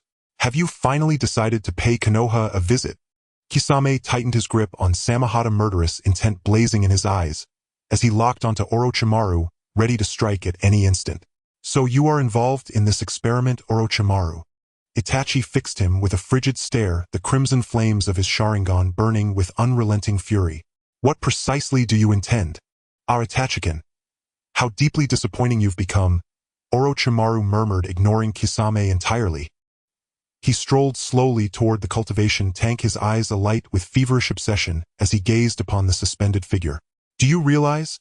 The greatest power in this world lies within the Jinchuriki, and I shall be the first to master it. No sooner had the words left his lips than the pale blue fluid erupted violently within the tank. The humanoid entity snapped its eyes open and unleashed a deafening guttural roar. With a shriek of splintering glass, the tank exploded, unleashing a torrent of azure liquid. The specimen launched itself from the wreckage. Naked, corded with sinewy muscle, its skin a sickly pallid gray. Its pupilless eyes burned with hellish crimson light. Its maw gaped wide, lined with jagged predatory fangs. An abomination clawed forth from the depths of damnation. So this is the power you claim to control. Itachi evaded the creature's frenzied assault, his brow furrowed as he addressed Orochimaru. It looks less like mastery, and more like a monster set loose. Control. Orochimaru chuckled softly. True power cannot be tamed. If it can be controlled, is it power at all? He moistened his lips, eyes aglow with manic brilliance. Only raw, untamable wild power. This is the pinnacle I seek. The specimen roared again, a sound that shook the very foundations, as it swung a fist the size of a mortar bearing down on Itachi with cataclysmic force. Itachi swiftly formed hand seals and unleashed the great fireball technique. Yet the flames dissolved instantly upon contact with the creature's bizarre chakra, consumed without trace, inflicting no harm. Its chakra is unnatural. Itachi's expression hardened. He leapt backward just in time, narrowly avoiding the next devastating blow. Heh. My masterpiece isn't so easily overcome. Orochimaru grinned, darkly, fingers flying through rapid seals. Summoning technique. With a burst of white smoke, more specimens emerged from every corner of the lab, each uniquely malformed yet uniformly exuding a nauseating stench of decay. Clearly these were Orochimaru's grotesque amalgams, forged from fused genetic material of countless creatures. Damn it! Is he planning to wear us down until we drop dead here? Kisame cleaved one ambushing specimen cleanly in two with Samahata, but more surged forward, instantly encircling him in a tightening ring of horror. Itachi, this won't last. These things are endless. Kisame's voice rang out from the encirclement, edged with urgency. Itachi said nothing. His crimson Sharingan spun, rapidly scanning the chamber, calculating angles, trajectories, weaknesses. He knew if this continued, exhaustion would claim them both, turning them into mere morsels for these abominations. A breakthrough was imperative. Kisame, buy me time. Itachi inhaled sharply, his gaze sharpening into lethal focus. What are you planning? Kisame froze, then understood. A familiar, chilling chakra signature began to pulse. Deep, ancient, and profoundly unsettling. No, that technique exacts too great a toll on your body. Kisame bellowed. He knew full well what Itachi intended, the forbidden art of the Mangekyo Sharingan, whose overwhelming power came at the cost of irreversible physical ruin. We have no choice. Itachi snarled, his Sharingan locking onto the seething mass before him, its pattern whirling wildly before settling into twin eerie tomo, radiating otherworldly light. An immense, suffocating chakra erupted from his core, storming through the lab like a typhoon.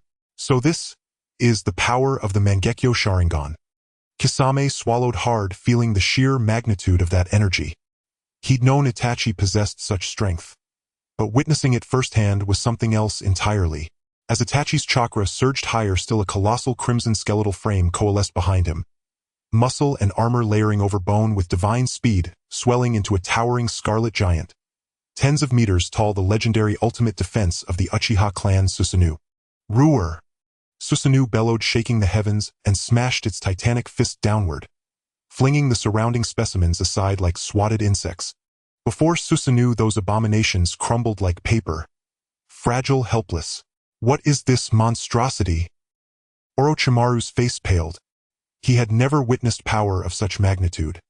Even his proudest creations seemed laughably insignificant in its presence. Go now. I cannot hold this for long. Itachi's voice echoed from within Susanoo's ribcage, strained, pained. Forcing open the Mangekyo Sharingan inflicted unbearable agony upon him. Each passing second exacted a brutal toll on his body and spirit. Kisame needed no further urging. Swinging Samahata in wide lethal arcs, he carved a path of carnage, clearing the way for Itachi with ruthless efficiency. Let's go! Kisame seized Itachi's shoulder and bolted from the laboratory. Orochimaru made no move to pursue. He stood motionless, watching their retreat, his lips curling into a cryptic knowing smile. Fascinating power. Itachi Uchiha. You have truly piqued my interest. They fled deep into the wilderness, halting only when Konoha's borders, and Orochimaru's reach, were far behind them. Itachi collapsed to one knee, dissolving Susanoo with a shuddering gasp. Sweat poured from his brow as he fought for breath, lungs burning, limbs trembling. Cursed! This body remains too frail. He muttered bitterly. The strain of the Mangekyo had ravaged him. Every fiber ached, his chakra reserves utterly spent. Are you all right? Kisame asked, concern etching his voice. He knew well the terrible price of the Mangekyo, each use carving deeper scars into the wielder's flesh and soul. I'm fine. Just need rest. Itachi waved a dismissive hand. Kisame said nothing. Merely stood guard beside him, understanding silence was the only solace Itachi required. Night fell, stars blooming across the velvet sky. They took shelter in a secluded cave. Kisame kindled a fire and roasted a wild hare caught in the forest. Itachi leaned against the cool stone wall, eyes closed in exhausted repose. Itachi, what will you do now? Kisame turned the skewer, the meat sizzling softly. Itachi began, then abruptly recoiled, coughing up a violent spray of crimson blood before collapsing limply to the ground. Itachi! Kisame cried out in alarm, dropping the skewer and catching Itachi before he struck the earth. Cough! Don't worry. It's just an old wound flaring up. Itachi whispered, weakly, voice ragged and fading. An old wound? What old wound? Kisame pressed urgently. Itachi offered no reply. His consciousness slipping away, his breathing shallow until he sank into unconsciousness. Kisame stared at his still form, heart heavy with dread and unanswered questions.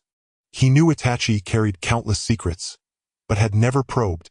He trusted unconditionally that the time would come when Itachi would share them. Itachi, what are you hiding? Kisame murmured into the quiet dark, gazing at his comrade's ashen face, and felt deep in his bones the chilling weight of an approaching storm. Kisame looked at Itachi's pale face, feeling a sinking sensation in his heart. This kid is trying to act tough again. He roughly tore open Itachi's clothing, revealing a ghastly wound right before his eyes. The wound was tinged with an abnormal dark blue color, clearly indicating it was poisoned. Damn Orochimaru, that treacherous scoundrel! Kisame muttered under his breath, realizing this was clearly an injury left over from their earlier battle. That bastard Orochimaru loves to play these sinister tricks. He pulled out a small scroll from his ninja tool pouch, bit his fingers, swiftly formed seals, and shouted, summoning jutsu. As the white smoke dissipated, a gigantic dark green slug appeared before Kisame, the summoning beast of Lady Tsunade. The slug sage. It's Kisame, is there something I can assist you with? The gentle voice of the slug sage came through. Please, slug sage, help me examine Itachi's injuries. Kisame said anxiously. The slug sage extended a tentacle and gently touched Itachi's wound. After a moment it withdrew its tentacle and spoke with a grave tone. The situation is not good. This is a very potent poison that has already invaded his internal organs. Moreover, he forcibly activated his Mangekyo Sharingan, which puts an enormous burden on his body. What should we do? Slug sage, I beg you, save him. Kisame asked urgently, knowing that the slug sage possessed powerful medical ninjutsu, and was one of the top medical ninjas in the ninja world. Don't worry, Kisame, I will do my best, the slug sage replied. However, for now, I can only temporarily suppress the spread of the poison. To completely eradicate it, I will need to find a special medicinal herb. What herb? I'll go find it, Kisame said without hesitation. No need to rush, Kisame. I will send my clone with you. Once you find that herb, I will notify you immediately, the slug sage said, splitting off a small slug that crawled onto Itachi's body. Then I will leave it to you, slug sage, Kisame said gratefully. He picked up the unconscious Itachi and swiftly navigated through the dense forest, searching for a safe place. He knew that the most important thing now was to find a safe place for Itachi to rest before thinking of a way to find the antidote. Using his familiarity with the surrounding environment, Kisame quickly found a hidden cave. The entrance was obscured by dense vines, making it impossible to discover without close inspection. Kisame entered the cave and gently laid Itachi on the ground, before setting up a protective barrier at the entrance, finally breathing a sigh of relief. He sat cross-legged beside Itachi, channeling chakra into him to help stabilize his injuries. Outside the cave, the night grew deeper and the sound of insects filled the air. Kisame looked up at the sky, filled with worry and unease. He did not know when Itachi would wake up nor if he could find the antidote.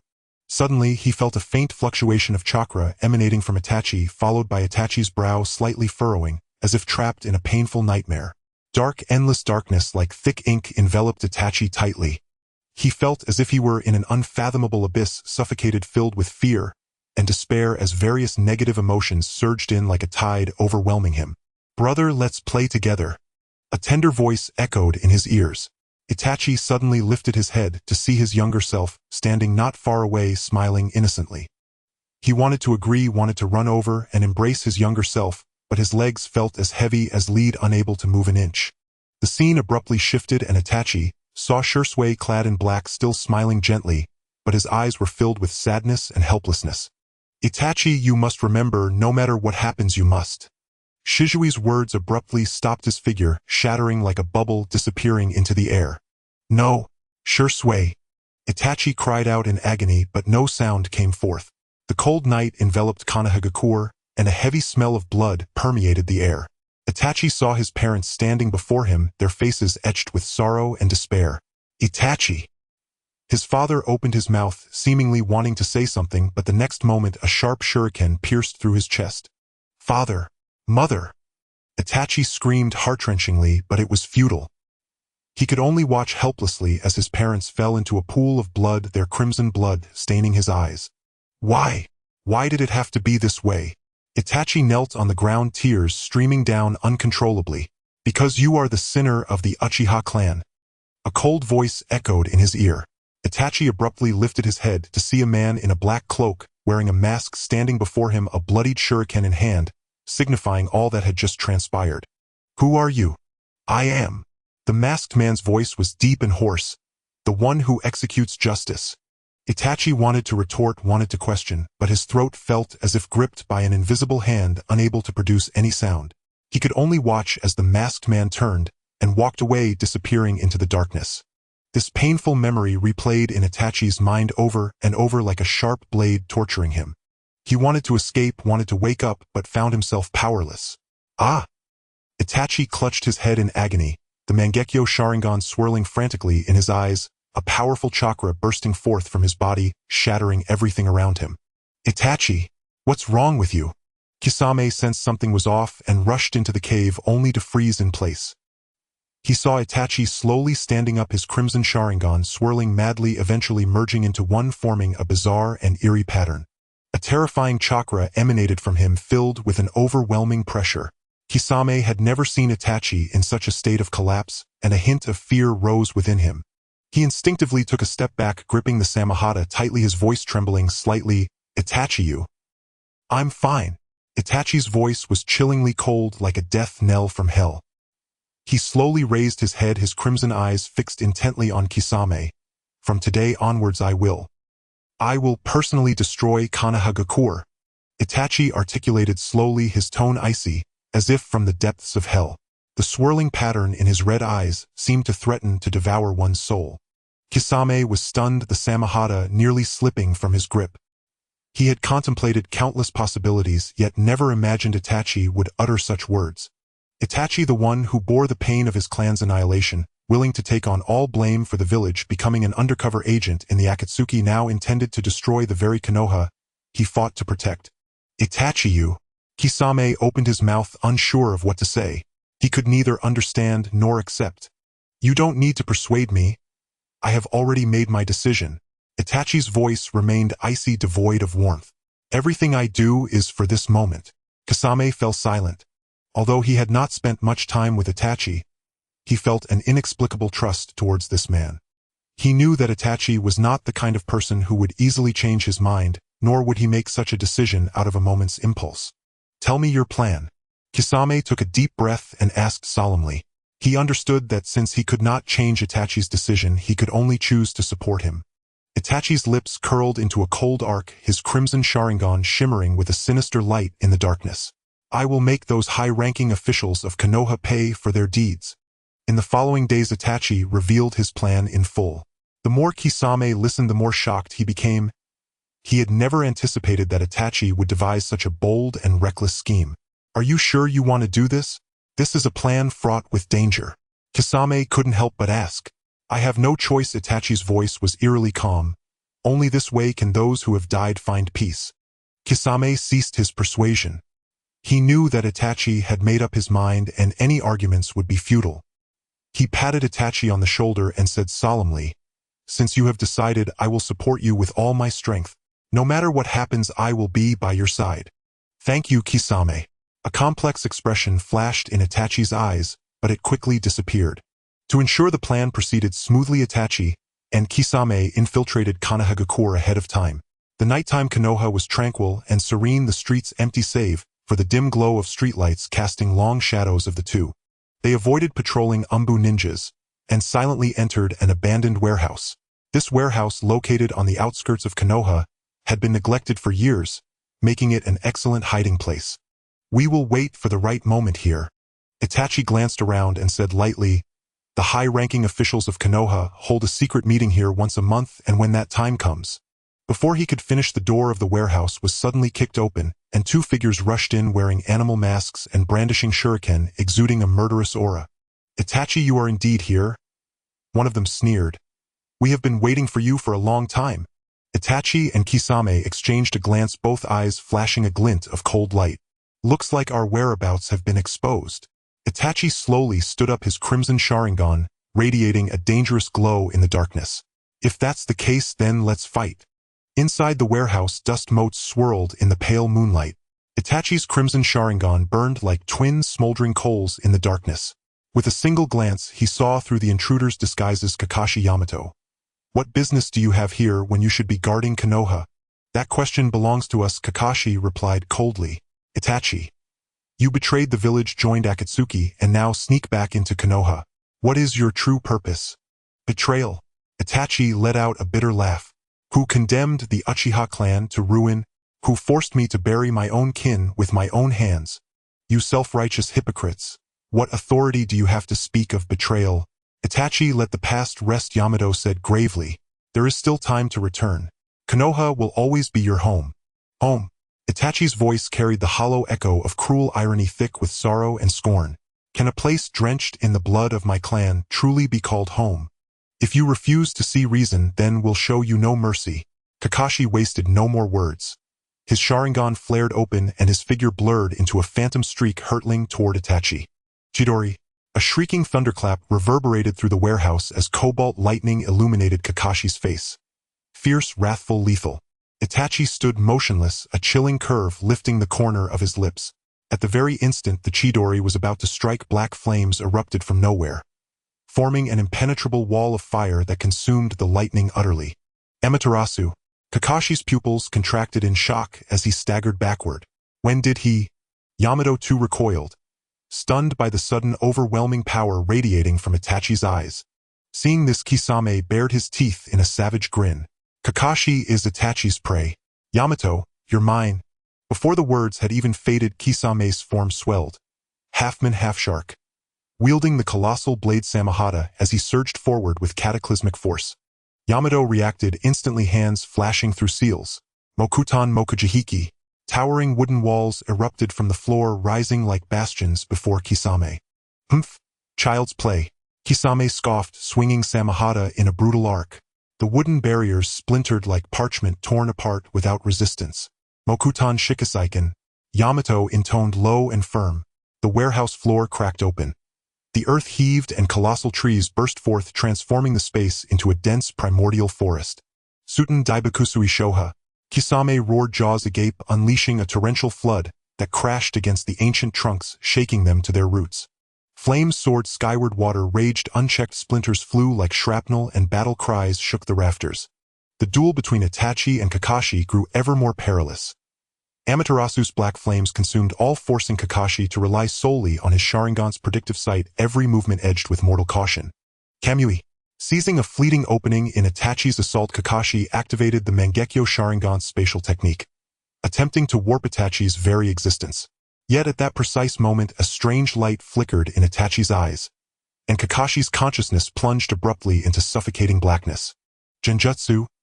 Kakashi's pupils dilated wide, reality warped and shattered, replaced by a blood-red sky, a fractured earth boiling with magma, and air thick with the stench of charred flesh. He found himself bound to a cruciform pillar, paralyzed and helpless. While Itachi stood before him, his scarlet Sharingan blazing like hellfire, gazing down with glacial indifference. "Welcome to the world of Tsukuyomi Kakashi." Itachi's voice echoed from the abyss. Cold, hollow, final. "Here time and space obey only my will. You shall endure suffering far worse than death." Kakashi strained against his bonds, only to find himself utterly immobile, watching helplessly as Itachi advanced step by silent step. "No!" He screamed in despair, but his voice choked, swallowed by an unseen void never reaching the air. A cruel smile curled Itachi's lips. The three tomo of his Sharingan spun faster, dragging Kakashi's awareness into an endless spiraling abyss. Meanwhile, in the real world, Kakashi stood frozen, eyes vacant, sweat pouring down his temples. Success, Itachi thought silently, and seized the moment. Hands weaving seals, he murmured, "Katan Gokaku no Jutsu." A colossal fireball roared toward Kakashi, but at the last possible instant Kakashi's body twisted unnaturally, letting the inferno graze past him and blast a crater-sized hole through the warehouse wall. What? Itachi's mind recoiled, unprepared for Kakashi's sliver of lucidity within Tsukuyomi. So the copy ninja's willpower is stronger than I imagined. Itachi exhaled sharply, fingers flying through seals once more. Tensho Ryusumiai. A black iron rod shot from his sleeve with a shrill whistle, piercing Kakashi's torso and pinning him bleeding to the wall. JHK. Kakashi choked out a guttural cry as crimson welled slowly down the plaster. Elsewhere, Yamato and Kisame's clash had reached its fever pitch. Mokutan Mokuryu no Jutsu. Yamato slammed his palms onto the ground. A colossal wooden dragon erupted from the earth, fangs, bared claws, slashing toward Kisame. Suten Suryuden no Jutsu. Kisame countered without hesitation, hands sealing water surging from his mouth to form a roaring serpentine dragon that met the wooden beast head. Boom, boom, boom. The dragons collided again and again, the deafening explosions threatening to tear the warehouse apart at its seams. Damn it! How does his chakra seem limitless? Yamato gritted his teeth inwardly. His Mokutan was formidable, but chakra-devouring. Meanwhile, Samahata greedily siphoned his reserves, tilting the balance inexorably against him. "Give up, Yamato. Your Mokutan is useless against me." Kisame roared, raising Samahata high. "Die!" Just as Kisame raised his blade for the killing blow, a shadow materialized behind Yamato. A kunai pressed coldly against his throat. "Stand down, Kisame." The voice, icy and unwavering, froze Kisame mid-motion. "Itachi?" Kisame stared, disbelief twisting his features. "What is the meaning of this?" Itachi ignored him entirely. His gaze locked on Yamato, the crimson Sharingan burning with lethal intent, as if ready to snuff out life itself. "Itachi, you've lost your mind." Kisame's eyes widened in raw disbelief. Never had he imagined his calm, taciturn partner capable of such betrayal. Samahata remained raised, yet unmoving, as Kisame wrestled with a storm raging inside his chest.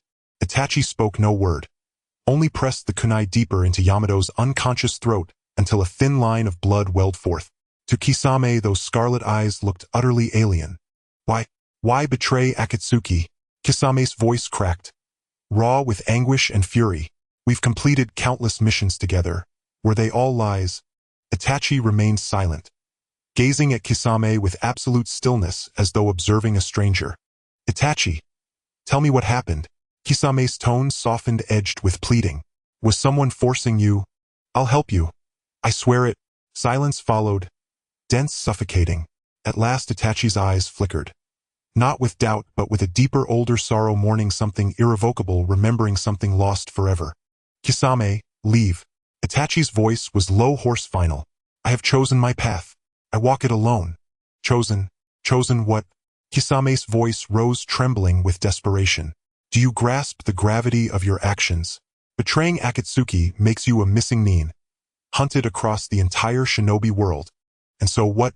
Itachi's lips curved faintly, cold, unyielding. "I already bear too much.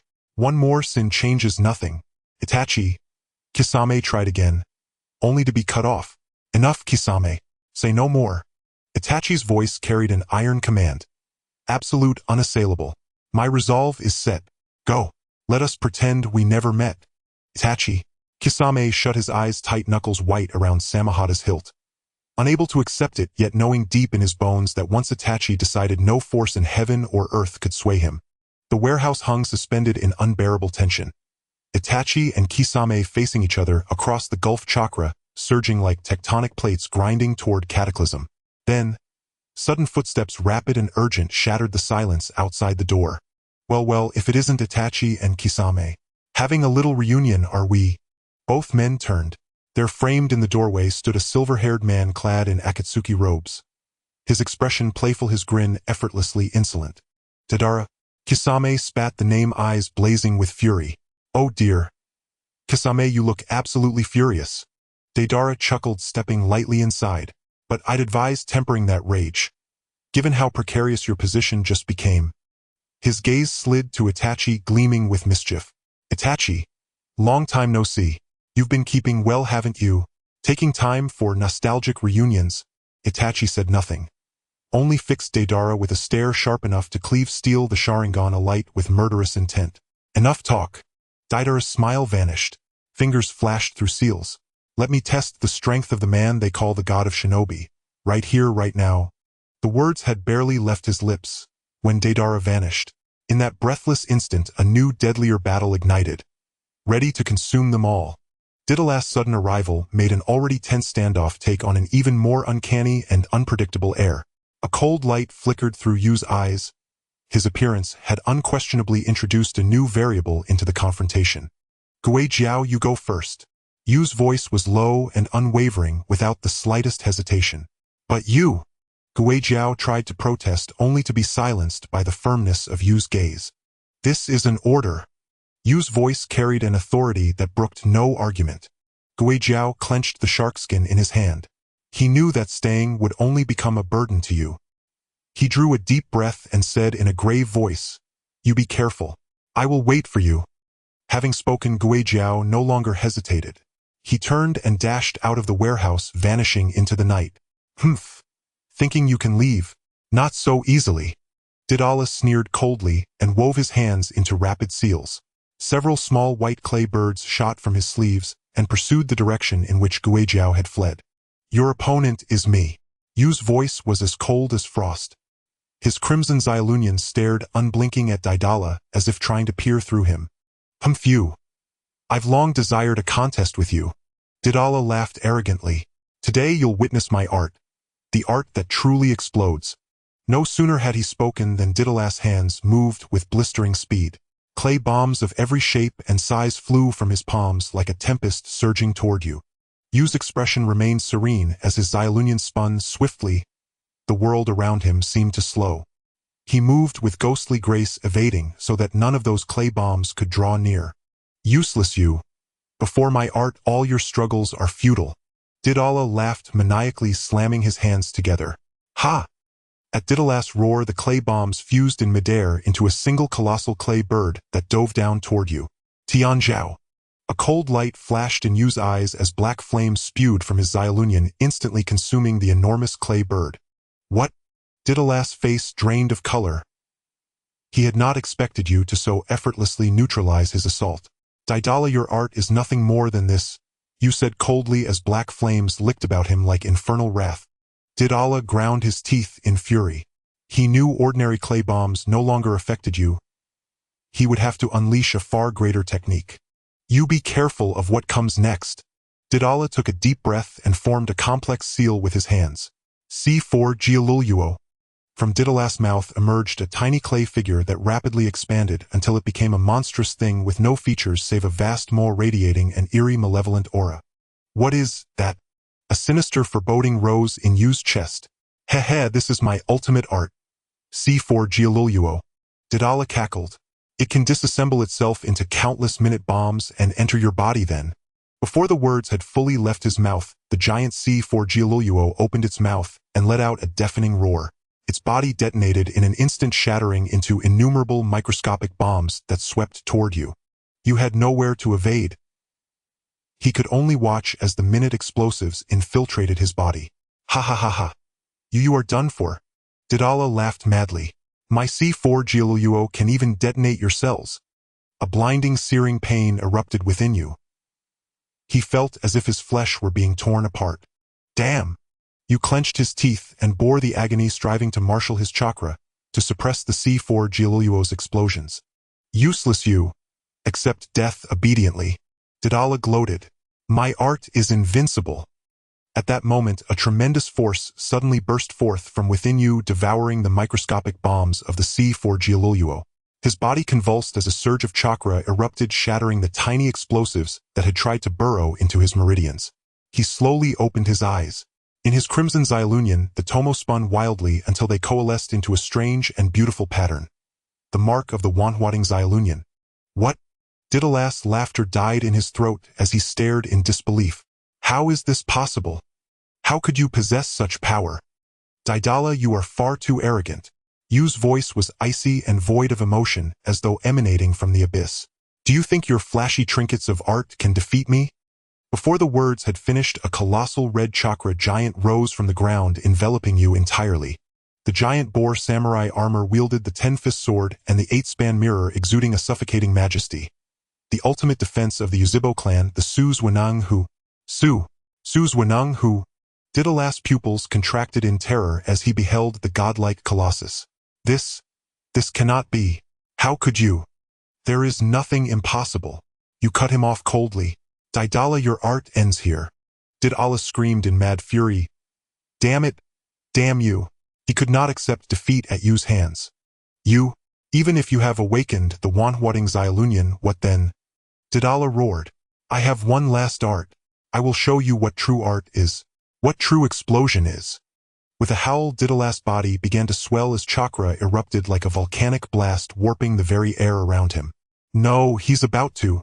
Yu's face changed. He sensed an unprecedented aura of peril emanating from Daedala. You! Let us die together. C0, self-detonation. Daedala uttered one final screech as his body transformed into a blinding white sphere. A searing light swallowed the world in an instant. Though Yu Su's Wenang, who was powerful, it struggled against the indiscriminate onslaught of a C0 self-detonation. He exerted every ounce of strength to maintain Su's Wenang Hu's defense, bracing against that cataclysmic shockwave. The explosion raged for 5 full minutes. Within a 10-mile radius, everything was leveled to the ground, leaving only a vast crater, mute testament to the ferocity of the battle. When the dust settled, Yu rose slowly from the crater. His Su's Wenang, who had vanished, his body was lacerated and bleeding. Blood dripped from his fingertips, staining the earth at his feet. Cough. Yu coughed violently. The force of the C0 self-detonation had far exceeded his expectation. Even he had nearly been overwhelmed. Daedala. Yu gazed upon the ruin with a complex expression. Though Daedala had been arrogant, his devotion to art had been pure. He would willingly sacrifice his life for it. Is this your art, Daedala? Yu murmured softly, a flash of sorrow in his eyes. A faint tick echoed behind Yu. He whipped his head around and saw a small white clay spider crawling silently to his feet. On its abdomen, a red countdown ticked steadily: 0005, 0004, 0003. Damn! It's an initiation clay. Yu cursed under his breath. That white spider was Daedala's final stratagem, embedded and concealed within the explosion's debris, creeping forward without a sound. And now only 5 seconds remained. 5 seconds. Even with Yu's speed, there was no time to flee the area. The aftershocks of the C0 detonation had not yet dissipated. His chakra was nearly spent, and Su's Wenang, who could not be summoned again. Is this the end? Death's shadow loomed, yet Yu became astonishingly calm. Not yet. He still had something he had to do. He could not fall here. In a flash, a desperate thought seized him. Ixie na Chi. The forbidden technique of the Uzibo clan, it could turn all misfortune into illusion at the price of the user's permanent blindness in the Xyloonian. Im all in. Time allowed no hesitation. Yu formed the seals decisively. His left Xyloonian spun madly, his ocular power pouring forth like a breached dam. Ixie na Chi. The world plunged into black. The explosion's roar thundered in his ears as the shockwave swept over him like a rampaging beast. Yet the agonizing pain he had expected did not come. Yu's consciousness remained lucid. Only darkness shrouded his sight. Did it work? Without pause, Yu endured the searing pain from his left eye, and guided by the Xyloonian's anticipation of the blast, forced himself into a desperate leap to the side. The blast's shockwave brushed past him, hurling him through the air. He spat a mouthful of blood as his body crashed to the ground like a rag doll, his consciousness fading. But he knew he was alive. He had withstood Didala's final death blow. Cough. You fought to push himself up, each breath pain-laced and ragged. Every inch of his body ached. His chakra was nearly exhausted. Yet he knew he could not collapse. There were things he must still accomplish. For a promise, for a truth. He had to live. Zwashu. You whispered his brother's name, dragging himself to his feet with weary limbs. He surveyed the scene. Didala's art had razed the area to ruin. Only a few shattered tree trunks remained swaying in the night wind. I must leave this place quickly. You forced himself forward, staggering through the devastation. He did not know where he would go or what awaited him, but he knew he could not die here. He would survive, for vengeance and for protection. Night descended, its dense darkness seeping into the forest like undiluted ink. Itachi staggered through the thick woods. Each step felt like treading upon blades, agony lancing through his entire body, forcing a low, stifled groan from his throat.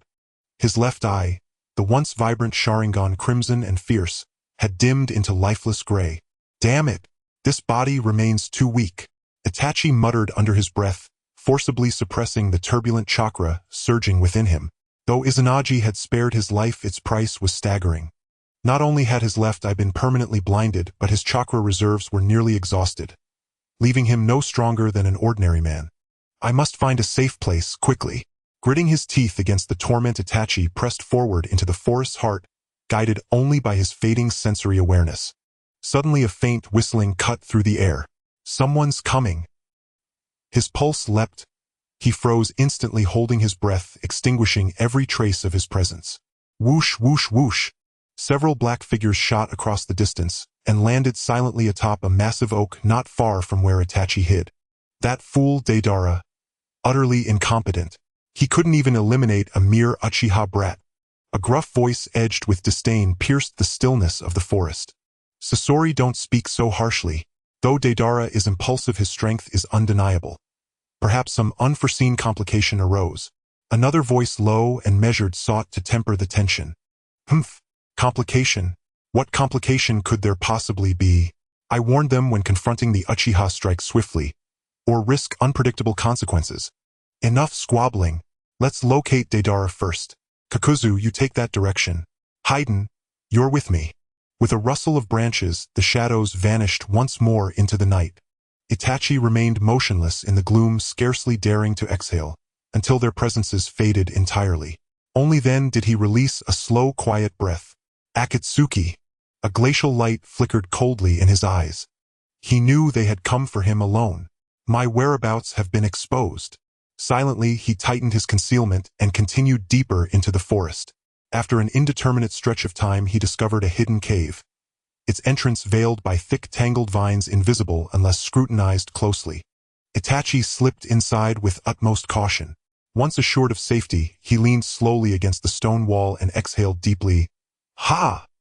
Before beginning to assess his wounds, every inch of his body bore grievous injury, and most severe was his chest. Struck hidden by Deidara's explosive shockwave, fracturing multiple ribs and violently jolting his internal organs. At least my life remains intact. He shook his head wryly, drawing a scroll from his robes. Inside lay carefully prepared medicinal herbs. He had sensed danger ahead and prepared accordingly. Swallowing the medicine, he summoned the last vestiges of his chakra, guiding its subtle flow to mend his ravaged flesh. Minute by minute the hours passed. Beyond the cave mouth, the sky softened into pale dawn. Itachi opened his eyes. After a night of meticulous cultivation, his injuries had stabilized and his chakra had partially replenished. Insufficient for grand jutsu, yet enough for deliberate movement. I must depart this place. Immediately. Rising, he turned toward the exit, then paused, brow furrowing as his gaze fell upon a stone nestled in the cave's shadowed corner. The stone appeared unremarkable. Yet Itachi detected the faintest residual chakra tremor clinging to its surface. Who are you? His pulse quickened. He stepped forward, when suddenly the stone moved. No, it was never stone at all. His pupils contracted sharply. The Sharingan spun with lethal precision. The stone warped and flowed like molten wax, twisting grotesquely before coalescing into a bizarre humanoid form. Heh, little Uchiha brat. Your senses are sharper than expected. White Zetsu cackled, his voice shrill and grating, a sound like nails dragged across slate. Itachi ignored the taunt. He had long anticipated Akatsuki's relentlessness, and this intruder was merely their vanguard. If you intend to buy time, a razor-thin smile curved his lips. Then I shall end this swiftly. Before the final syllable faded, he became a streak of black lightning closing the distance in an instant. His kunai cleaved the air, aimed unerringly at White Zetsu's vital points. Caught off guard, White Zetsu contorted his body into an unnatural angle, barely evading the killing stroke. Quick reflexes, but futile. Itachi scoffed, wrist flicking. A constellation of shuriken burst forth, scattering like falling blossoms. Pathetic parlor tricks. White Zetsu shrieked, his skin flaring with eerie white luminescence, just as the shuriken struck an invisible barrier and ricocheted harmlessly away. Spore technique, is it? Itachi saw through the defense instantly. Hardly impressive. Fire release, great fireball technique. Hands flashing through seals, he expelled a roaring sphere of flame, a dragon of incandescent fury hurtling toward White Zetsu. Damn it! White Zetsu paled. He had not foreseen such power from a grievously wounded foe. Desperate, he curled inward, shielding himself behind a hardened carapace. Yet Itachi's great fireball was no ordinary blaze. The fire clung like a curse, searing relentlessly. Intense heat liquefied his shell. Unbearable agony wrenched a piercing scream from his throat. This is all you bring to die? Itachi watched cold-eyed as White Zetsu writhed in the inferno. No pity, no hesitation in his gaze. Then, sudden footsteps echoed outside the cave, sharp and urgent, followed by a chilling voice. Itachi, you cannot run forever. Itachi's breath stilled. He lifted his eyes, and there, silhouetted in the cave mouth, stood three unmistakable figures. His pupils narrowed almost imperceptibly. They were Akatsuki members, Sasori, Konan, and though he had masked his presence meticulously, they had tracked him here regardless. Itachi, you cannot run forever. Sasori's voice was glacial, emotionless. Behind him, Hiriko loomed, its crimson tail tip gleaming with lethal intent. Tisich, what a nuisance! Itachi cursed softly. Pain throbbed in his chest, and his pallor deepened with chakra depletion. You betrayed Akatsuki. Did you truly believe you'd escape consequence? Konan asked, her tone icy, laced with accusation. Betrayal. Ha! A grim, resolute smile touched his lips. His Sharingan spun, crimson irises blazing with unwavering conviction. I simply chose what I believed was right. Before the echo faded, his hands blurred through seals. Clone technique. Instantly, multiple Itachis materialized, indistinguishable in form and presence. Trivial trickery. Sasori snarled. Hiriko's tail shot forward like a crimson spear, piercing one clone clean through. But before Sasori could react, the struck clone dissolved into wisps of smoke. Substitution. Konan's brow furrowed, her gaze sweeping the cavern warily. Seizing the opening, Itachi hurled his kunai toward the entrance and roared, Susanoo! Vast chakra erupted behind him, coalescing into a colossal skeletal frame. Crimson chakra pulsing like arterial blood along its bones, rapidly manifesting into a towering armored warrior spirit. What? Sasori and Konan recoiled in disbelief. They had not imagined a mortally wounded Itachi could still summon Susanoo. With a thunderous sweep of its chakra blade, Susanoo tore a jagged fissure through the cave wall. Without hesitation, Itachi dashed through the breach, vanishing into the emerald thicket. After him, Sasori bellowed, commanding Hiriko in pursuit. Konan followed without pause. Deep within the dense woodland, a fierce chase erupted. Itachi darting between ancient trunks, Susanoo's spectral form deflecting barges from behind. Damn it! How does this brat still possess so much chakra? Sasori snarled, hurling attacks while maneuvering Hiriko. Do not underestimate him. Itachi's strength is legendary. Konan cautioned coolly.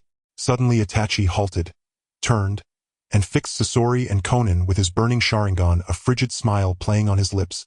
So, you've stopped running? Sasori sneered, convinced Itachi had reached his limit. But Itachi paid no heed. Slowly, deliberately, he raised his palm, where a brilliant azure sphere of chakra coalesced, humming with terrifying power. The blue chakra in Itachi's hand surged wildly, restless like boiling magma. This power was in stark contrast to his usual fire techniques, emanating a chilling aura yet harboring a more terrifying sense of destruction. What the hell is this? Sasori manipulated the scorpion, and hurriedly retreated, having never seen Itachi use such chakra, his heart racing with alarm. Conan's expression was equally grave as her paper clones swiftly constructed thick paper walls before her. Be careful. This chakra is extraordinary. Can you evade the black flames of Amaterasu? A cold smirk played at the corners of Itachi's mouth, as the blue chakra ball spun rapidly in his hand, unmistakably a Rasengan infused with the black flames of Amaterasu.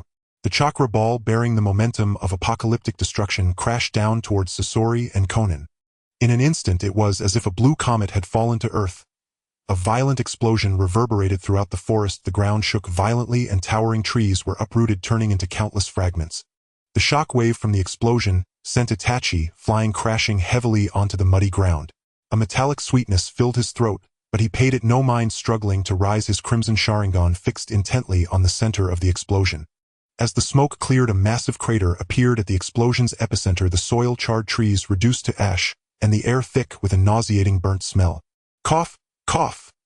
Sasori's battered form crawled out from the ruins, the scorpion heavily damaged, reduced to a mere shell. His body was charred, bloodied, clearly sustaining severe injuries. Where's Conan? Sasori looked around but found no trace of her, a sense of foreboding rising within him. Looking for me? A cold voice came from behind Sasori. He turned abruptly to see Conan, who had appeared behind him without his notice, her pale face devoid of color, her once exquisite clothing now tattered, revealing large patches of white skin. You? As Sasori began to speak, he saw Conan suddenly cough up blood, her body swaying, as if to collapse, her previously ethereal voice now weak. I am fine. Just... Before she could finish, darkness clouded her vision and she fell straight down. Itachi staggered to his feet, his Sharingan spinning rapidly as he scanned the surroundings. Half of Sasori's body was mangled, the scorpion in ruins, while Conan lay unconscious, blood continuously leaking from her mouth. It seems I've temporarily shaken them off, Itachi murmured to himself, a hint of exhaustion in his voice. The Rasengan infused with Amaterasu's flames was immensely powerful, but it also consumed a great deal of chakra. He needed to find a safe place to recover quickly. Turning, he plunged into the depths of the forest, finding a concealed cave, setting up a simple barrier, then sitting cross-legged to begin recuperating. As the chakra flowed, a strange power surged within him. Cold, domineering, yet tinged with a sense of familiarity. What is this power? Itachi furrowed his brows, striving to recall the moment this power had emerged. Ever since he crossed into this world and became Uchiha Itachi, he felt as if something had been added within him, and this unfamiliar power had begun to awaken the very first time he used his Sharingan. Could this be the golden finger brought by my reincarnation? A series of questions swirled in his mind, yet he could find no answers. But where does this power come from, and why has it chosen me? Meanwhile, tens of kilometers away at the Akatsuki base, silence reigned. What did you say? That brat Itachi actually blocked your attack. Pain's deep voice bore a hint of incredulous anger, causing the entire room to buzz. Sasori knelt on the ground, his body wrapped in bandages, pale and weak, saying, "Yes, leader. Itachi's strength far exceeded our expectations, especially that blue chakra. I have never seen such a bizarre power." Recalling that battle, Sasori still felt a lingering fear. The pressure from the blue chakra was something he had never felt, even when facing Kyo's poison and the puppet army led by father and mother. It was a fear that emanated from the depths of the soul, as if confronting the grim reaper from hell. Blue chakra. Suddenly Conan, who had been silent, spoke up, her voice hoarse. "I think I've seen it somewhere before." "What do you know?" Pain turned his head, his Rinnegan fixed intensely on Conan, as if trying to see through her very being. Conan coughed lightly a few times, a pained look surfacing on her pale face. I'm not sure, but I remember when Yahiko. At this point Conan suddenly stopped, her face growing even paler, beads of sweat rolling down her forehead. "What happened to Yahiko?" Pain grasped Conan's shoulders, panic and fear flashing through his Rinnegan. "Quickly tell me what happened to Yahiko." Conan clutched her chest in pain, as if trying to suppress the piercing agony, speaking in a fragmented manner. "Yahiko, he was consumed by a blue flame. Not even ash remains." Blue flame. Pain abruptly released his grip on Conan's shoulders, stepping back, the purple light in his Rinnegan oscillating violently. "How is that possible? How could this be?" Conan's fragmented memories slashed through Pain's heart like sharp blades, resurfacing that sealed painful memory in a bloody manner. Yahiko, that sunny dream-filled youth who vowed to bring peace to the ninja world, that dear friend he swore to protect for life, had actually perished under such a cruel flame. Itachi! Uchiha Itachi! Pain gritted his teeth in a low growl, his fists cracking with rage. It's you! You must have killed Yahiko! I want blood for blood! The entire base seemed to tremble under Pain's fury, a suffocating pressure spreading throughout. The members of Akatsuki had never seen Pain so unhinged. Even when facing formidable foes, he maintained absolute calm and rationality.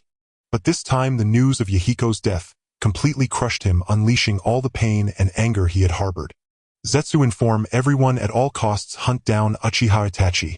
Pain's voice was as cold as ice, like a verdict from hell. I want to tear him to shreds. Yes, leader. Black and white Zetsu's figures vanished into the shadows, and the entire base fell silent once more, with only Pain's suppressed roar echoing in the empty room. In the dim cave, Itachi slowly opened his eyes, the three tomo in his Sharingan spinning slowly, emitting an eerie glow. After a period of recuperation, he had almost restored his stamina, but the blue chakra within him remained restless like a wild horse, difficult to control. What is this power? Itachi furrowed his brow, attempting to sense and understand the essence of this power. As his consciousness delved deeper, unfamiliar fragments of memory flashed through his mind. It was a world of advanced technology, tall buildings, piercing the clouds, various bizarre vehicles darting through the air, and people's lives were filled with convenience and comfort. This is my original world. Itachi was filled with confusion and shock, as he clearly remembered crossing into the Naruto world and becoming Uchiha Itachi. Why was he still seeing these memories? Suddenly a scene captured his attention. In the image, a young man was conducting a mysterious experiment in a laboratory, various instruments flashing with blinding light, and an atmosphere of tension and unease hung in the air. What is he researching? Itachi's curiosity piqued his consciousness, unconsciously drew closer to the image, eager to see more clearly. At that moment, the experimental device suddenly erupted in a violent explosion, the entire laboratory instantly engulfed in blinding light, and the young man's figure vanished in the flames. Ah! Itachi clutched his head in agony, this fragment of memory etched deeply into his mind like a brand, a tearing pain sweeping through his body. Could this be the reason for my reincarnation? Itachi endured the excruciating pain, his mind filled with doubts and unease. Is this power a gift from another world? He didn't know the answer, but he understood that only by mastering this power could he survive in this cruel ninja world and seek vengeance against Konoha and the Uchiha clan. At that moment, a faint sound of footsteps came from outside the cave.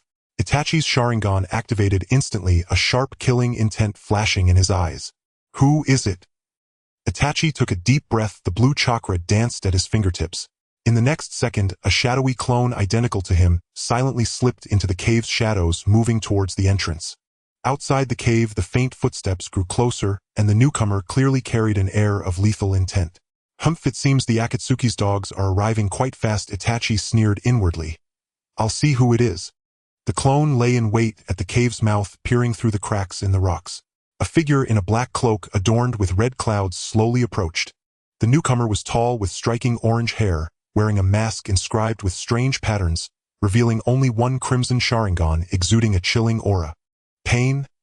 Itachi's heart sank. Even without needing his clone to confirm, he knew who had come. After Yahiko's death, Pain seemed to have transformed entirely, radiating a chilling killing intent like a beast ready to devour. Itachi, come out. Pain's voice was low and hoarse, grating like sandpaper on glass. I know you're in there, stop hiding. His voice carried an unmistakable anger and sorrow, clearly showing that Yahiko's death had dealt him a heavy blow. But within Itachi, there was no trace of pity, only endless coldness and hatred. Pain, Itachi's voice emerged from the depths of the cave, cold and devoid of emotion. You and I have finally reached this point. As soon as he finished speaking, Itachi slowly stepped out of the cave, his crimson Sharingan meeting Pain's gaze, devoid of fear, only cold, killing intent. Itachi, do you have anything to say? Pain roared, a powerful chakra erupting from his body, causing the surrounding trees to creak under the pressure. Humph, what is there to say? Itachi sneered. What do you want to hear? Do you want to hear me say that this is all a conspiracy of Konoha, that it's all that old man Danzō manipulating everything from behind? Or do you want to hear me say that everything I did was for the Uchiha clan, for so-called family honor? Itachi's tone was filled with mockery and disdain, As he approached Pain, his killing intent intensifying with each step. Pain, we are both pitiful creatures blinded by hatred. Itachi's voice was as cold as ice, like that from the depths of hell. You for Yahiko, I for the Uchiha. In the end, we have both become the very things we once despised. Shut up! Pain shouted angrily, his figure vanishing from sight in an instant. The next second he was before Itachi, his fist imbued with terrifying power smashing towards Itachi's face. You have no right to speak Yahiko's name. Itachi did not evade, instead throwing a punch in return, the blue chakra, colliding with Pain's chakra, producing a deafening explosion. In the fleeting instant that Pain hesitated, Itachi seized the opportunity, his hands fluttering like butterflies among blossoms as he swiftly formed hand seals. Chakra surged violently within him, heralding the imminent eruption of immense power. Izanagi! Itachi roared lowly, his left eye's Tomo pattern whirled with dizzying speed before locking into a grotesque, otherworldly design, its eerie crimson glow sending chills down the spine. At that very moment, Pain's assault crashed upon Itachi's body with thunderous force. Yet no sickening crunch of bone or flesh followed.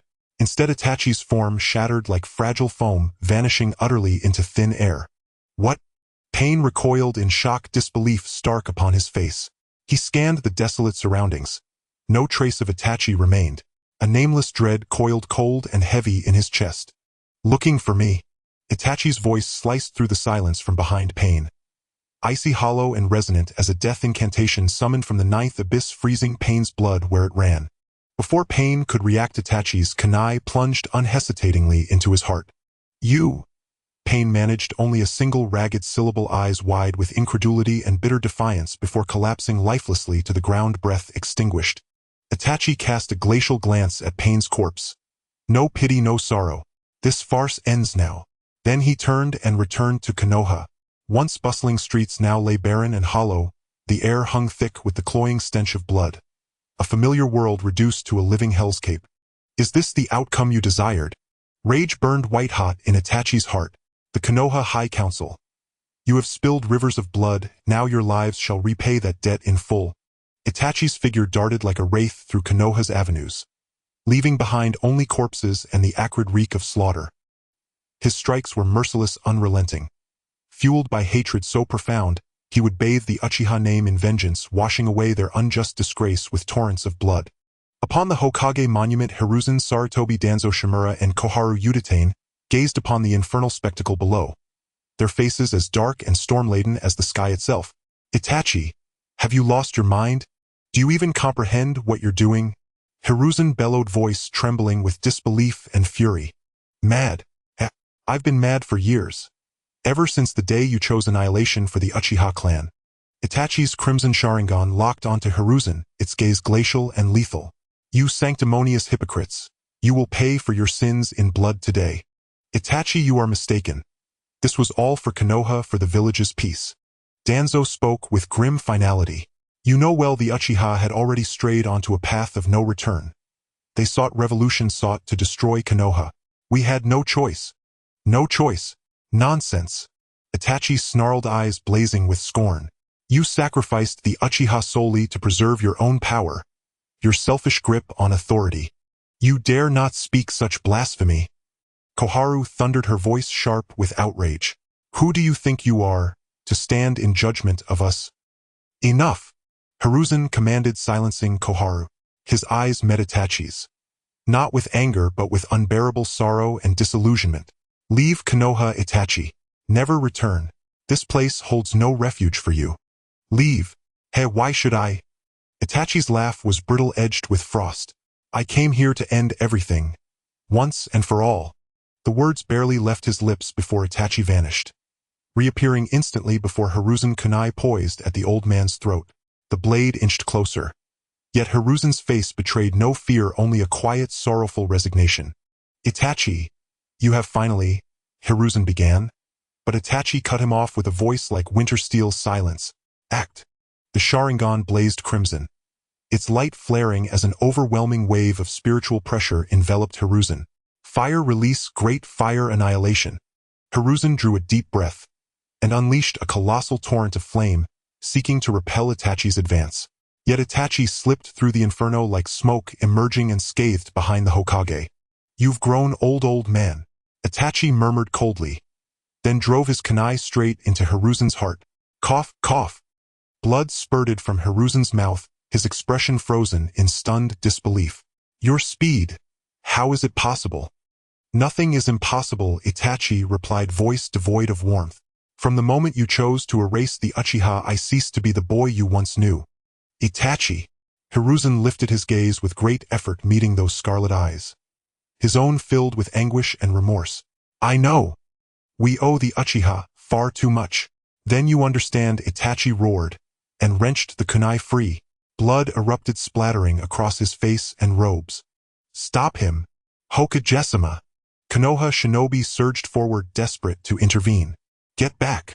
Itachi bellowed, his Sharingan swept across them, a suffocating wave of killing intent forcing everyone back. You are all accomplices. His voice was glacial, eyes burning with loathing and wrath. All of you, deserve to die.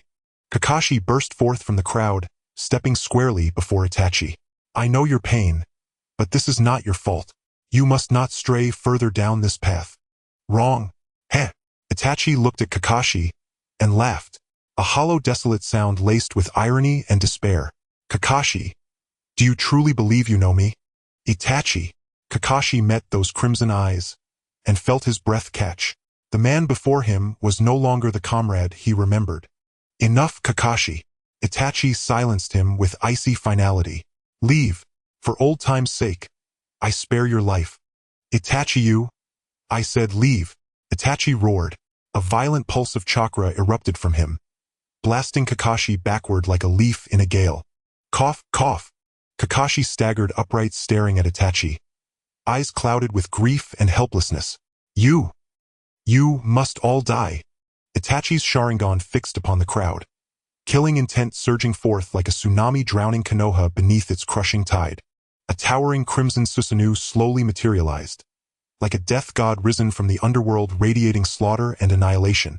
It rose with earth-shaking might, its colossal frame blotting out the sun, casting a suffocating shadow over the land. Its chakra-forged blade cleaved the air with each swing, gales roaring outward, flattening buildings like paper before a typhoon. This is Itachi's power? Kakashi stared, paralyzed, not by fear but by the sheer soul-crushing weight of futility. Konoha shinobi launched every technique they possessed against the Susanoo. Earth release, earth flow wall. Water release, water dragon bullet technique. A kaleidoscope of jutsu flared, but against absolute power, resistance was as meaningless as dust before a hurricane. The Susanoo's blades swept across the battlefield. Earthen ramparts crumbled, water dragons exploded, and shinobi were hurled like chaff, blood staining the earth crimson. G.O.H. Damn it! Is this truly the ultimate power of the Sharingan? Kurenai spat blood, collapsing onto the ground, her eyes hollow with despair. Itachi guided the Susanoo with ruthless precision, his Sharingan cold and pitiless, an infernal judge meting out death upon every soul beneath its shadow. Konoha burned beneath the Susanoo's wrath, its cherished home transformed into a pyre of ash and agony. Stop! Itachi! Look at what you've done! Kakashi screamed, his voice raw with desperation, begging for the sliver of humanity still buried within. But the only reply was the Susanoo's blade, sweeping again, hurling Kakashi through wall after wall until rubble swallowed him whole. Cough, cough. Kakashi clawed himself from the wreckage, gazing upon Itachi, now a demonic sovereign wreathed in crimson fire. Grief and desolation drowned his heart. Is there truly no way? Even Might Guy, having unlocked the 8 gates, failed to breach the Susanoo's defense, struck down in a single devastating blow, gravely wounded. Guy! Kakashi watched helpless, his vision blurring with tears and dust. Then, it happened. Itachi staggered, clutching his chest, coughing violently. The Sharingan's crimson light flickered, dimming like a dying ember. Itachi, what's wrong? Kakashi sensed the shift instantly, hope fragile and fierce igniting in his chest. Cough, cough. Nothing. Itachi gritted out, face ashen, sweat beating like rain upon his brow. It's your illness, yes? Kakashi understood at once. He knew. Itachi bore a fatal disease sustained only by drugs. Prolonged cataclysmic combat had pushed his frail body past its breaking point. Damn it! Itachi growled, and the Sharingan blazed anew, fighting desperately to suppress the encroaching collapse. Itachi, stand down. You've won. Kakashi pleaded, heart aching. He knew. Every horror Itachi wrought was born of protection for him for Konoha. Won. Heh. Itachi laughed. A broken hollow sound. Have I truly won? He lifted his gaze toward the distant ruins of the Uchiha compound, its ashes drifting silently on the wind. For what did I do all this? His voice fell low and hoarse, as if spoken by a specter risen from the ninth hell, echoing in every listener's soul. Suddenly, darkness swallowed his vision. The colossal Susanoo shuddered, then collapsed like a fallen titan. Itachi crumpled. Kakashi watched the crimson chakra dissipate, revealing Itachi's small broken form beneath. He lay motionless upon the earth, like a butterfly whose wings had been torn. Pride and sharpness gone, leaving only desolation and sorrow. Itachi! Kakashi's heart clenched, dread flooding his veins. He severed his lightning cutter with frantic hand seals, and rushed forward without hesitation. Cough, cough! Blood stained Itachi's pale lips, each breath drawn with agonizing effort, as though pulling air from the void itself. Kakashi dropped to his knees beside him, fingers trembling as he checked his pulse. Still faint but present, like a candle's last wavering flame. Itachi, how are you? Kakashi's voice trembled. He couldn't fathom it. The indomitable Uchiha Itachi, now frail as a dying elder. Itachi opened his eyes. Sharingan dimmed pupils, unfocused, already gazing upon some distant, unseen realm. His hand lifted weakly, reaching for something beyond reach, then fell limply to the ground. Kakashi! His whisper was nearly inaudible. Yet Kakashi heard it clearly, his final word carrying both release and regret. Kakashi's heart constricted, as if gripped by an invisible fist. Grief and despair flooded him, unstoppable as the tide. He knew Itachi's life was ebbing, irreversible, inevitable. Itachi, is there anything else? Kakashi's voice broke. He longed desperately for one phrase of solace, even a single word to anchor him. Itachi's gaze steadied, settling upon Kakashi's face. A faint, sorrowful smile touched his lips. Kakashi, help me kill. His voice faded, vanishing into the rains-licked silence. His eyelids drifted shut. His hand fell still, stirring only a whisper of dust. Kakashi's pupils contracted violently. His heart shattered, pain so acute he gasped for air that wasn't there. He had slain him, the brother, the rival, the eternal adversary, Uchiha Itachi. In that act he ended both suffering and enmity. Forever. He rose slowly, his kunai dripping red, Itachi's blood and his own. He raised his face to the sky, where leaden clouds veiled the sun and a soft silver rain began to fall, as if heaven itself wept. Kakashi closed his eyes, letting the rain wash his cheeks. Warmth mingled with cool drops. He could no longer tell whether it was rain or tears. Itachi, you are free, Kakashi whispered, voice thick with sorrow and quiet peace. He turned and walked away, leaving Itachi lying peacefully in the gentle rain as though asleep. Sunset bled across the western horizon, fiery clouds igniting the sky. Kakashi stood before a fresh grave in Konoha's cemetery, holding a bouquet of white flowers. He knelt slowly and placed the blossoms before a newly erected headstone. No name was carved, only a chisel and a black forehead protector, the last relics Itachi left behind. Itachi, I swear I'll protect Sasuke. I'll ensure he never walks the same path you did. Kakashi's voice was low, unwavering, both vow and confession. He rose and walked away.